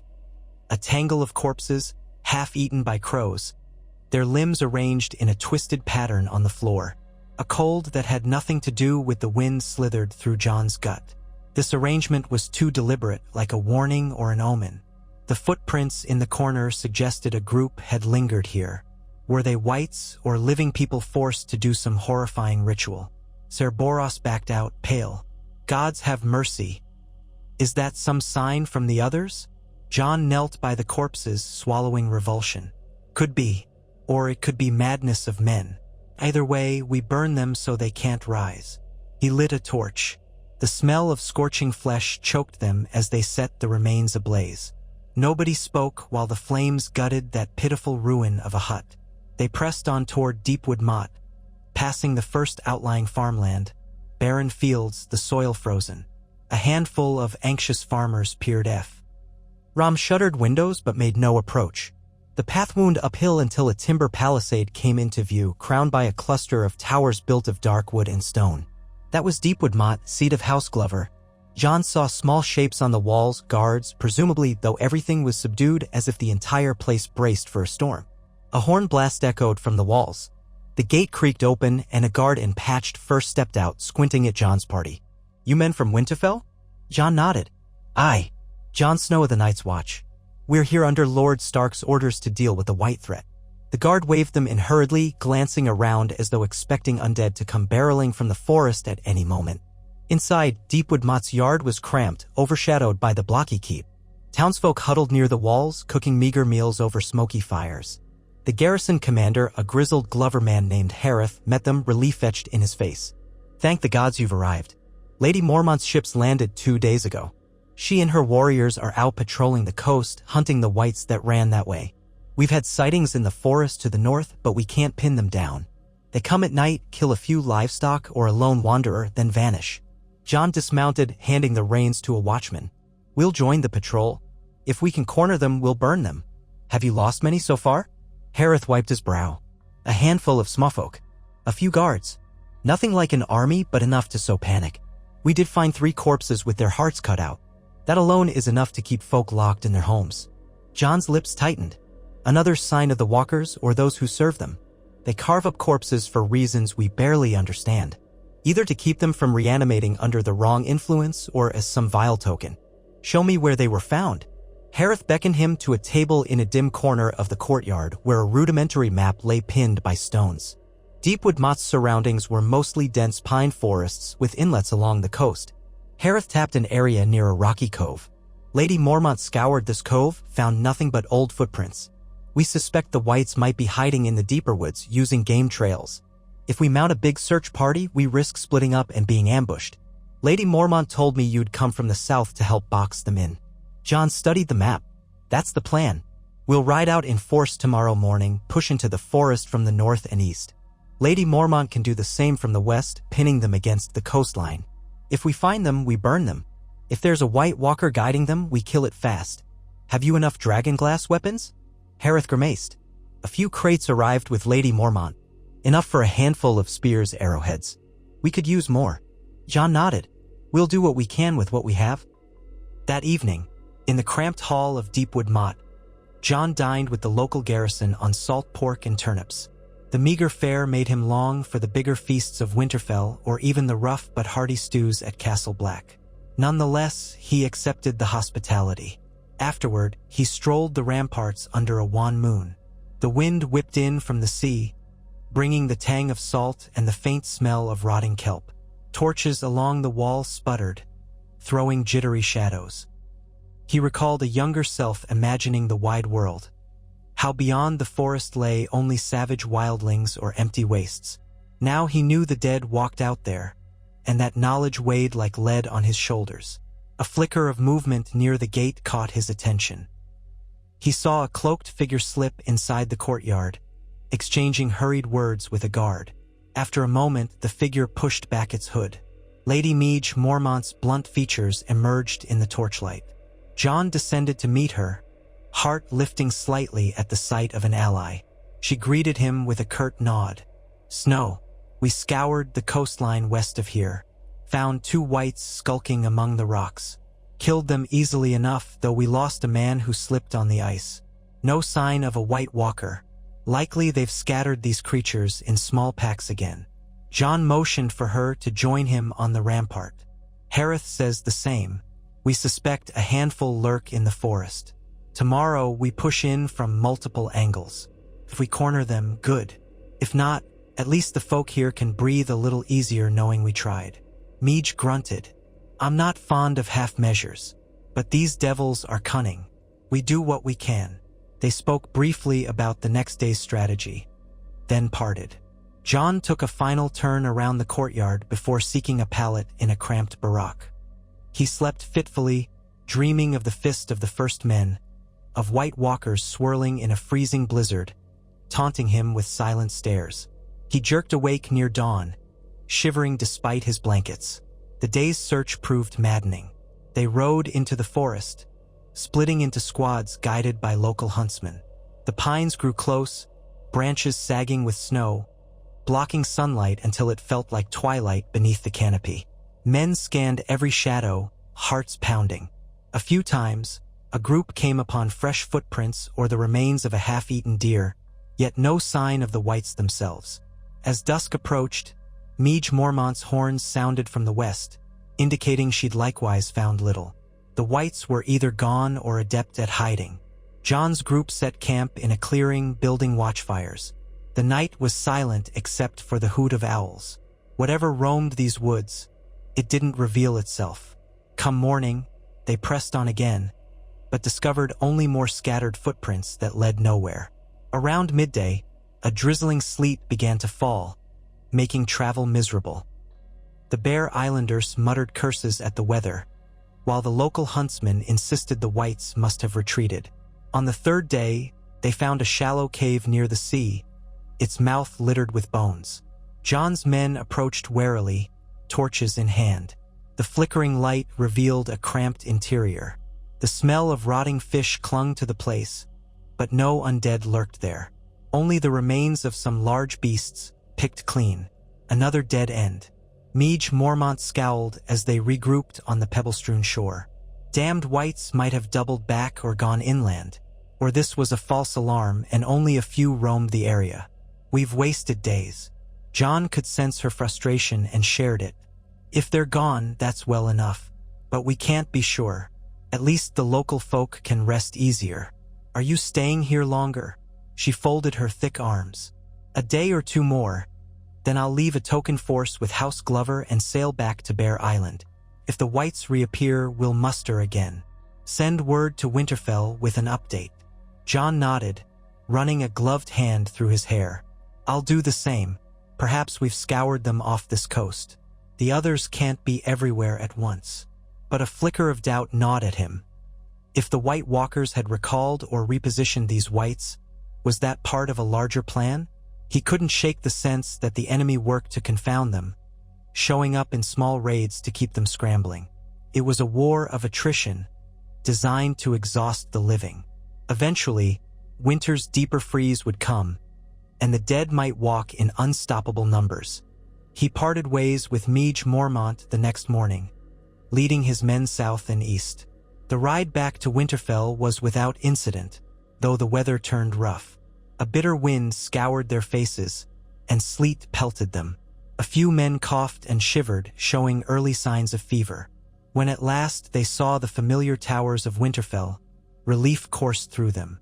Inside the gates, the courtyard remained as busy as ever. New faces had arrived. A small party from House Tully, including Edmure Tully himself, who had come to talk of supplying the north with fish and grain from the riverlands. Jon saw a handful of men bearing the falcon sigil of House Aaron as well, apparently drawn by the stories of the undead threat. If nothing else, the realm's lords seemed less eager to ignore the north now that word spread of repeated battles. Jon reported to Ned, who absorbed the news of the fruitless hunt with a resigned nod. So no major confrontation, Ned said. Perhaps it's for the best. The whites there must have been few. Still, I share your worry. These raids might distract us from a new threat. Caitlin, seated at a table of ledgers, glanced over. We have to remain vigilant, though. The small folk in each region must see that we respond swiftly. Otherwise, fear will spread like wildfire, and that could spark chaos. Ned ran a hand through his hair. I'll have more men posted to Deepwood Mot, courtesy of House Glover. We can't be everywhere, but we'll do our best. He looked at Jon. You must be exhausted. Go find rest. We'll handle the immediate details. But Jon found sleep elusive that night. He wandered Winterfell's corridors, remembering simpler days of boyhood, only to be confronted by the knowledge that those days were gone forever. The realm was a fortress under siege, not by another kingdom, but by death itself. If the living did not remain united, they would be devoured one region at a time. A few quiet weeks followed, during which more southern envoys arrived. Ser Adam Marbrand returned from King's Landing, bringing news that Joffrey had at last dispatched a fresh group of gold-cloaked soldiers, though they were still far behind schedule. The Lannisters remained in uncertain alliance, while the Tyrells quibbled about finances. Dorne continued to trickle in men, but not in great numbers. Through it all, Ned Stark pressed forward with relentless determination, forging alliances, organizing supply routes, instructing maesters to maintain communication. Stannis Baratheon's letters came more frequently, referencing the forging of new dragonglass weapons at Dragonstone. He had not declared open war on King's Landing, preferring to see the White Walkers defeated first. Renly's whereabouts remained uncertain, rumored to be forging a network of supporters in the Stormlands. Daenerys Targaryen's name appeared in rumor after rumor, but no real sign emerged that she would cross the sea to help. And so Westeros remained a precarious tapestry of competing interests, loosely stitched together by the threat of extinction. One midwinter day, a new crisis reared up. A raven arrived from the Dreadfort, seat of House Bolton, reporting that wildling raiders had attacked a village near the outskirts of Bolton lands. The message was inflammatory, accusing Ned Stark of letting free folk roam unchecked and wreak havoc upon loyal subjects of the realm. The Boltons demanded a response, threatening to deal with the savages themselves if the crown would not. It had the ominous ring of old grudges, House Bolton's name still sour in the north even after they bent the knee. Ned read the note in Winterfell's hall, rubbing his temples. How do we confirm if these raiders are truly free folk, or if the Boltons are scapegoating them? Jon frowned. Tormund's free folk are mostly near the wall or interspersed with the Watch. Could be a band that never joined Mance Raiders' alliance. Or it could be the Boltons stirring trouble. Ned grimaced. Either way, this is precisely the kind of division the White Walkers want. We can't allow it to escalate. I'll send a diplomatic party to the Dreadfort at once, along with watchers to see if these wildlings truly exist or if it's a ploy. He handed the message to one of the maesters. Draft a response, courteous yet firm. We want cooperation, not fresh feuds. But as days passed, rumors spread of other minor conflicts. A skirmish near the mountain clans, a reported theft of horses pinned on free folk, allegations that a northern house withheld grain from southern knights. Petty disputes festered, each threatening to tear at the fragile unity. Ned spent hours in councils, mediating, pressing lords to remember the real war was with the dead, not each other. Jon watched these political storms with unease. He recognized the necessity if the living devoured themselves in squabbles, the White Walkers would descend upon a realm too weakened to stand. Yet it seemed some lords had short memories. The horrifying battles at the Wall and the Fist of the First Men already felt distant to those who had not witnessed them. Tormund joked that men had an even shorter memory than beasts, if that was possible. Amid the tension, a small band of watchers beyond the wall vanished. No ravens, no survivors. Corn Halfhand led a rescue party, returning days later with grim news. They found only scattered gear and footprints that vanished into the ice. Another probable ambush by the White Walkers or Whites. The Watchers had not even had time to send a warning. None of their bodies were found. It was a cold reminder that the enemy never slept. We can't keep losing men like this, George Mormont told Ned at the next strategy council. We need more recruits for the Watch, more patrols, better resources for scouting. The lands beyond the Wall are massive, we're stretched too thin. Ned tapped a finger on the table. We'll reinforce you as best we can, old friend. But our own resources are finite. The realm must do more. Ser Adam Marbrand, present in the council, cleared his throat. In King's Landing, the talk has turned again to finances. The crown is heavily in debt. The Iron Bank demands repayment. Squeezing lords for more coin might spark rebellion. Cersei is reluctant to impose new taxes to fund a war many still call a northern phantom. And Joffrey? Ned's eyes flashed with anger. There's nothing phantom about it. We've lost hundreds, thousands to these battles. Does King Joffrey need to see a white clawing at his throne room doors before he acts in earnest? Ser Adam bowed his head. My lord, I agree with you. But the court is thick with sycophants who feed Joffrey's vanity.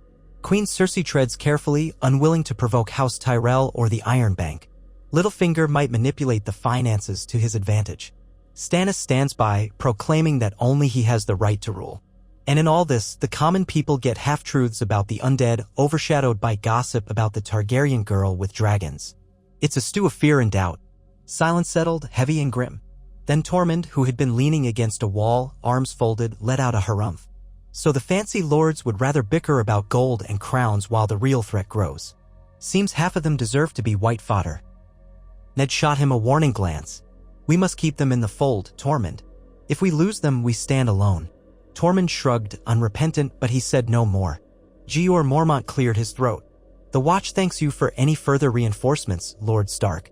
We'll keep looking for ways to track the White Walkers without exposing small patrols. Perhaps larger expeditions with more men supported by roving outriders. We need something new, some advantage. More Valyrian steel, more wildfire, or the rumored dragons.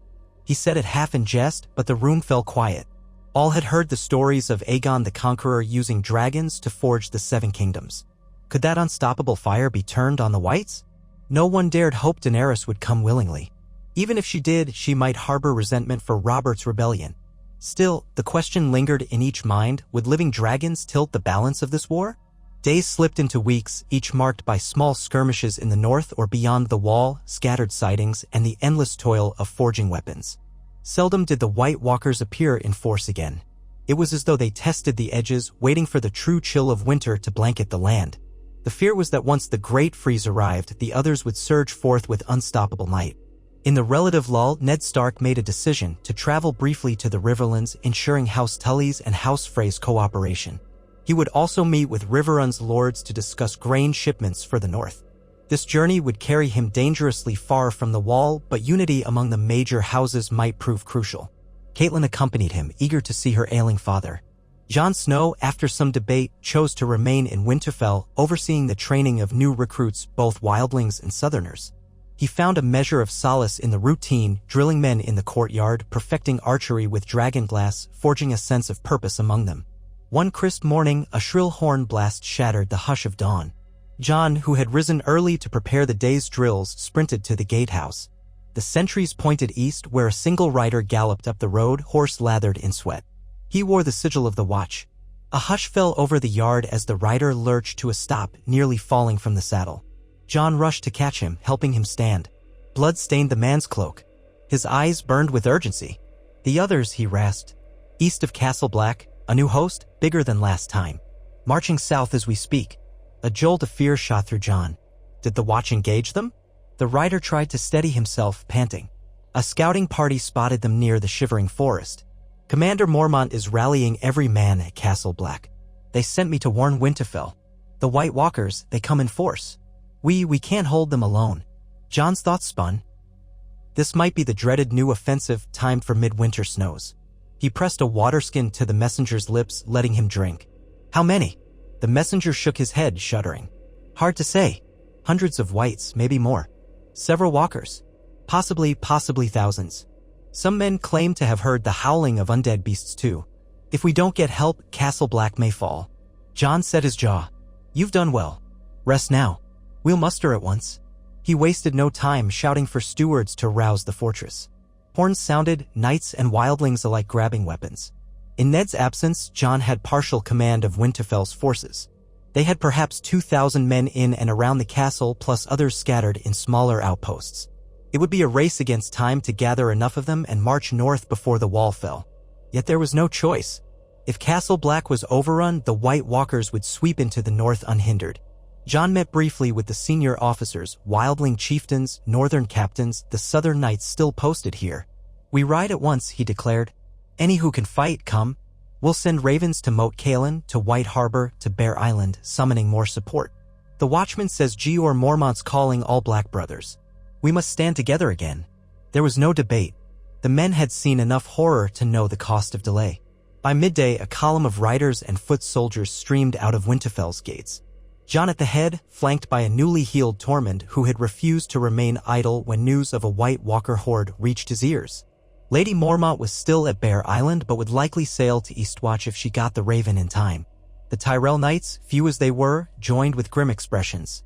The Dornish contingent had departed some days earlier, but a handful remained and they too prepared to fight.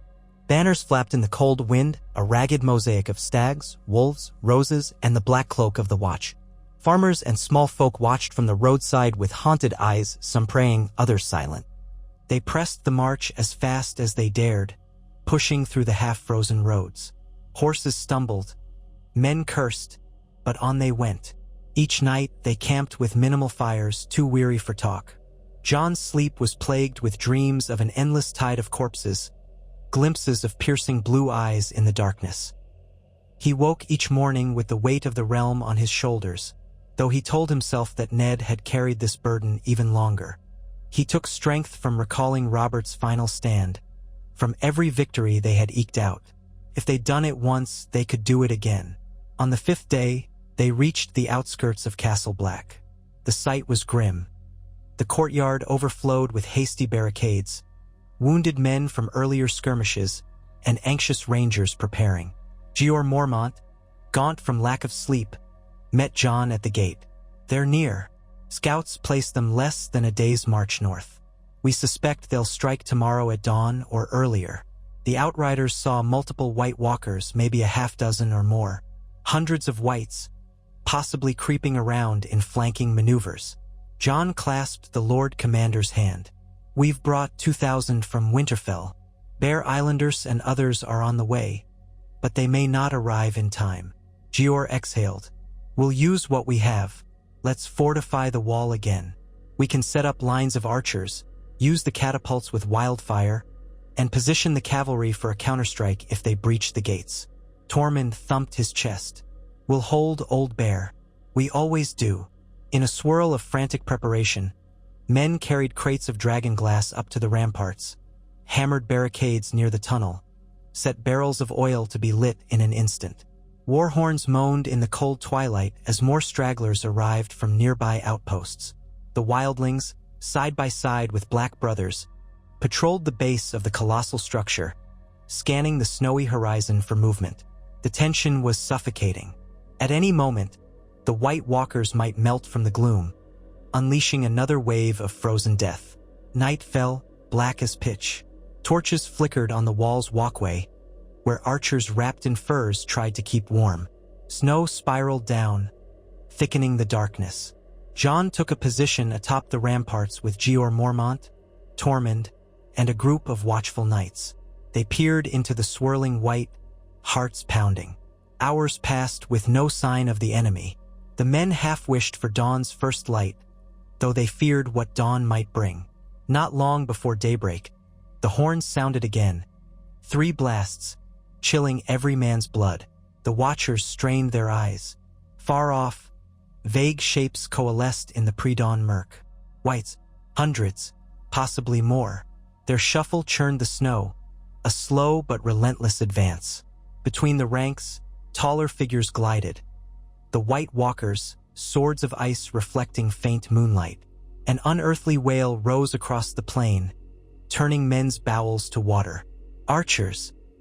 Jon roared, voice echoing on the icy wind. Loose!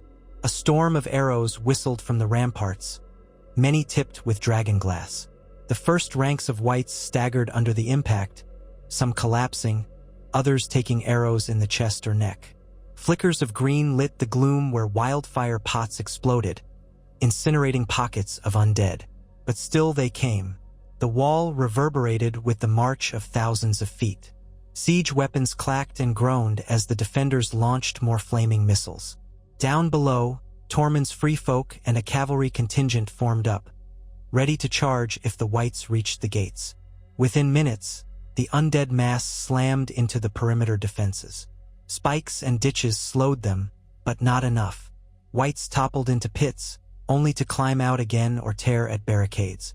The watchers on the ramparts kept firing, sending shafts into the cluster. The biggest threat came from the White Walkers themselves. Jon spotted their gaunt figures weaving through the whites, as if directing them with silent will. Now and then, a flash of ice blade caught the torchlight. The temperature around the wall seemed to plummet even more, as though the air froze at their passing. Jeor Mormont bellowed for the catapults to unleash barrels of oil.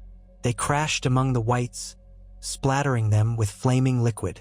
Screeches tore through the wind as undead flesh burned. Yet more ranks poured forward, climbing over their fallen. A wave of them battered at the main gate with inhuman strength, forcing watchmen to brace it from within. The entire structure shuddered. Jon frantically loosed arrows from above, each one finding a mark. He'd become deadly accurate with dragonglass tips. Whenever a white was struck, it collapsed instantly. Still, it felt like bailing water from a sinking ship. There were too many. He spotted one White Walker stalking near the right flank. "There!" he shouted, pointing. A group of archers swiveled to focus, sending a volley of dragonglass arrows at the figure. With a swirl of ice-cold wind, the walker evaded most of them, though one arrow nicked its shoulder, causing it to hiss and shimmer. It receded among the whites, vanishing in a swirl of snow. Below, Tormund's voice boomed. "Open the gates. We charge." The watchers hesitated, unsure if letting out a cavalry charge might compromise the fortress. But Tormund repeated the cry, and the portcullis squealed upward momentarily, allowing him and several dozen horsemen to thunder out, forming a wedge that crashed into the undead from the side. They wielded dragonglass-dipped spears or torches, hacking a path of flames through the whites. For a brief, exhilarating moment, the undead ranks wavered. Then two White Walkers materialized from the swirling gloom, arms raised. A biting wind whipped across the battlefield. Horses stumbled. Men gasped as frost spread across armor. Tormund roared defiance, throwing a spear at one walker, which shattered the air with a crystalline ring. The walker responded with a swift slash of its ice blade, killing a horse and toppling its rider. Tormund managed to reel away, spearing a wight that clawed at his knee, but more came. From the wall, Jon watched in horror. "We have to help them," he said to Jeor. Jeor nodded grimly. "I'll command more archers. You take a squad and go down. We can't let those White Walkers pick apart Tormund's men." Jon didn't hesitate. He gathered half a dozen watchers and sprinted down the wooden steps behind the rampart. They emerged into the courtyard where chaos reigned. The great gate was partially open, enough for a few men at a time to slip out. Jon led his squad through, hearts pounding. Outside, the air felt glacial. Dead men littered the ground, many burning or half dismembered. Whites still pressed forward, some climbing the causeway that led to the gate. A second wave hammered at a side entrance. The ring of steel, the crackle of fire, the moans of undead, everything blurred into a nightmarish melee. Jon's group rushed forward, hacking whites from behind. One nearly tackled Jon, its frozen hands clutching at his cloak. He drove a dragonglass dagger into its skull. Another swiped at him with rusted claws, only to be beheaded by a watchman's quicksword. He spotted Tormund locked in battle with a White Walker, the swirl of frost around them shimmering with arcs of pale light. The walker's blade danced in lethal strokes, forcing Tormund to retreat. Jon shouted "to me" and forced his way through the throng, flanked by his men. A cluster of whites tried to block them, but the watchers cut a path, slaying each ghoul with furious strikes. Jon lunged forward, brandishing Longclaw. The White Walker turned its icy gaze on him as if recognizing the sword. It slid away from Tormund with inhuman grace, recentering on Jon as if he were the true threat.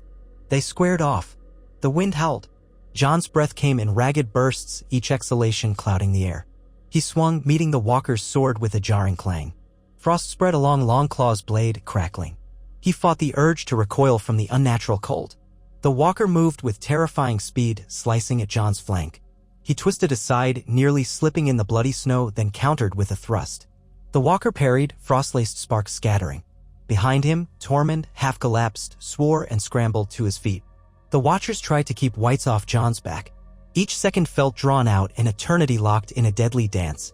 The walker's face remained impassive, pale eyes gleaming. Finally, Jon seized a half-second opening, slamming Longclaw down on the walker's arm. The Valyrian steel bit deep, and the creature let out a shriek that chilled the blood. A spiderweb of cracks raced across its body. With a final cry, it shattered, shards dissolving into the wind. Jon stumbled, panting. As before, nearby wights wavered, some collapsing lifelessly. Tormund spat blood. Well struck. Then he jerked his chin. Look! Another White Walker stood on a small ridge, surrounded by a swirl of swirling snow. It lifted an icy spear, pointing toward the gate. A fresh wave of wights shambled forward, some newly risen from the dead men who had just fallen. Jon's heart sank. They were reanimating the corpses at a terrifying rate. The Watchers' ranks were thinning. If they didn't hold the gate, the entire castle would be overrun. Jon yelled to the Watchers, "Fall back! We can't get cut off!" Tormund roared his agreement, limping. Together, they retreated in a fighting withdrawal, slaying any wights that lunged too close. The gate loomed, partially battered. Guards inside heaved on the mechanism, opening it wider to let them through. Arrows rained down from the ramparts, scattering some of the undead. They spilled back into the courtyard, battered but alive, dragging Tormund with them. The gate slammed shut with a resounding clang, though wights still pounded from outside. Jeor Mormont ran up, face ashen. "We can't hold them forever. The main gate's straining under their assault. Our archers are running out of arrows. Where are those reinforcements?" As if in answer, a horn blast sounded from the east. Jon climbed a nearby ladder to a vantage, straining to see.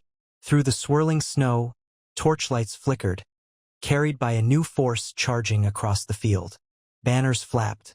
He thought he saw the Bear of Mormont, the Son of Dorne, even some lesser-known sigils. Could that be Lady Mormont's ships having landed at Eastwatch, hurrying here at breakneck pace? Or men from White Harbor or further? A ragged cheer went up from the ramparts. Indeed, Lady Mormont's voice boomed as her Bear Islanders hammered into the flank of the undead host. Behind them, a contingent of Dornish riders, spurred on by some fierce vow, crashed into wights from the side. More flaming arrows arced overhead. In the confusion, the wights faltered. Jon saw at least one White Walker hiss and retreat from the cavalry's sudden approach. Another swirl of illusions or icy wind parted, revealing that the undead's left flank was under fierce attack. Jeor bellowed, "Open the smaller gates. We charge again. Trap them in a pincer." Trumpets blared, relaying the order. Jon, though exhausted, rallied. This was their chance. With Tormund's wildlings and the watchmen, he pushed out from the courtyard through a side gate, slamming into the enemy. White Harbor men emerged from another gate, brandishing steel and torches. The undead found themselves assaulted from multiple directions. Perhaps the White Walkers sensed the shift in momentum, because after a ferocious swirl of wind that knocked men off their feet, a portion of the wights simply collapsed. The White Walkers retreated, ghosting into the snow, leaving the field to the living. Shouts and clangs echoed for another quarter hour, men slaughtering any wight that still twitched. Torches ignited rotting flesh. The stench was nauseating.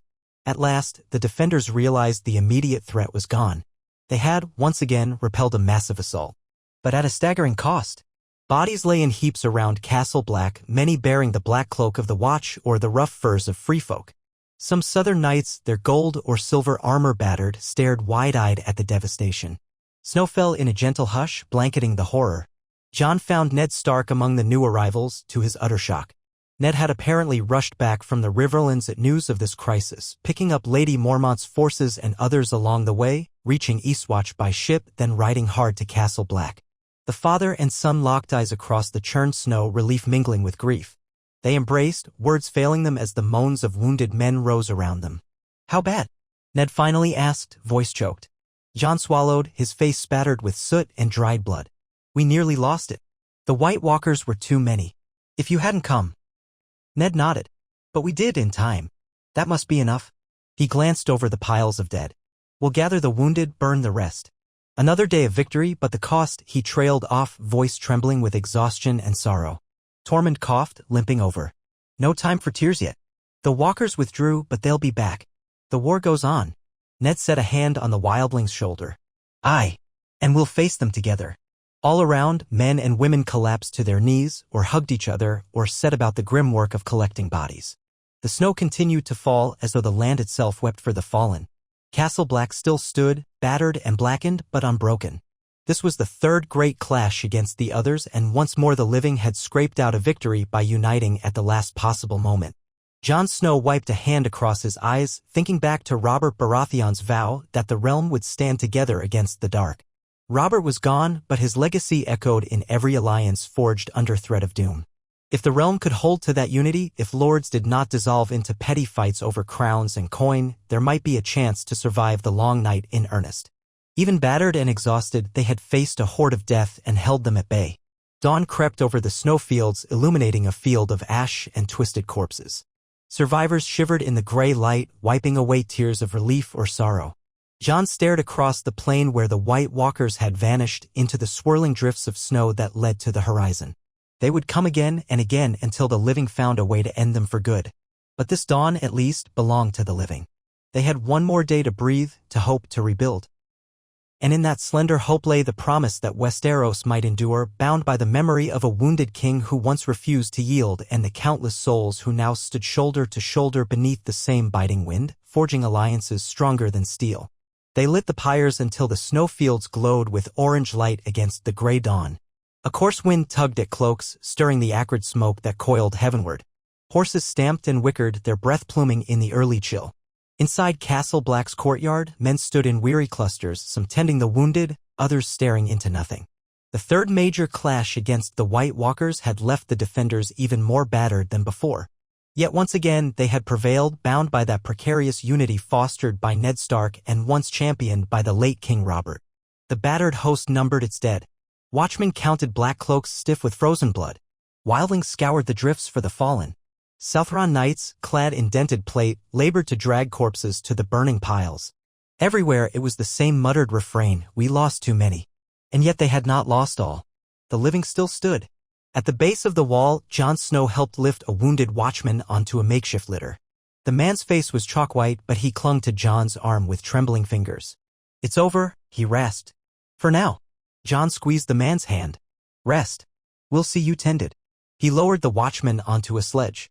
From the corner of his eye, Jon glimpsed Tormund Giant's Bane, swathed in bandages around his torso, bellowing for water to wash the gore off. He looked unsteady on his feet, but alive and still half snarling with the satisfaction of having stared death in the face yet again. Nearby, Jeor Mormont spoke in hushed tones with a cluster of senior rangers, no doubt planning the next step. Jon stood, breath steaming, and gazed at the sky. The sun had struggled through the ragged clouds, bathing the columns of smoke in a pallid glow.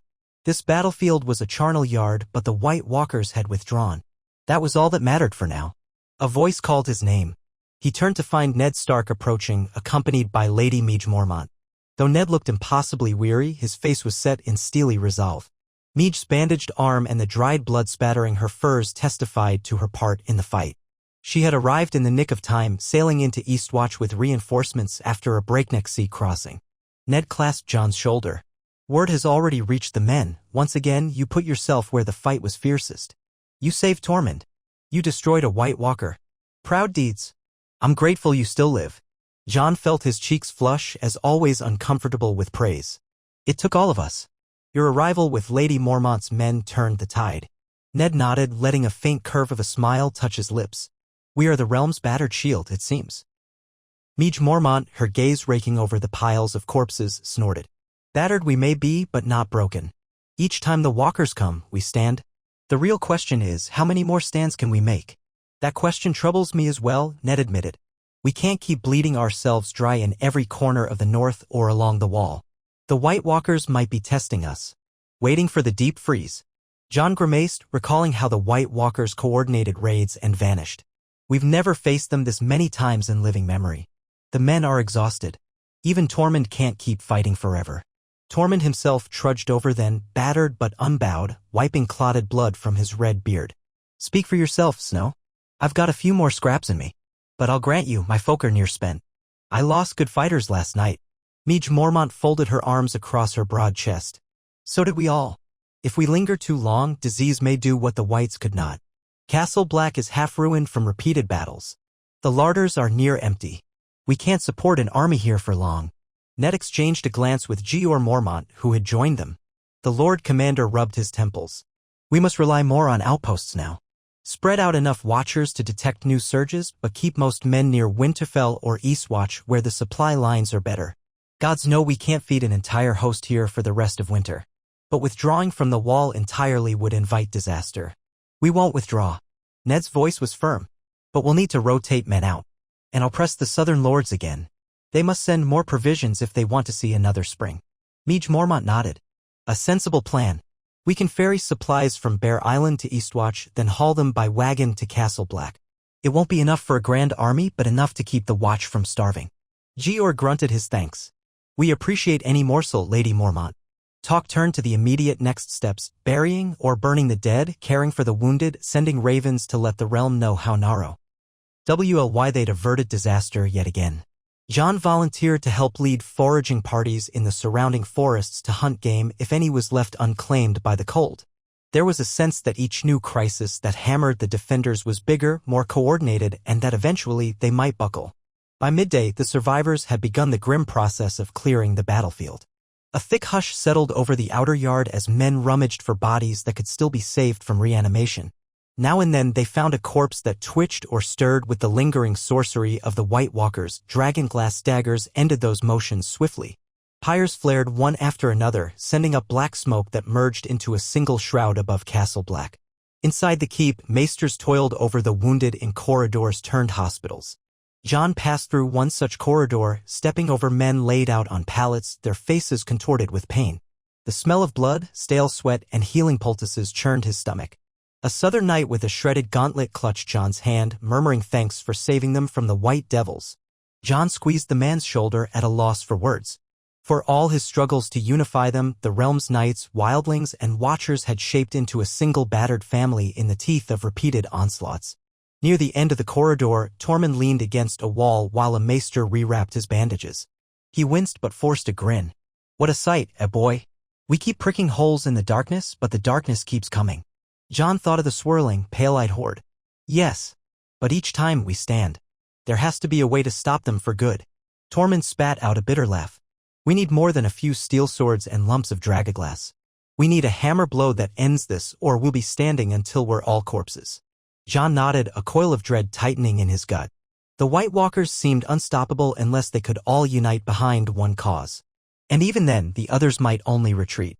He left Tormund to rest and climbed a narrow stair to the ramparts. The wind off the top of the wall knifed through his cloak. From here, he could see far across the snowy wilderness. The eastern sky was hazy with clouds.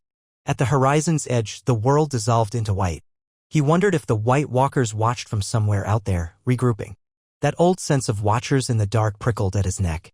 Yet in the courtyard below, men from all corners of Westeros, north, south, free folk, sworn knights, labored together, forging a bulwark. That unity was fragile but so crucial. He felt a presence behind him. Turning, he found Ned Stark stepping through an archway onto the rampart.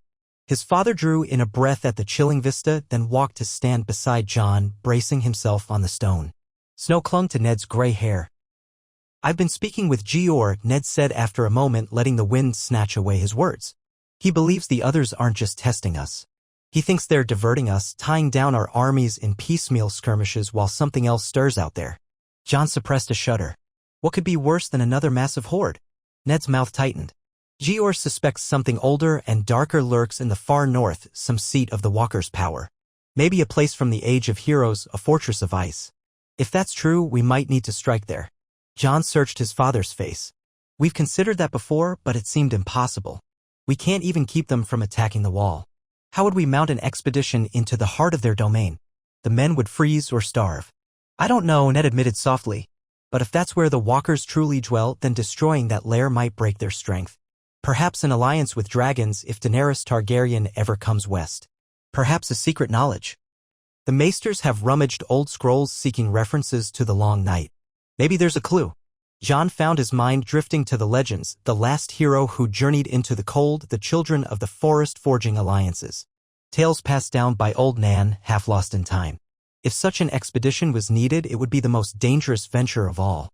Ned set a hand on the rampart, his breath frosting the air. We can't do it alone. So far, we've managed these battles through raw courage and the fleeting unity Robert once sparked. But the realm still isn't truly united. And the White Walkers might be content to wear us down until we're too weak for a final blow. Jon stared at the horizon. He could almost feel the hush of unearthly eyes gazing back. Then we have to unify them truly, Father. All the great houses. The men of the Iron Islands, the Stormlands, Dorne, the Crownlands. Everyone. Without that, we'll never dare strike deep into the far north. Ned sighed, his expression distant. We'll try again. But short of a living threat marching on King's Landing, some lords still doubt. We can hardly force them all to the table at Sore Point. Jon's memories flickered to the horrifying white fragments he'd shown Cersei. He pictured Joffrey's sneer. Perhaps we must bring the threat to them. A living white or a captive walker to the capital, show them all. But capturing one alive seems insane. The risk that it might break free. Ned's eyes sharpened. Insane, yes. But maybe it's the bold gesture we need to shock them into action. A single rotting hand was not enough to scare the entire realm. A live white might. Or a lesser White Walker if such a capture is even possible. He rubbed a hand across his face. But for now, we focus on recovering from this battle. We'll gather more allies, see what the next few weeks bring. They lapsed into silence, father and son gazing into the white. Eventually, the cold forced them back inside to the warmth of the hearth. In the ensuing days, the survivors repaired Castle Black as best they could, though it was a patchwork job. Ned delegated some men to garrison Eastwatch and the Shadow Tower, ensuring the entire wall had watchers. Lady Mormont sent out rowboats to comb the coastline, verifying that no undead lurked in hidden coves. The Dornish riders, led by a fiery knight named Ser Courtenay, considered the ways they might adapt their style of warfare to the snow. Tormund spent his time drilling wildling recruits and cursing the slow pace of new arrivals. Yet the nights remained tense. Scouts ventured beyond the wall in small bands. Some returned with no sightings, others with harrowing accounts of ephemeral shapes in the distance. More than once, watchers glimpsed pale silhouettes on ridges only to vanish in the swirling snow. Now and then a corpse turned up in the forest, limbs arranged in strange patterns. The White Walkers were out there, haunting the edges, biding their time. The sense of looming catastrophe never lifted. Amid the gloom, a raven arrived from King's Landing with an unexpected message. Queen Cersei had issued a call for a grand assembly, citing the continuing unrest in the north and the crown's desire to settle disputes over men and supplies. It was couched in politic language, but Ned recognized it as a summons. Possibly Joffrey wanted to reassert his authority, or Cersei sought to rein in the lords who had turned so much of their attention north. The letter offered no direct mention of the undead threat, though it referenced the need to ensure stability.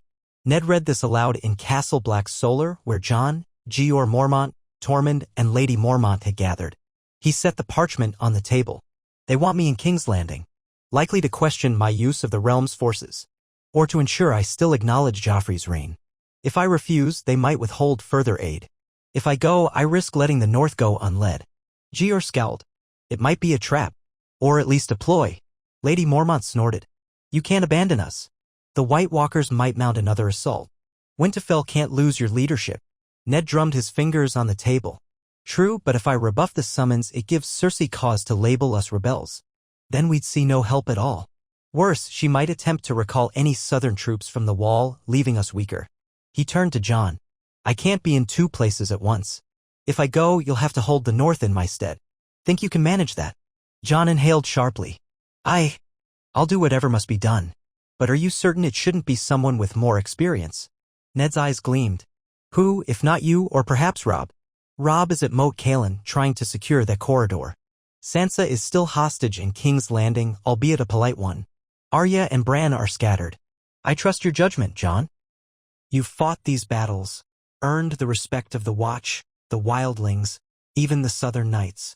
I'll leave you in command of the North's defenses. I doubt I'll be gone over long, but if I am, you must carry on. A hush settled as Tormund and Lady Mormont traded glances. None voiced objection. They had seen Jon's leadership in the thick of horror, and though he was young, few doubted his steel. Jon swallowed, shoulders taut with the weight.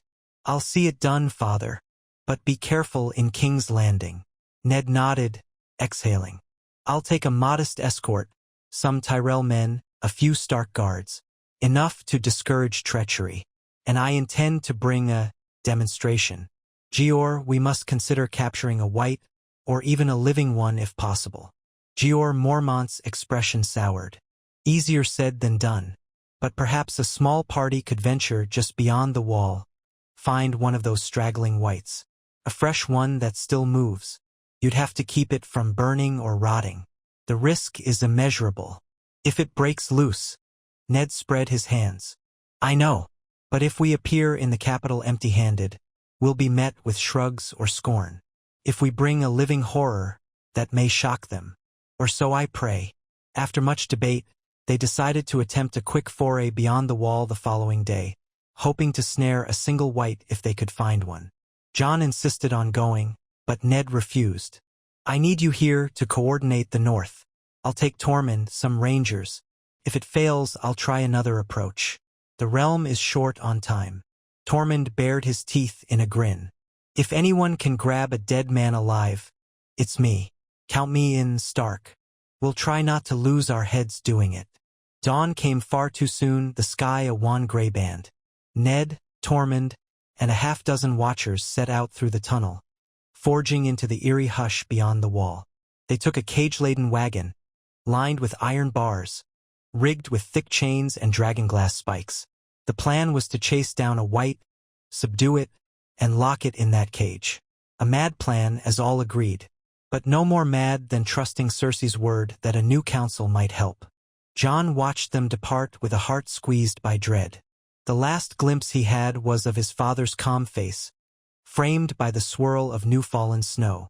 Ned lifted a hand in farewell, then vanished into the gloom. Jon prayed the gods would guide them, lest they be overrun out there where the White Walkers lurked. The day dragged like a slow, painful breath.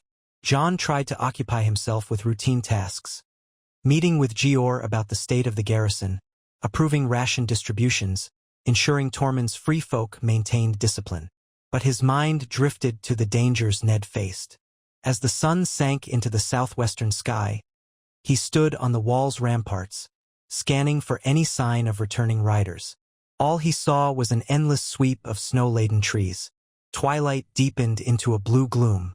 Torches flickered, watchmen stamping their feet in the cold. Then, an hour after full dark, horns sounded. Jon's heart leapt. He hurried down to the main yard as men rushed to open the gate. Silhouettes emerged, leading a wagon that rattled ominously. Tormund jumped off a horse, shouting curses about frozen limbs. Ned sat astride his own mount, face drawn with fatigue. Their watchers looked similarly shaken, but no one was missing and no one seemed wounded. Jon exhaled in gratitude. As the wagon rolled in, men gawked. Inside the iron cage sat a single white, a ghastly, half-rotted figure bound with chains. Dragonglass shards pinned its limbs to keep it from tearing itself free. It hissed and thrashed, milky eyes rolling.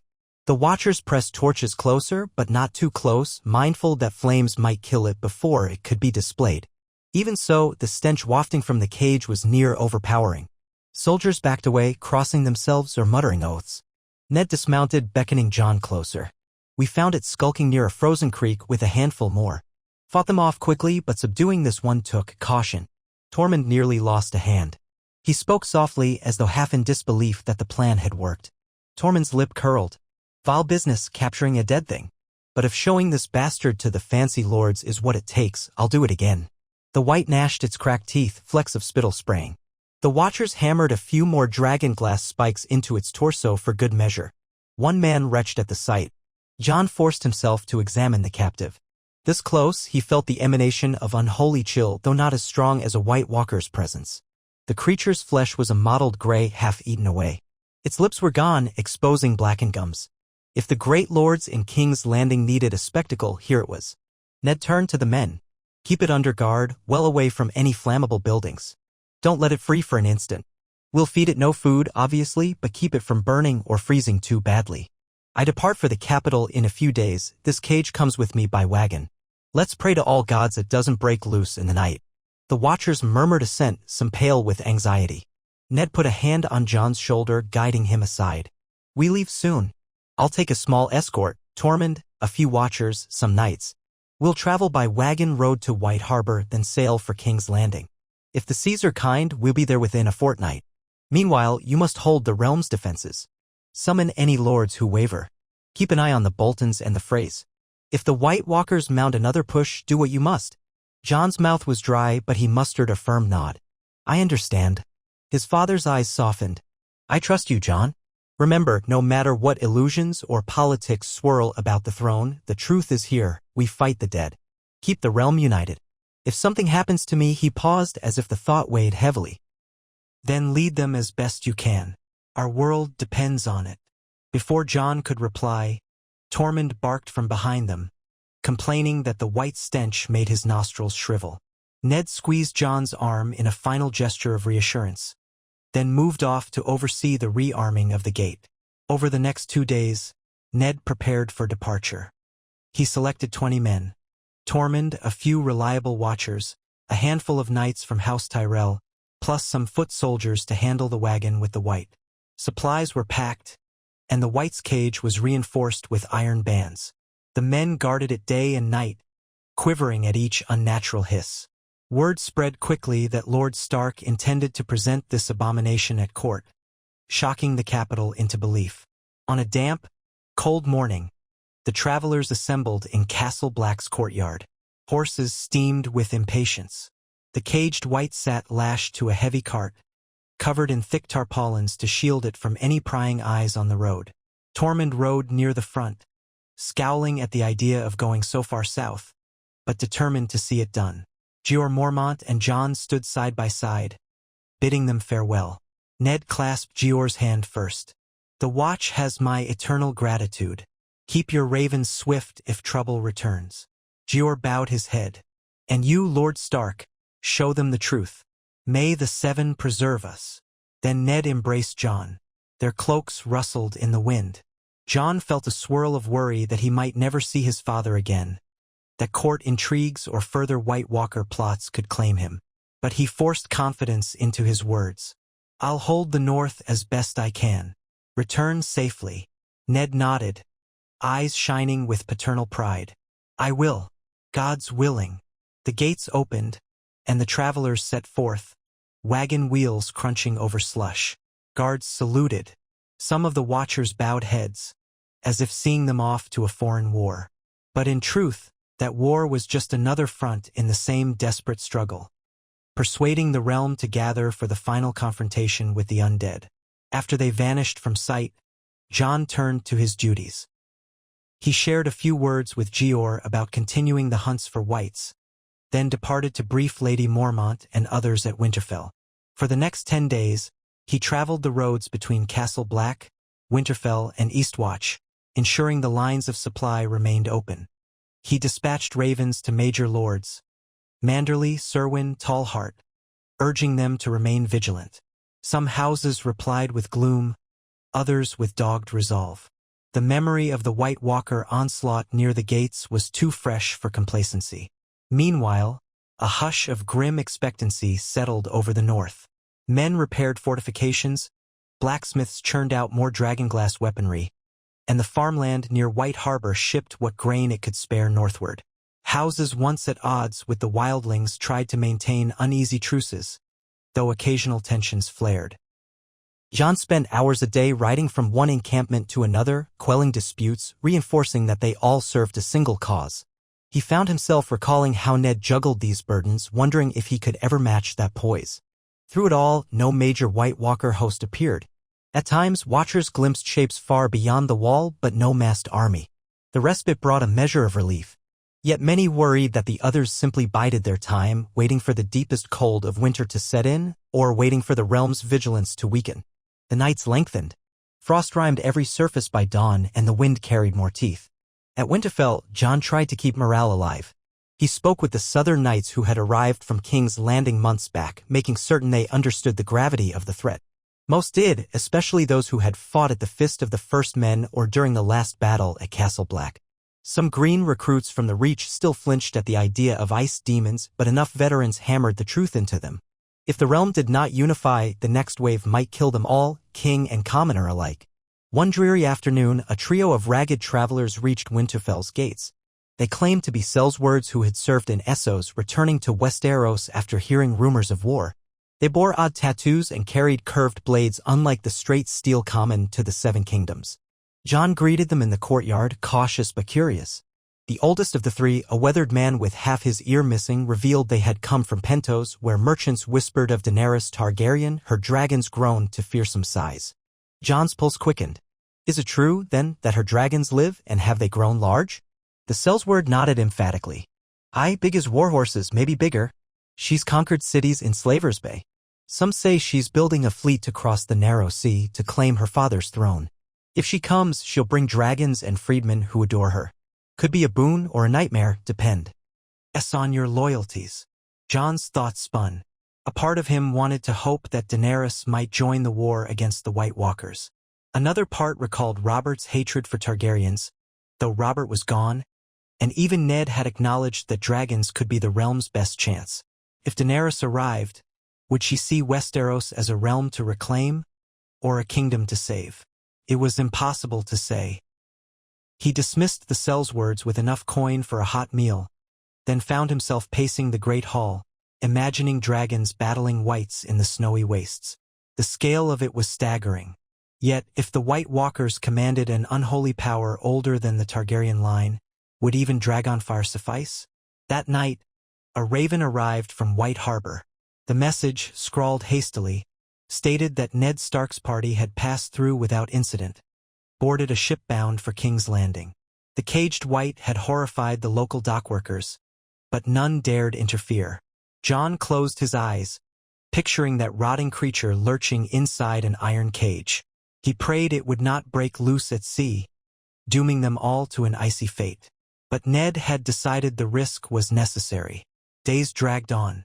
The North braced for the next assault, but it did not come. Instead, small tidings trickled in from the south. Rumors of tensions in the capital as Ned Stark approached. Rumors of the Iron Bank refusing new loans. Rumors that Stannis might be raising a fresh fleet at Dragonstone. Jon tried not to let the swirl of half-truths distract him. He had enough on his plate ensuring the North remained cohesive. As if to puncture the lull, a sudden flurry of reports flooded in one morning. A wildling raiding party had broken from the main allied group and was clashing with House Bolton's men near the Dreadfort. The Boltons demanded Ned Stark's presence or threatened to deal with the free folk in their own manner. Jon read the letter, brow nodding with frustration. With Ned gone, the Boltons might use any pretext to treat wildlings cruelly, stoking a new conflict. Jon wasted no time. He assembled a contingent of watchers, knights, and wildlings loyal to Tormund, then rode east. The journey took several days through bitter weather, but eventually they reached the outskirts of the Dreadfort's domain. The land felt stark, dotted with leafless trees and patches of ice that concealed treacherous puddles. Jon braced himself for a confrontation with the infamous House Bolton. Though Roose Bolton had outwardly pledged loyalty, the old tensions never died. He arrived at a hamlet near the Dreadfort's walls, where a tense standoff reigned. On one side, a group of rough-spoken wildlings crouched behind makeshift barricades, battered from an earlier fight. On the other side, Bolton men in black and pink cloaks stood in formation, crossbows leveled. A handful of bodies lay in the snow, draining color into the ice. Jon drew up with his men, voice ringing out, "Hold! In the name of Lord Stark, stand down." A Bolton knight with a sneering expression advanced. "These savages attacked our outlying farm. We lost 2 men. We're within our rights to hang them." Jon glared at the cluster of wildlings, recognizing 1 or 2 from Tormund's bigger muster. They looked desperate, hungry. "Why did you leave the main group?" he demanded, though from across the clearing they likely barely heard him. One wildling woman spat. "We had no food, Crow. These pink fiends refused to trade. We took what we needed." They answered with arrows. The Bolton knight snarled. "Stealing from my lord's land is punishable by death. Or flaying." Jon tensed. He knew Bolton men had a reputation for cruelty. Flaying was an ancient practice they claimed to have abandoned, but the shadow of it remained. These men are under the protection of the realm's alliance. They should face stark justice for theft, not be flayed. "Lower your crossbows." The knight smirked. "Lord Bolton isn't here, but his captain left instructions. We punish raiders as we see fit." Jon dismounted, stepping forward with his gloved hands raised in a calming gesture. "If you defy Lord Stark's authority, you risk open conflict. We don't need more feuds while the dead gather. Let me handle them. I'll see the stolen goods returned and restitution made." The knight glanced uncertainly at Jon's group, noticing the Watchers and Southern Knights. One of Jon's men wore the direwolf sigil. Another displayed the gold rose of House Tyrell, symbolizing at least a partial Southern alliance. Outnumbered, the Bolton men wavered. At last, the knight grudgingly lowered his crossbow. "We'll let you handle it for now. But we'll report to Lord Bolton." Jon sighed in relief. The standoff defused, he approached the wildlings. They eyed him warily but recognized him as the crow who fought with Tormund. "Hand over the stolen goods," Jon said, voice firm. "I'll see you get rations back at Winterfell. You can't roam freely here, or you'll spark more bloodshed." They grumbled, cursing the pink lovers behind their barricades, but surrendered a small sack of turnips and dried meat. The meager haul that had caused such strife was a testament to how desperate the free folk were for food in this cold. Jon wanted to curse fate. Instead, he turned to the Bolton soldiers. "The goods are returned. Let these folk come under Stark authority. If your lord objects, he can take it up with me. No flaying, no executions." The sneering knight spat but nodded. "Fine. I'll inform the Dreadfort. Don't expect a warm welcome." Jon led the wildlings away, setting them up in a small encampment for the night, distributing some rations from his own wagons. He posted watchers to ensure no more theft ensued. Tensions remained high, but bloodshed was avoided. The next day, they guided the wildlings back toward Winterfell. Despite the success, Jon's stomach churned. If House Bolton continued to test the alliance, it might unravel. The White Walkers would feast on a land divided by old resentments. Returning to Winterfell, Jon found a new message had arrived from King's Landing. This time it was from Davos Seaworth, Stannis Baratheon's loyal knight, who'd apparently reached the capital around the same time as Ned. Davos described a tense atmosphere, Joffrey sulking, Cersei suspicious, the court brimming with rumor about a monstrous dead thing in an iron cage. People whispered that Ned Stark's demonstration might be shown at a grand gathering of lords in the throne room, though some argued it was a trick of northern sorcery. Littlefinger smirked on the sidelines, Varys looked uneasy, Pycelle muttered about illusions. Davos indicated that trouble brewed among lords who feared acknowledging a threat that could bankrupt the realm or undermine the crown's authority. Yet Ned still pressed on, determined to show the white as proof. Jon closed the letter, chest tight. Part of him wished he could stand beside his father, brandishing a weapon to quell the southern lord's doubts. But his place was here, in the north, ensuring the realm was guarded. He sent a raven back to Davos, urging him to inform Ned that the north was stable but fragile, that the Boltons stirred trouble, that no new White Walker host had appeared. With the letter sealed, he prayed they could navigate the capital's intrigues. Weeks passed in that uneasy stasis. The weather worsened, swirling the roads in drifting snow, slowing travel to a crawl. Word came that a few ships from the Iron Islands had landed at White Harbor, presumably to transport men or supplies. The Greyjoys remained unpredictable allies at best, but at least they were not openly raiding the northern coast. House Manderly's watchers grumbled about Ironborn swagger, but no violence erupted. In the quiet hours, Jon walked Winterfell's ramparts, remembering the first time Robert Baratheon had arrived here, jovial and loud, with no notion of undead. So much had changed. Robert's brush with death had set all these events in motion. Jon wondered if, had the boar's tusk killed Robert outright, the realm would have faced the White Walkers divided from the start, or if some other stroke of fate would have forced unity. Amid these reflections, the raven from King's Landing arrived. The seal was Ned's. Jon read it under torchlight in the Great Hall, flanked by silent soldiers. Ned's script revealed that the demonstration had occurred, a momentous event in the throne room with the caged white unveiled before Joffrey, the Queen's Guard, and countless lords. At first, the white appeared limp, seemingly dead, prompting mocking laughter. But when the cage was opened, it stirred, lunging at a hapless courtier who got too close. The ensuing chaos left the watchers screaming. The white tore a chunk of flesh from a guard's shoulder before Ned and Tormund pinned it with dragaglass. Joffrey shrieked like a frightened child, leaping off the Iron Throne. The letter recounted how the demonstration silenced many doubters. Even Cersei paled, though she tried to maintain composure. Tywin Lannister, who was present by chance, looked shaken. The entire hall realized this was no ordinary ruse. A rotting corpse had moved and attacked under its own power. The hush that followed allowed Ned to present his case. The White Walkers were real, the threat bigger than any southern squabble, and all houses must send men north or face extinction. Yet Ned wrote that the reaction was mixed. Some lords were aghast but sworn to follow the crown's lead. Others looked to Joffrey, who was incoherent with shock and rage, wanting to punish Ned for bringing this horror into his throne room. Cersei tried to regain control, spinning the situation to keep Joffrey calm. Tywin, seeing the white with his own eyes, reportedly demanded more details from Ned in private. A council was convened, with many lords pledging some measure of troops. But Ned sensed hesitation. Some still refused to believe the threat was so dire, or else worried about leaving their lands undefended from other claimants. At the letter's end, Ned explained that a partial success had been achieved. More soldiers and supplies would be sent north, though the timeline was uncertain. Stannis, who witnessed the demonstration via Davos's invitation, pressed for immediate unification under his rightful claim to the throne. Renly was absent but rumored to be building alliances. The Targaryen question loomed as word of 3 live dragons set tongues wagging. Still, Ned had done what he set out to do, show the realm undisputable proof. Whether the proof would translate into lasting unity remained to be seen.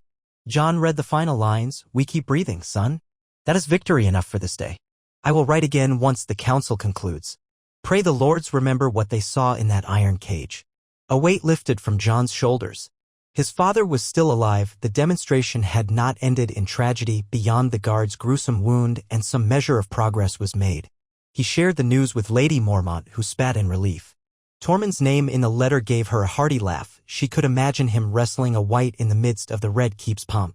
Within days, further ravens arrived, confirming that Tywin Lannister had dispatched a new force of Westermen north, albeit smaller than promised. The Tyrells claimed to be sending additional knights, but they'd move at a snail's pace. Dorne, under Prince Doran's cautious lead, pledged only 200 spears for now. It was a trickle, not a flood, but at least a sign that the white demonstration had rattled the southern lords. Perhaps in the weeks to come, more would arrive, though the roads choked with winter. Jon passed these tidings to Jeor Mormont, who responded with measured optimism. "We've seen these pledges before," he said. "Some appear, some fade. But maybe this time they'll truly come. Even 1,000 more men could turn the tide of the next big attack." As the days lengthened into weeks, the north clung to precarious calm. Snow piled high, forging glittering drifts. Scouts beyond the wall reported only sporadic white sightings. The White Walkers remained a lurking shadow. Yet for each day they did not come, the living gained a bit more time to prepare. At Winterfell, Jon oversaw the training yards, forging discipline among recruits. He listened patiently to disputes between wildlings and northern peasants, bridging old hatreds with slow compromise. Sometimes he recalled how, long ago, he had been a silent presence in these halls while Robb was groomed to lead. Fate had chosen otherwise, and the realm's larger storms continued. Missives from King's Landing spoke of near paralysis in the small council, with Joffrey's outbursts scaring some lords away. Cersei struggled to maintain order while Tywin pressed for more control. Stannis demanded recognition, threatening to withhold his dragonglass shipments if the crown would not legitimize his claim. Ned walked a razor's edge, focusing on the undead threat. Yet each letter reaffirmed that, for now, no civil war had erupted. The lords were too rattled by the Whites' demonstration to fling themselves into open conflict. One cold twilight, Jon stood on Winterfell's battlements, scanning the horizon. A swirl of pink and gray colored the sky. Smoke rose from the castle's chimneys, carrying the scent of roasting meat. For all the hardship, Winterfell still felt like the heart of the north, a place that refused to let the cold devour it. As he gazed outward, a flicker of movement caught his eye. On the distant road leading south, silhouettes appeared, an approaching party. Some carried torches that bobbed in the failing light. He called for the gate wardens to prepare, then hurried down to the courtyard. Within the hour, the travelers arrived, a medley of riders bearing the stag and lion banner of the crown, accompanied by a battered sigil of House Tyrell. Among them was a face Jon recognized from King's Landing, Ser Adam Marbrand, who had served as an envoy before. But also present, to Jon's astonishment, was none other than Sansa Stark, escorted by 2 Lannister guards. She looked tired and wary, but her eyes lit at the sight of the familiar walls. "Sansa," Jon breathed, stepping forward. She dismounted, trembling with relief. Did father send you?" A Lannister guard answered stiffly. "By order of the Queen Regent, Lady Sansa Stark is released into the custody of House Stark for her own protection, with certain conditions. She'll remain a ward until the threat in the north is resolved, or until King Joffrey's stable rule is assured. Or so the letters say." Sansa clutched Jon's hands, tears sliding down her cheeks. I hardly believed it when they said I could come home." "Mother? Arya? Is everyone here?" Jon fought a lump in his throat. "Mother is traveling with father in the south, or was for a time. Arya's in the Vale. But you're safe now, Sansa. Thank the gods." The knights under Marbrand's command carried letters verifying the arrangement. Cersei, apparently wanting to mollify Ned further or possibly rid the capital of a potential hostage no longer as valuable, had sent Sansa north under guard. Along with her came a few more sworn swords to bolster Winterfell. It was a modest gift, or perhaps a subtle play to keep House Stark from turning entirely to Stannis or Renly. Jon read the letters by lamplight, uncertain whether to be relieved or suspicious. But Sansa's presence warmed a corner of his heart. He'd never been close to her, her illusions of courtly romance had once grated on him, but he was glad she no longer had to endure Joffrey's malice. Thus, the winter nights wore on. Sansa found some solace in Winterfell's restored godwood. She prayed daily, her illusions of songs and gallant princes replaced by raw experience. Jon tried to be a comforting figure, though they had little in common. She spoke, haltingly, of Joffrey's cruelty and Cersei's watchful eye of the day the White nearly broke free in the Red Keep. I thought I was living in a nightmare. It hissed, and, oh Jon, I can't unsee it. Jon gently assured her. No one forgets. We just learned to keep fighting. Occasional tidings came from Ned by Raven, describing how more lords yielded to the urgent call. Each letter carried an undercurrent of tension, though. King's Landing remained a viper's nest. The presence of a caged White might have forced unity for now, but shadows prowled the corners. Tywin Lannister weighed how best to protect his family's power while acknowledging the northern threat. Stannis demanded unconditional allegiance and hammered home that Joffrey was illegitimate. Renly, from the Stormlands, sent cautious word that he had no quarrel with Ned but refused to disclaim his claim to the throne if Joffrey fell. Daenerys's dragons grew in distant Meereen. All of it, Jon realized, was tinder waiting for a spark. If any faction seized the chance for power, the realm could still shatter. The White Walkers had not launched another grand assault, but they had not vanished. And if the realm dissolved in civil war, the living would be easy prey. In the second month of Ned's absence, watchers beyond the wall reported fresh sightings of roving Whites near Craster's Keep, with rumors that a White Walker accompanied them. A small detachment from Castle Black rode out, destroyed several Whites, but found no sign of the Walker. Another sign the enemy was still testing them. Jon itched for the chance to finish it, to journey into that frozen darkness and strike at their source. But to do so unilaterally would be suicide. The living needed every sword, every scrap of unity to attempt such a venture. Time slipped, day by day. The nights grew longer, the cold deeper. Beneath Winterfell's ancient arches, Jon sometimes sat with Sansa near a hearth, comforting her while she recounted the horrors of King's Landing. Each day he oversaw training and negotiations with neighboring lords. Lady Mormont traveled between Bear Island and Castle Black, ferrying supplies. Tormund, returning from King's Landing, wrote a terse letter stating that Ned's demonstration had scared half the city. He left the capital with a sour taste, but not before hearing that more reinforcements were indeed on the way. Tormund ended his letter with a gruff, I miss the real north. These southern beds are too soft. The wenches all think me a savage. They're right. Eventually, as the deep freeze took hold, the realm's watchers braced for the next major storm. Word came that Ned was traveling north again, escorted by a sizable force from the Crown, some Westermen, some Crownlanders, plus men from the Stormlands who had set aside grudges for the time being. The labyrinth of politics was not fully resolved, but enough lords had consented to send men. They would converge at Moat Cailin, then proceed to Winterfell.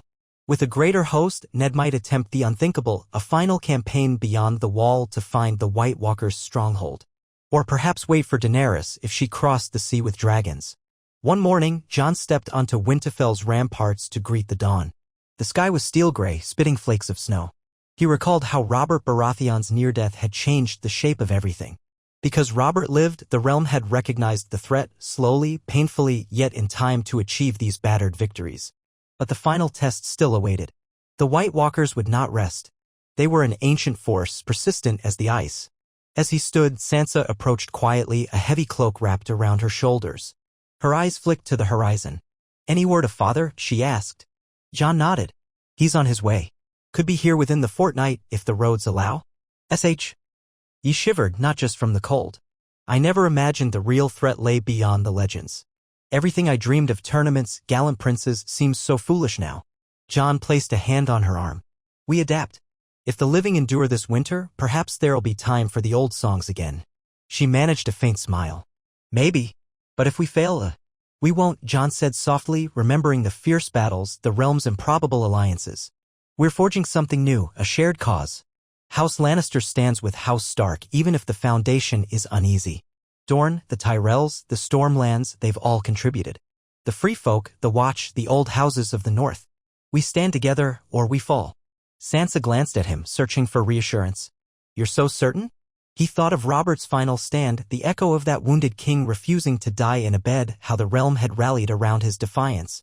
Not certain, Jon confessed, but determined. If we hold to that unity, if we keep faith in each other, the White Walkers cannot triumph. Father will return and the realm's armies will gather. He exhaled a cloud of breath, eyes distant. And if Daenerys Targaryen truly comes with dragons, who knows? Fire and ice might clash in ways we can't imagine. But in that clash, maybe we find a path to dawn. Sansa said nothing for a moment, only looked out over the frosted countryside. Far below them, the yard bustled with men in black cloaks, southern knights in shining half-plate, and wildlings in mismatched furs. All hammered, drilled, or prepared for the next threat. The clang of steel drifted upward. Even in winter's teeth, Winterfell pulsed with life. The sun crested the horizon, pale and uncertain, but it was light nonetheless. Jon held that image in his mind, a fragile sunrise over a land battered by endless storms. They could not quell the White Walkers by will alone, but they could stand day by day, forging alliances that the ancient enemy had never faced. He thought again of Robert Baratheon, that once fading king who had discovered new purpose in the face of death, who had refused to let the realm fall into easy complacency. That spark had ignited the battered unity of Westeros. Now, as the storms deepened, they clung to that spark, fanning it into a steady flame. The White Walkers might come again in unimaginable force. War might erupt among men who still coveted thrones. Dragons might blaze across the sky or might never arrive. But for this moment, standing on Winterfell's walls, Jon Snow let himself believe that if they kept faith, if they answered the dead with the living's unyielding defiance, they might guide Westeros into a dawn beyond the long night. He closed his eyes, feeling the cold sting his cheeks. The fight was not over. It might rage on for months or years. But in the hush of that winter morning, with his sister by his side, Jon felt the faint drumbeat of hope. Perhaps, he thought, that was what Robert's survival had given them all, a chance to fight the darkness together, to be more than a realm of warring houses. And if the living could hold that bond, no matter how battered, there was a chance, however slim, that the armies of ice would shatter when they struck. So he opened his eyes, gazing over the ramparts and the swirl of snow, ready to face whatever came, content in the knowledge that so long as they stood united, there was still a future worth defending. Jon Snow rose before dawn each day, accepting the weight of command with a quiet resolve he once never imagined for himself. He occupied Ned Stark's old solar in Winterfell, sifting through letters and musty ledgers by lamplight. The fortress thrummed with men preparing for war, forging weapons, reinforcing ramparts, training recruits to face the White Walkers. Outside, the wind moaned through bare trees, testifying to the deepening cold. Each morning, Jon stood on the ramparts to greet a sky woven with low gray clouds, reminding himself that this lull might end at any moment. The realm was awake now, no longer denying the undead threat, but such uneasy awareness was a fragile shield against the ancient powers lurking beyond the wall. He often thought of his father, still traveling north from King's Landing with an uneasy coalition of Southern Knights and Stormlanders, Westermen loyal to Tywin Lannister's directive, and other forces dispatched as a result of that macabre demonstration of the captured White. Weeks had slipped by since Ned's last raven, one that spoke of incremental progress but also simmering tension in the capital. Jon wondered if, by the time those men arrived, the White Walkers would have tested the realm's defenses yet again. Cautious dread coiled in his chest, if another large-scale assault struck Castle Black, or if the others slipped through some hidden pass, the unity they'd fought for would come too late. His duties spanned from dawn until long after dusk. He inspected new arrivals from the south, saw that they were properly lodged and outfitted for winter's rigors. He listened to Lady Meage Mormont's blunt assessments of supply lines, balanced rations so that no one starved. He calmed disputes among free folk who resented the condescension of southern knights, or among lords who distrusted wildlings. Always he repeated the same refrain: the real enemy walks in the cold darkness, and we must stand together. In the face of that monstrous foe, old grudges meant nothing. Sansa Stark busied herself in the library, transcribing letters that Jon dictated to various lords. It helped steady her nerves after the trauma she'd endured in King's Landing. Sometimes they took meals together in the solar, relearning each other's mannerisms. He was no longer the quiet bastard brother, and she was no longer the naive girl dreaming of tournaments. Now they were kin in a fortress under siege by ice and nightmares. Sansa wrote graceful script to the Manderleys. the Serwins, the Tallhearts, entreating them to keep faith. Though each letter was formal, the urgency behind the words was real. Send men, send food, send whatever you can, and do not turn away from the realm's greatest threat. When the household took supper in the great hall, Sansa's presence reminded them that House Stark still endured. Jon sat where Ned or Robb might once have sat, presiding over a swirl of battered knights and coarse-spoken free folk. Grim jokes mingled with fearful speculation about the next White Walker move. They broke bread together, an alliance born of necessity. In quieter corners of the hall, talk turned to Daenerys Targaryen and her rumored dragons across the sea. Many believed she might land in Westeros at any time with her fire-breathing beasts. Some dreaded that possibility, while others prayed she could be persuaded to join them against the undead. Without fire, could ice ever be banished? No one knew. A pale hush lay over the north. Snow fell often but not in torrents, cloaking the fields and forests in a silent white. The roads iced over, making wagons more treacherous. Jon worried constantly about food stocks. Wildling families who had migrated south of the wall huddled in makeshift camps. They needed relief, but so did southern knights unaccustomed to subarctic nights. Tormund's battered band took charge of bridging those gaps, ensuring the free folk did not resort to raiding again. Tormund grumbled about babysitting crows and kneelers, but he kept the peace with a blunt, boisterous style. The ranks had come to respect him, and to fear crossing him, for the big man's temper was quick when confronted with foolishness. Weeks slid by, each one feeling like a small victory for the living. Snowdrifts piled higher, nights stretched longer. Ravens arrived irregularly from the wall, bearing scattered news of suspicious sightings beyond the haunted forest but no massive undead army. Then one dawn, word arrived from the west. Small bands of whites had attacked travelers on the lonely road near Torrens Square. The local guards quickly dispatched them with dragonglass arrows, losing only a few men. Another test, apparently, or an isolated infiltration. The dead retreated before the main host could arrive. Jon's jaw tightened as he read the report in the quiet of his solar. Every incursion cost more of their meager strength, nibbling at the edges of the realm. So far, they held them off, but how long could that last? As the next moon turned, rumors from White Harbor suggested Ned Stark was drawing near. Ships had docked bearing the banners of the crown, plus a battered sigil from the Stormlands. Jon's heart soared with relief.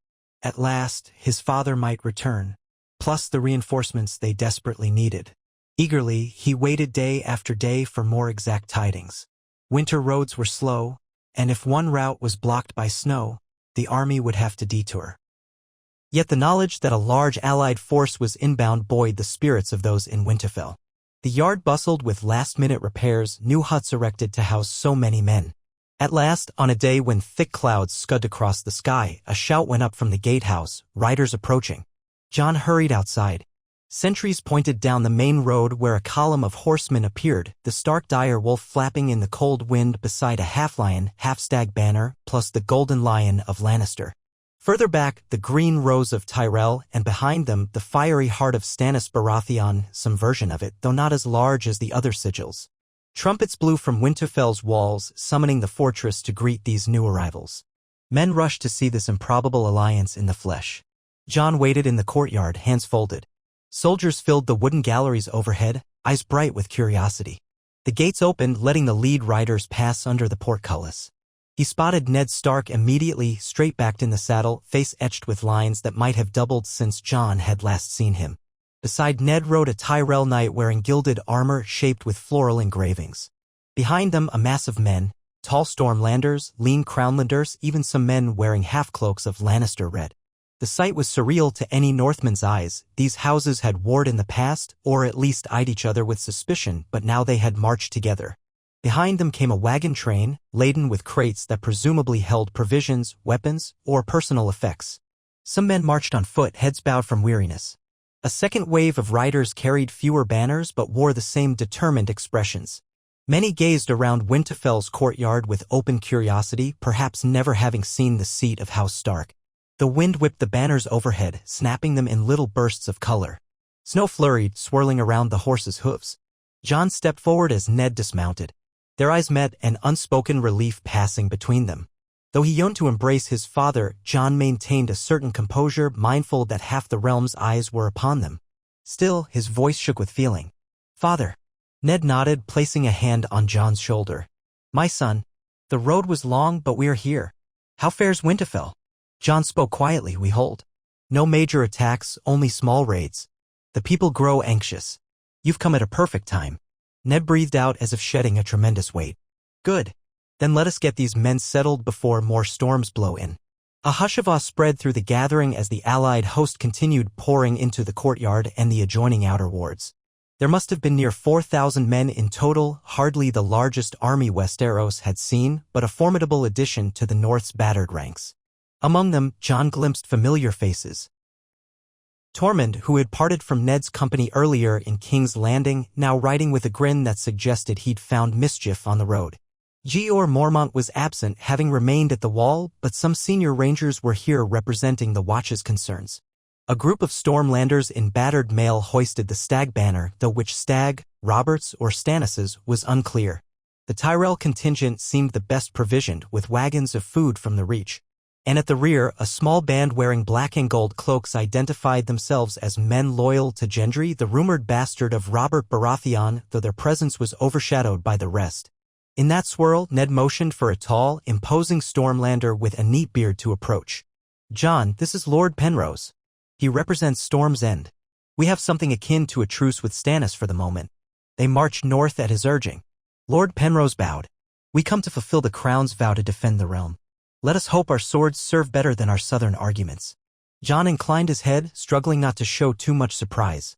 Storm's End had been a hotbed of potential rebellion, but if Stannis's men were here, perhaps Ned had woven some delicate compromise.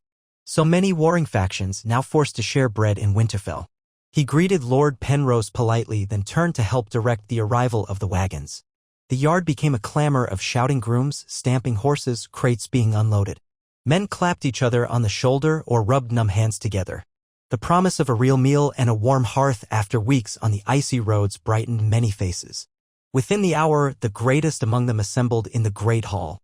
Fires roared in the wide hearths. Servants rushed to spread rushes on the floor, and trestle tables groaned under the weight of bread, stews, salted fish, and the best wine Winterfell could spare.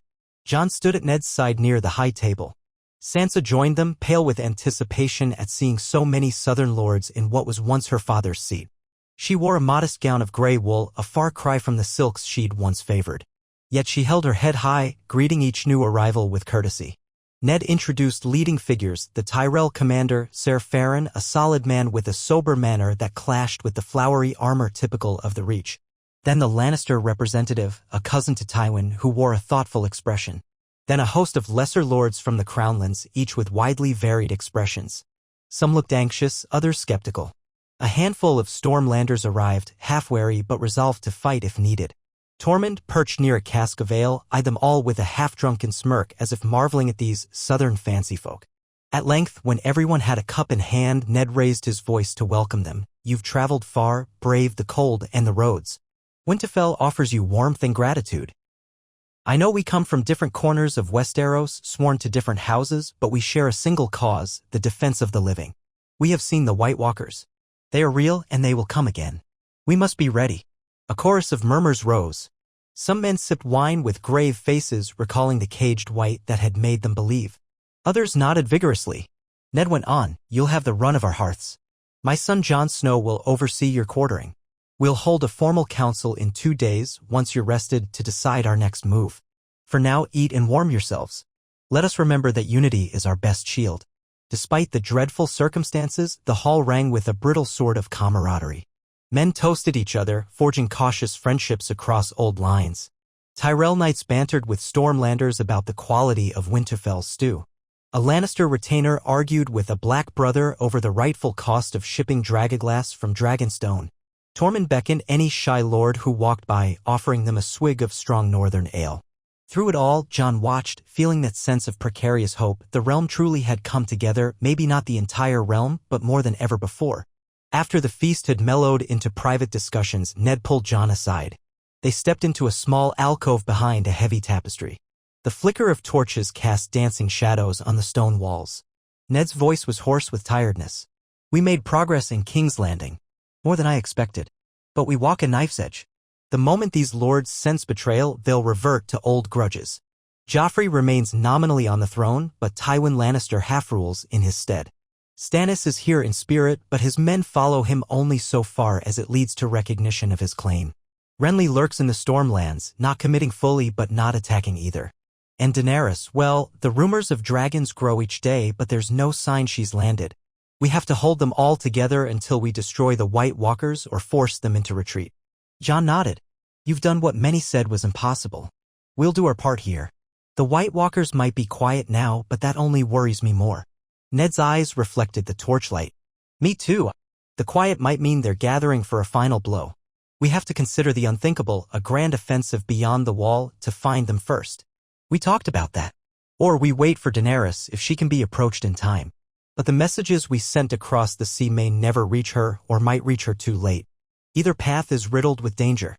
Jon exhaled. The men are tired. But if we must strike first, we need to gather everything we have. Catapults. Dragon-lass weapons. 1,000 archers. Then we pray it's enough. Ned placed a hand on Jon's shoulder. We'll decide at the council in 2 days. For now, rest. You've led well in my absence. I'm proud of you. They parted, each weighed by burdens only deepening. Jon lingered a moment in the alcove, hearing the muffled drone of conversation from the hall. Outside, the wind howled across Winterfell's walls. He knew the next days would define the realm's course. Whether to mount a final push north, or to sit behind the wall and wait for Daenerys, or to do something else entirely. None of the options were safe, but safety was a luxury they had long since lost. 2 days later, the lords gathered in Winterfell's great hall for the formal council. Carpenters had erected a long table near the dais, augmented by additional trestles on the side. Banners ringed the walls, the dire wolf of Stark, the golden rose of Tyrell, the crowned stag of Baratheon, the lion of Lannister, even the sun spear of Dorne. Though few Dornish had come, those present stood to represent their prince. At the table, Jeor Mormont's rangers sat side by side with Stormlander knights, while Tormund glowered from a bench, arms folded, trying to appear patient. Lady Mormont took a seat as well, offering blunt opinions whenever needed. Sansa observed from a quiet corner, wishing to see the realm's leaders shape their destiny. Ned began by recounting the victories and losses so far, the battles at the Wall, the Fist of the First Men, the ambushes near Deepwood Mot. He emphasized that these were partial successes, each purchased with blood, and that the White Walkers were not gone. Some of the Stormlanders blanched at the descriptions, having never witnessed a White themselves. Others who had fought at Castle Black nodded grimly, confirming every detail. Then the council launched into debate. The Tyrell commander, Ser Farron, insisted they wait for more men from the Reach. The Lannister envoy, a cautious man named Ser Reynard, urged them not to undertake a large offensive until they were certain Daenerys Targaryen would not land behind them, sowing chaos. A Stormland captain argued for marching now, before winter worsened. Tormund boomed that if they waited too long, the White Walkers wowl. Degather in unstoppable strength. And so forth. Jon watched from the sidelines, feeling the tension like a drawn bowstring. Ned listened intently, letting each voice ring out. Eventually, he lifted a hand. We face 2 choices. 1, we remain behind the wall, station the bulk of our forces at Castle Black and Eastwatch, and try to repel the next White Walker attack. We risk them coming in greater force or slipping around to the west. 2, we gather our might for a daring campaign beyond the wall, hoping to smash the others at their source. That's a gamble we can't lightly undertake. Tormund grinned through his bushy beard. A campaign north is risky, aye, but so is letting them pick the field. I'd rather freeze my stones in their domain than watch them pick us off in small raids. Ser Farron frowned. If we go beyond the wall, we need monstrous amounts of provisions. We'll freeze or starve. We still lack the promised shipments from Dorne, the Vale. The Vale Lords have sent only a token force. The Tullus are dealing with troubles in the Riverlands. Ned's gaze swept the room. I know. We'd have to rely on supply depots, short hunts. The free folk can guide us some, but the land is harsh. Then there's the question of dragons. If Daenerys lands, can she be persuaded to fly north and help? Or must we do it ourselves soon? A hush fell. Whispers of dragons fluttered among the men. Some wore dread on their faces, remembering tales of the Targaryen conquest. Others wore longing, as if those mythical beasts might solve everything. Sansa, from her vantage, noticed how the Lannister envoy shifted uncomfortably at the mention of Targaryens. Tyrell knights exchanged looks, no doubt recalling how their ancestors once burned under dragon fire. Jon stood, clearing his throat. His eyes flicked to Ned, who nodded for him to speak. My lords, I've fought the White Walkers in multiple battles, as have many here. We know how formidable they are. A campaign beyond the wall could deal them a crippling blow, or it could be a disaster. But waiting has risks too. Each day we wait, the others gather corpses in the far north. The storms will deepen.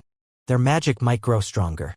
If we do not strike, we may face an army larger than anything we've seen. Mutter spread. A Stormlander asked, but do we not need dragons to truly kill them at their source? Jon swallowed. We have dragonglass in quantity thanks to Stannis's efforts at Dragonstone. Fire kills whites. If we can find the Walker's seat, some believe it's an old fortress of ice, then perhaps destroying it will break their power. We might not need living dragons, though we'd be glad to have them. We can't be sure if Daenerys is months or years away or if she'll come at all. Ser Reynard of the Lannisters pursed his lips. Yet if the entire host marches beyond the wall, who remains to guard the realm if you fail? Ned spoke gently. We wouldn't take all.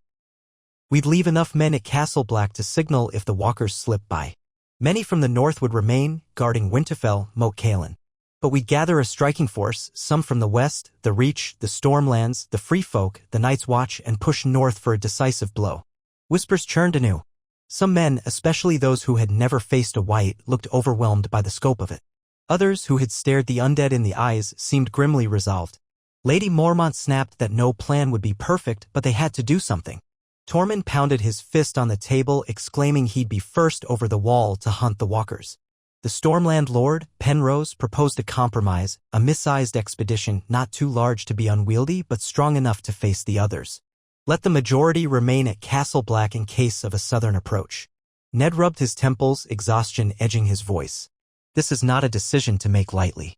I propose we vote as lords and captains who lead these men. If the majority wishes to strike beyond the wall before the end of this moon's turn, we shall do so.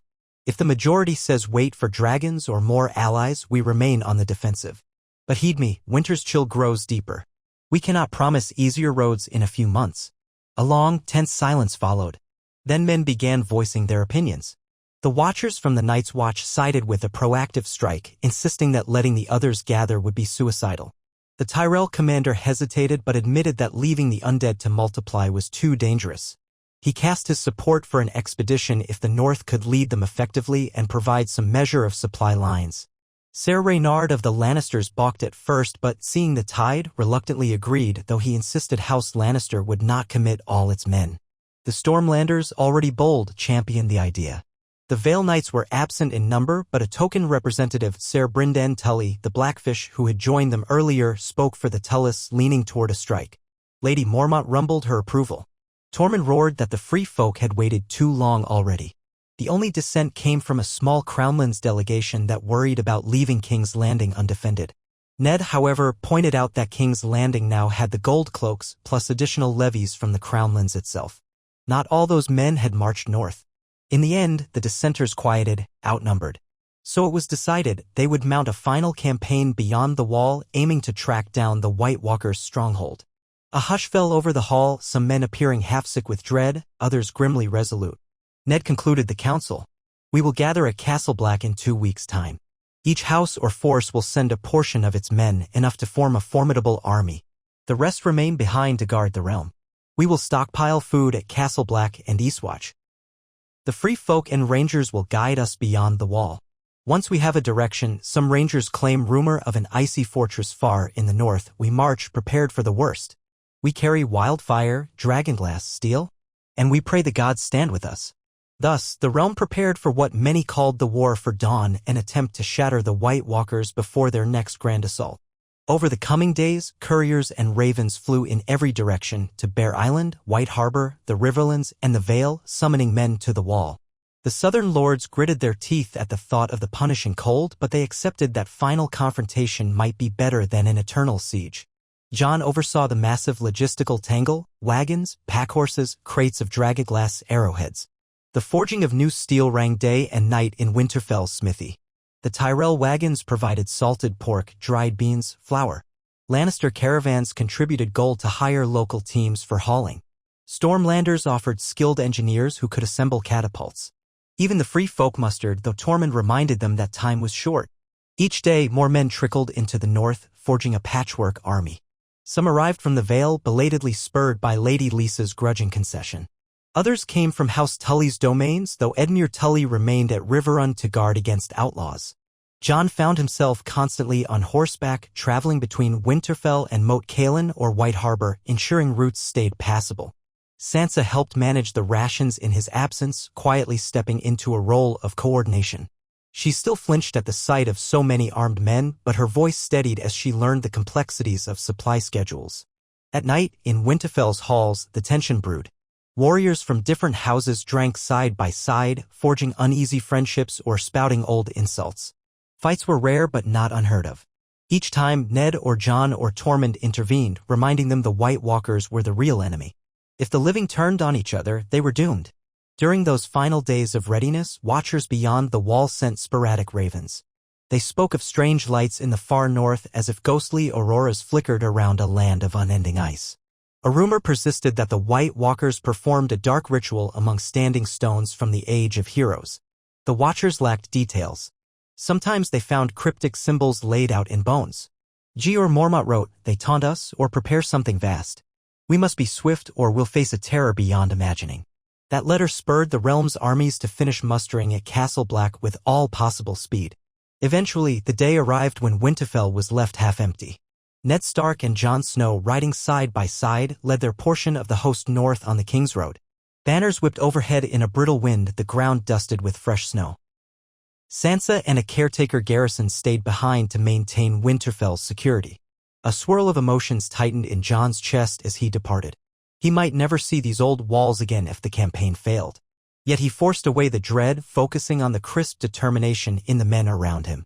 They marched in columns, knights from the Reach, Lannister foot soldiers, Stormlanders with stags on their shields, Black Brothers of the Watch, free folk in ragged furs.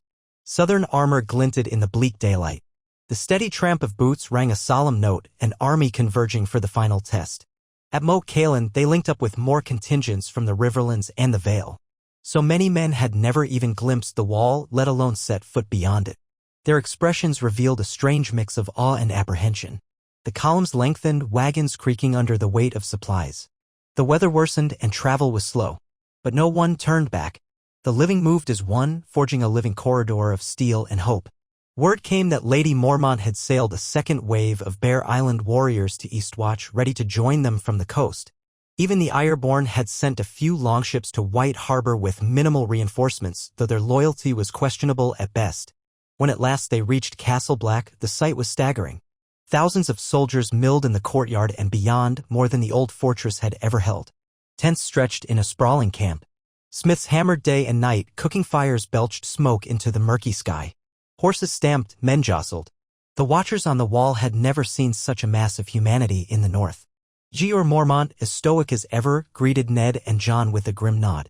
Tormund clapped men on the back, bellowing about how they'd never seen so many kneelers in one place.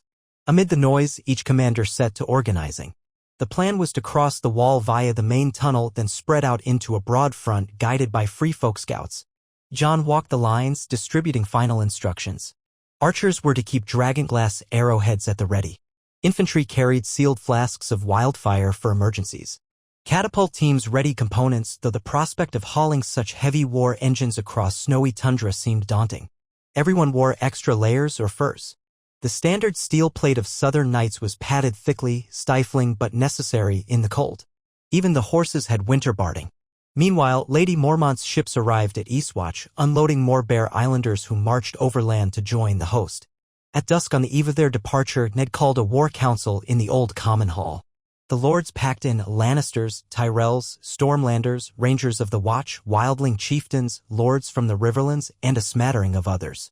Torches smoked, illuminating the clammy stone walls. Jeor Mormont unrolled a rough map of the northern terrain. Corrin Halfhand, gone from endless patrols, pointed to an expanse of blank space far beyond the Frostfangs. That was rumored territory of the White Walkers. No living man truly knew the path. Tormund insisted the free folk had legends of an icy hold in those wastes. Jeor's voice rumbled. "We can't simply wander in the snow.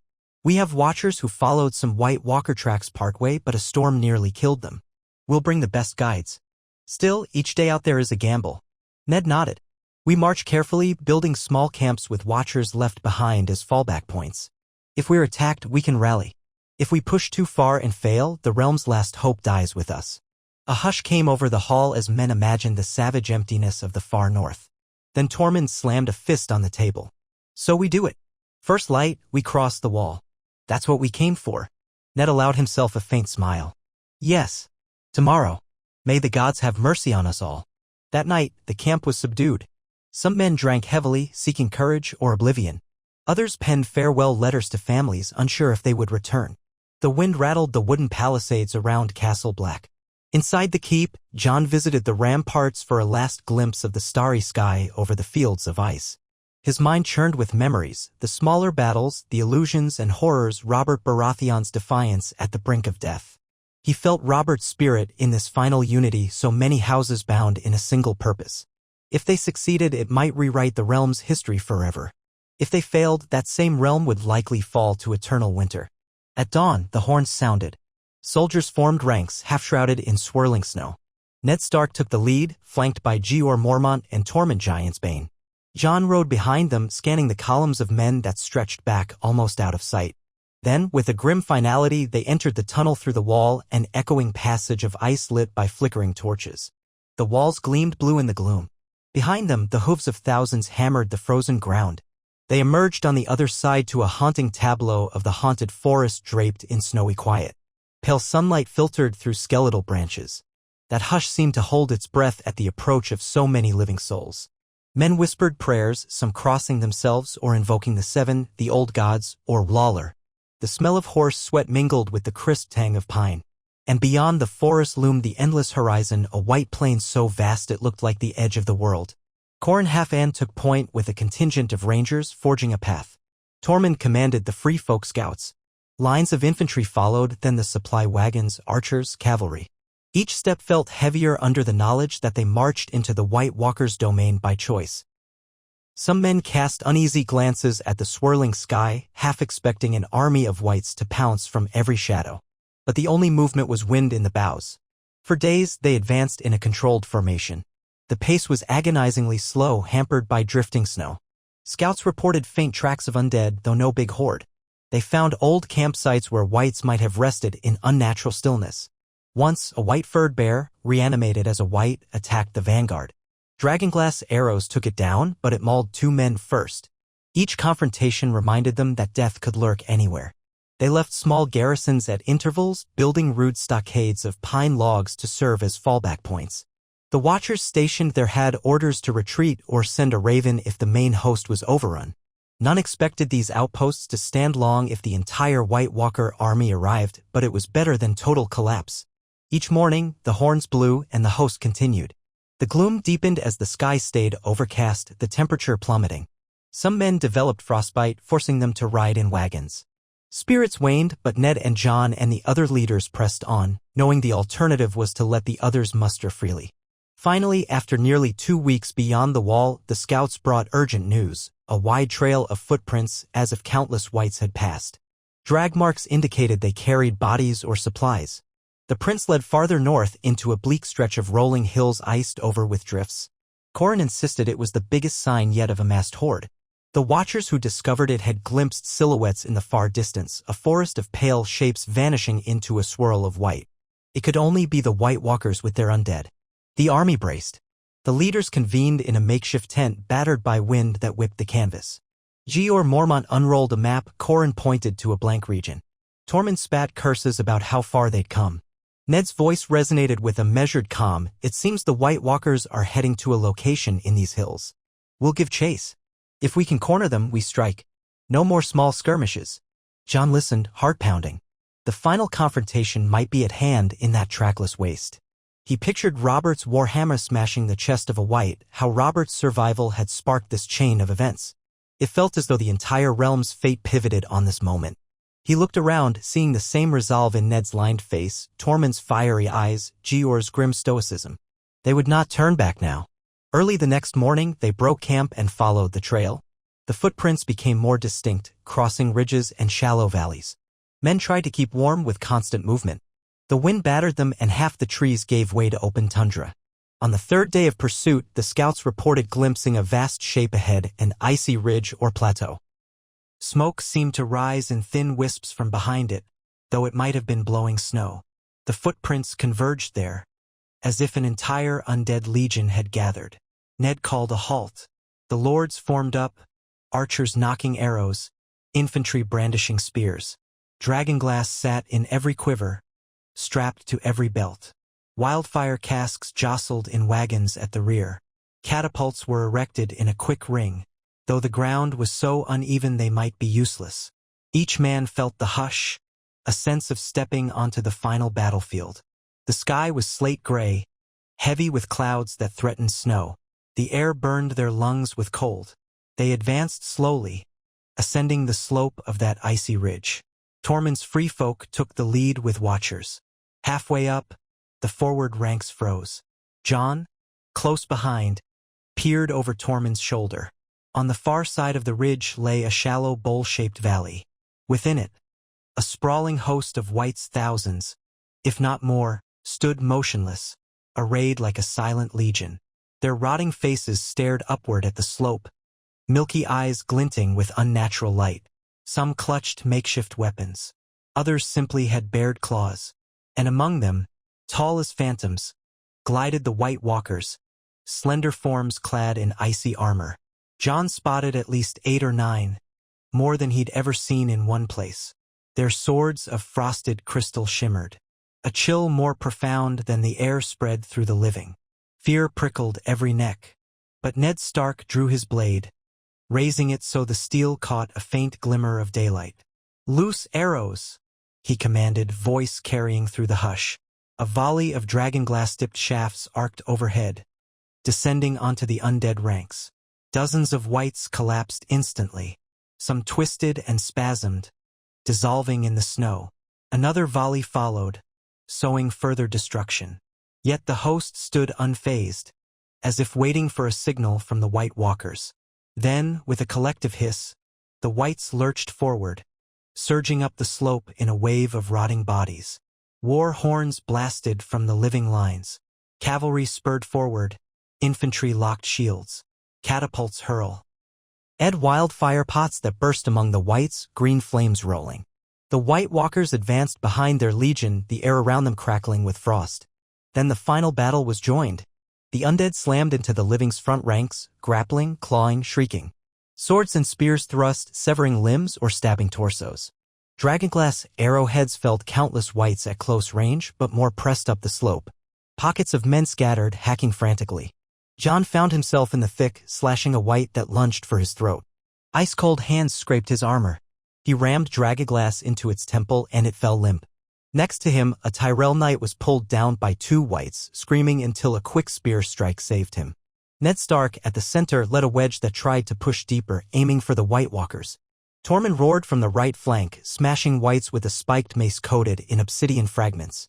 On the left, Jeor Mormont directed archers to keep firing, though the swirling melee made it risky. The ground became slick with blackish fluids.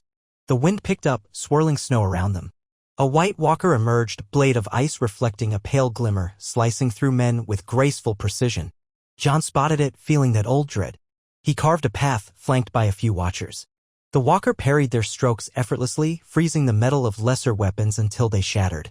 But a watchman thrust a dragonglass-tipped spear from behind, nicking the Walker's armor. It hissed, spinning to slash the watchman across the chest, sending him sprawling. Jon took the opening to swing Longclaw in a swift arc. The Valyrian steel carved into the Walker's torso. With a shriek, it cracked and disintegrated, shards dissolving into the wind. Elsewhere, Tormund engaged another Walker, staggering under the unnatural cold. He roared and swung his obsidian-edged mace, but the Walker danced around him, nearly impaling him with that shimmering sword. A Bear Island warrior intervened with a spear thrust that caught the Walker's side, distracting it long enough for Tormund to bring his mace down. The Walker shattered in a swirl of ice. Each time a Walker fell, dozens of wights collapsed, robbed of the controlling magic. But more Walkers remained, guiding other pockets of the undead horde. Deeper in the valley, the largest cluster of wights crashed into the Stormlander lines. Lord Penrose's men fought desperately, hacking at walking corpses that outnumbered them. Penrose himself loosed a flurry of dragonglass arrows, killing Whites at point-blank range until a partial decapitation nearly tore him from his horse. He fell, and his men scrambled to protect him. On a ridge, Tyrell and Lannister archers launched volley after volley, setting off pockets of wildfire in the pressing mass. Flaming Whites screeched, thrashing about, igniting others. The stink of burning rot was overpowering, yet wave upon wave climbed the slope. Near the crest, Ned Stark battled a pair of White Walkers side by side with Jeor Mormont. Their swords rang with the eerie clash of steel on ice. Frost spread where the Walkers' blades struck. Ned parried a lethal blow with a grunt, while Jeor stabbed with a dragonglass dagger. One Walker slid aside, delivering a shallow cut to Jeor's arm that instantly rhymed with ice. Ned reversed grip, ramming his blade into the second Walker's chest. Cracks spiderwebbed, and the creature disintegrated. Jeor hissed in pain but found an opening to slash the remaining Walker's flank. The Watchers closed in, finishing it off with a rain of arrows. The living roared in brief triumph. Another chunk of the White Legion collapsed into twitching corpses. But still more undead fought on, far too many. Lightning flashed overhead, though no thunder followed. The White Walkers were manipulating the storm. Winds howled, swirling snow into stinging flurries that half-blinded the living. Men stumbled, disoriented. The Whites pressed advantage. Jon found himself cut off from Ned, forced to rally a ragtag circle of Watchers, Tyrell men, and wildlings around a flickering brazier. They fended off undead from all angles, stabbing with dragonglass or brandishing torches. Each heartbeat hammered in Jon's ears, an endless scramble of blood and ice. He glimpsed Tormund in the distance, battered but unyielding, and prayed they would not break. Then a horn blast sounded from the far right flank. Lady Mormont's Bear Islanders, arriving with some cavalry. They smashed into the Whites' flank, chopping them down, relieving pressure on the near-collapsing lines. Men cheered. A White Walker darted in to freeze the Bear Islanders' impetus, but Lady Mormont herself hurled a dragonglass axe that lodged in its shoulder. It shrieked, dissolving. Another pocket of Whites toppled. Encouraged, the living surged forward, pushing the undead back down the slope. Yet the main core of the undead still held, led by at least 3 White Walkers. The sky darkened, the wind shrieked, and in that swirling gloom, the living lines grew ragged. Even with the advantage of dragonglass, they were outnumbered. Jon realized that if they could slay these last Walkers, the remainder of the Whites might collapse. But how to reach them in time? From the left, Ned Stark carved a path, shouting for the Watchers to concentrate arrows on one particular Walker. A volley soared, forcing the creature to dodge. Another Walker conjured a gust of wind that deflected half the shafts. Tormund roared from the right, trying to circle behind. The air crackled with frost, making men's teeth ache. Bodies littered the ground.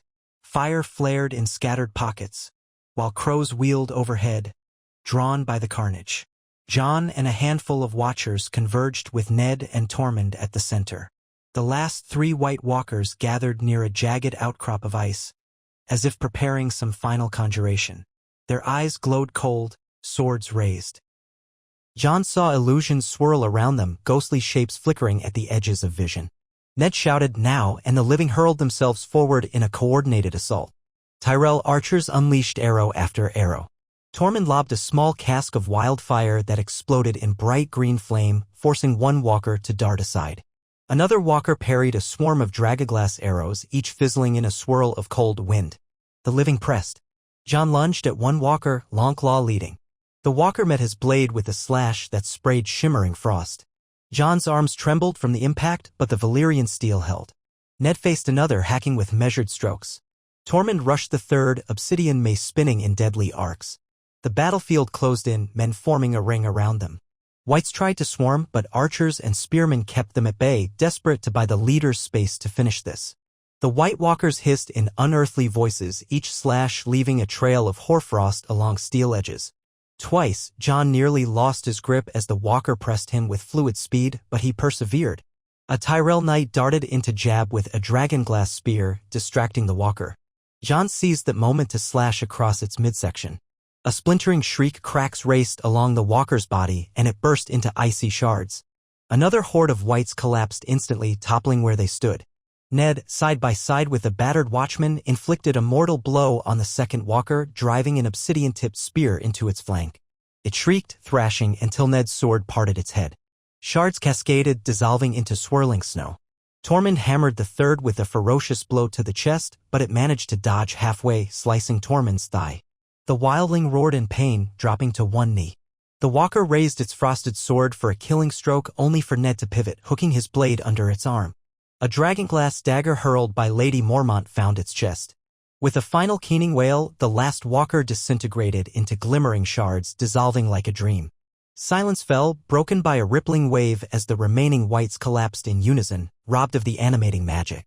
The living stared in disbelief as thousands of undead simply crumpled, inert lumps of decaying flesh. Gasps sounded across the slope. The wind still shrieked, but the white walker illusions faded, the swirling snow losing its unnatural fury. Men who had braced for endless battle found themselves standing amid a sea of collapsed corpses. Some wept openly, overwhelmed by relief or grief for lost comrades. Others knelt, pressing foreheads to the freezing ground in silent thanks. Jon sank to one knee, chest heaving. Blood speckled his cloak, but he felt no major wounds. Ned stood near him, sword dripping blackish gore. Tormund collapsed fully, clutching his thigh, though he still managed a gravelly chuckle.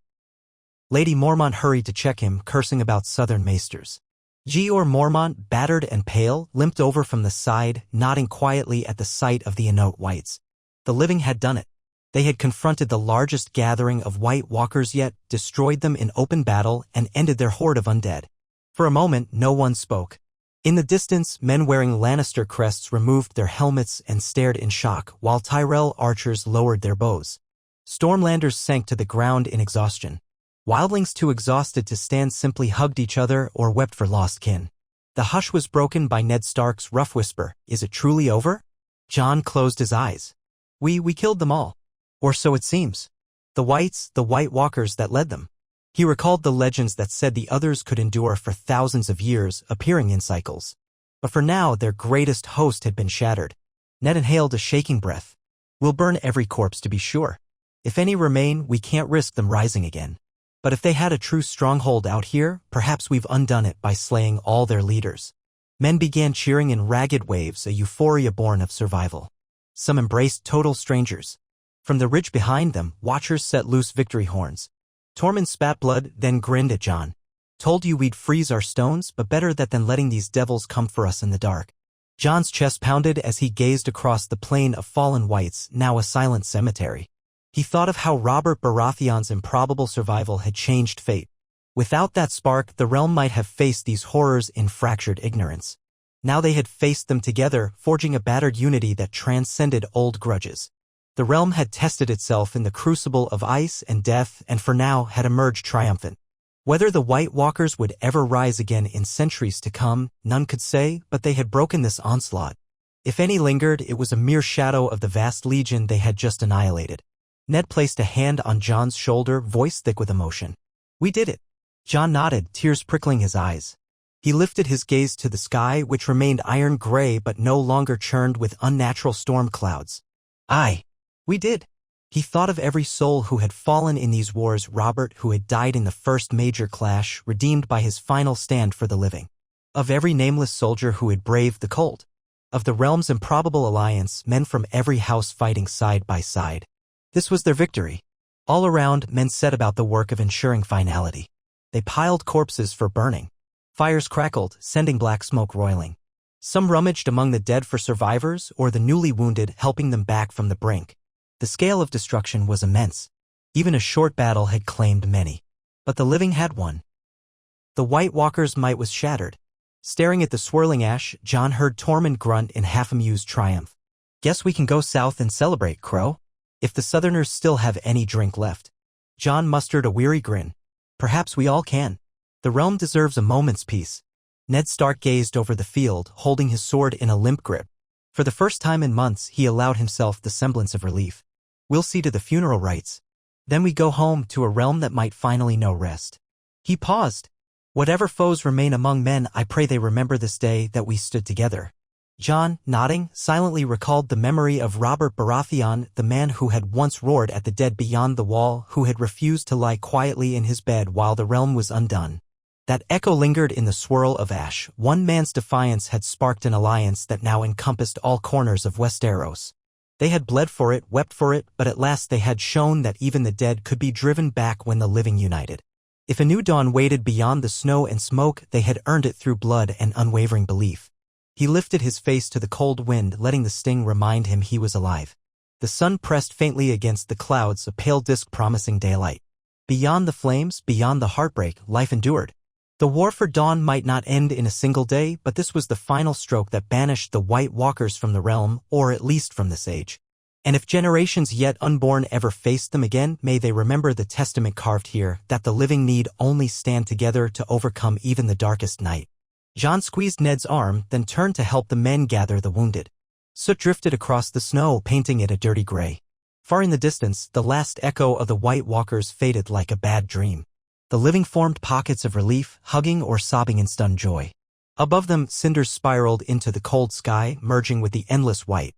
In that moment, exhaustion and hope melted into one final vow, that the realm, however battered, would face any new challenge with the memory of this unity, an unbreakable shield forged in the heart of winter, tested by the cold and proven by the dawn.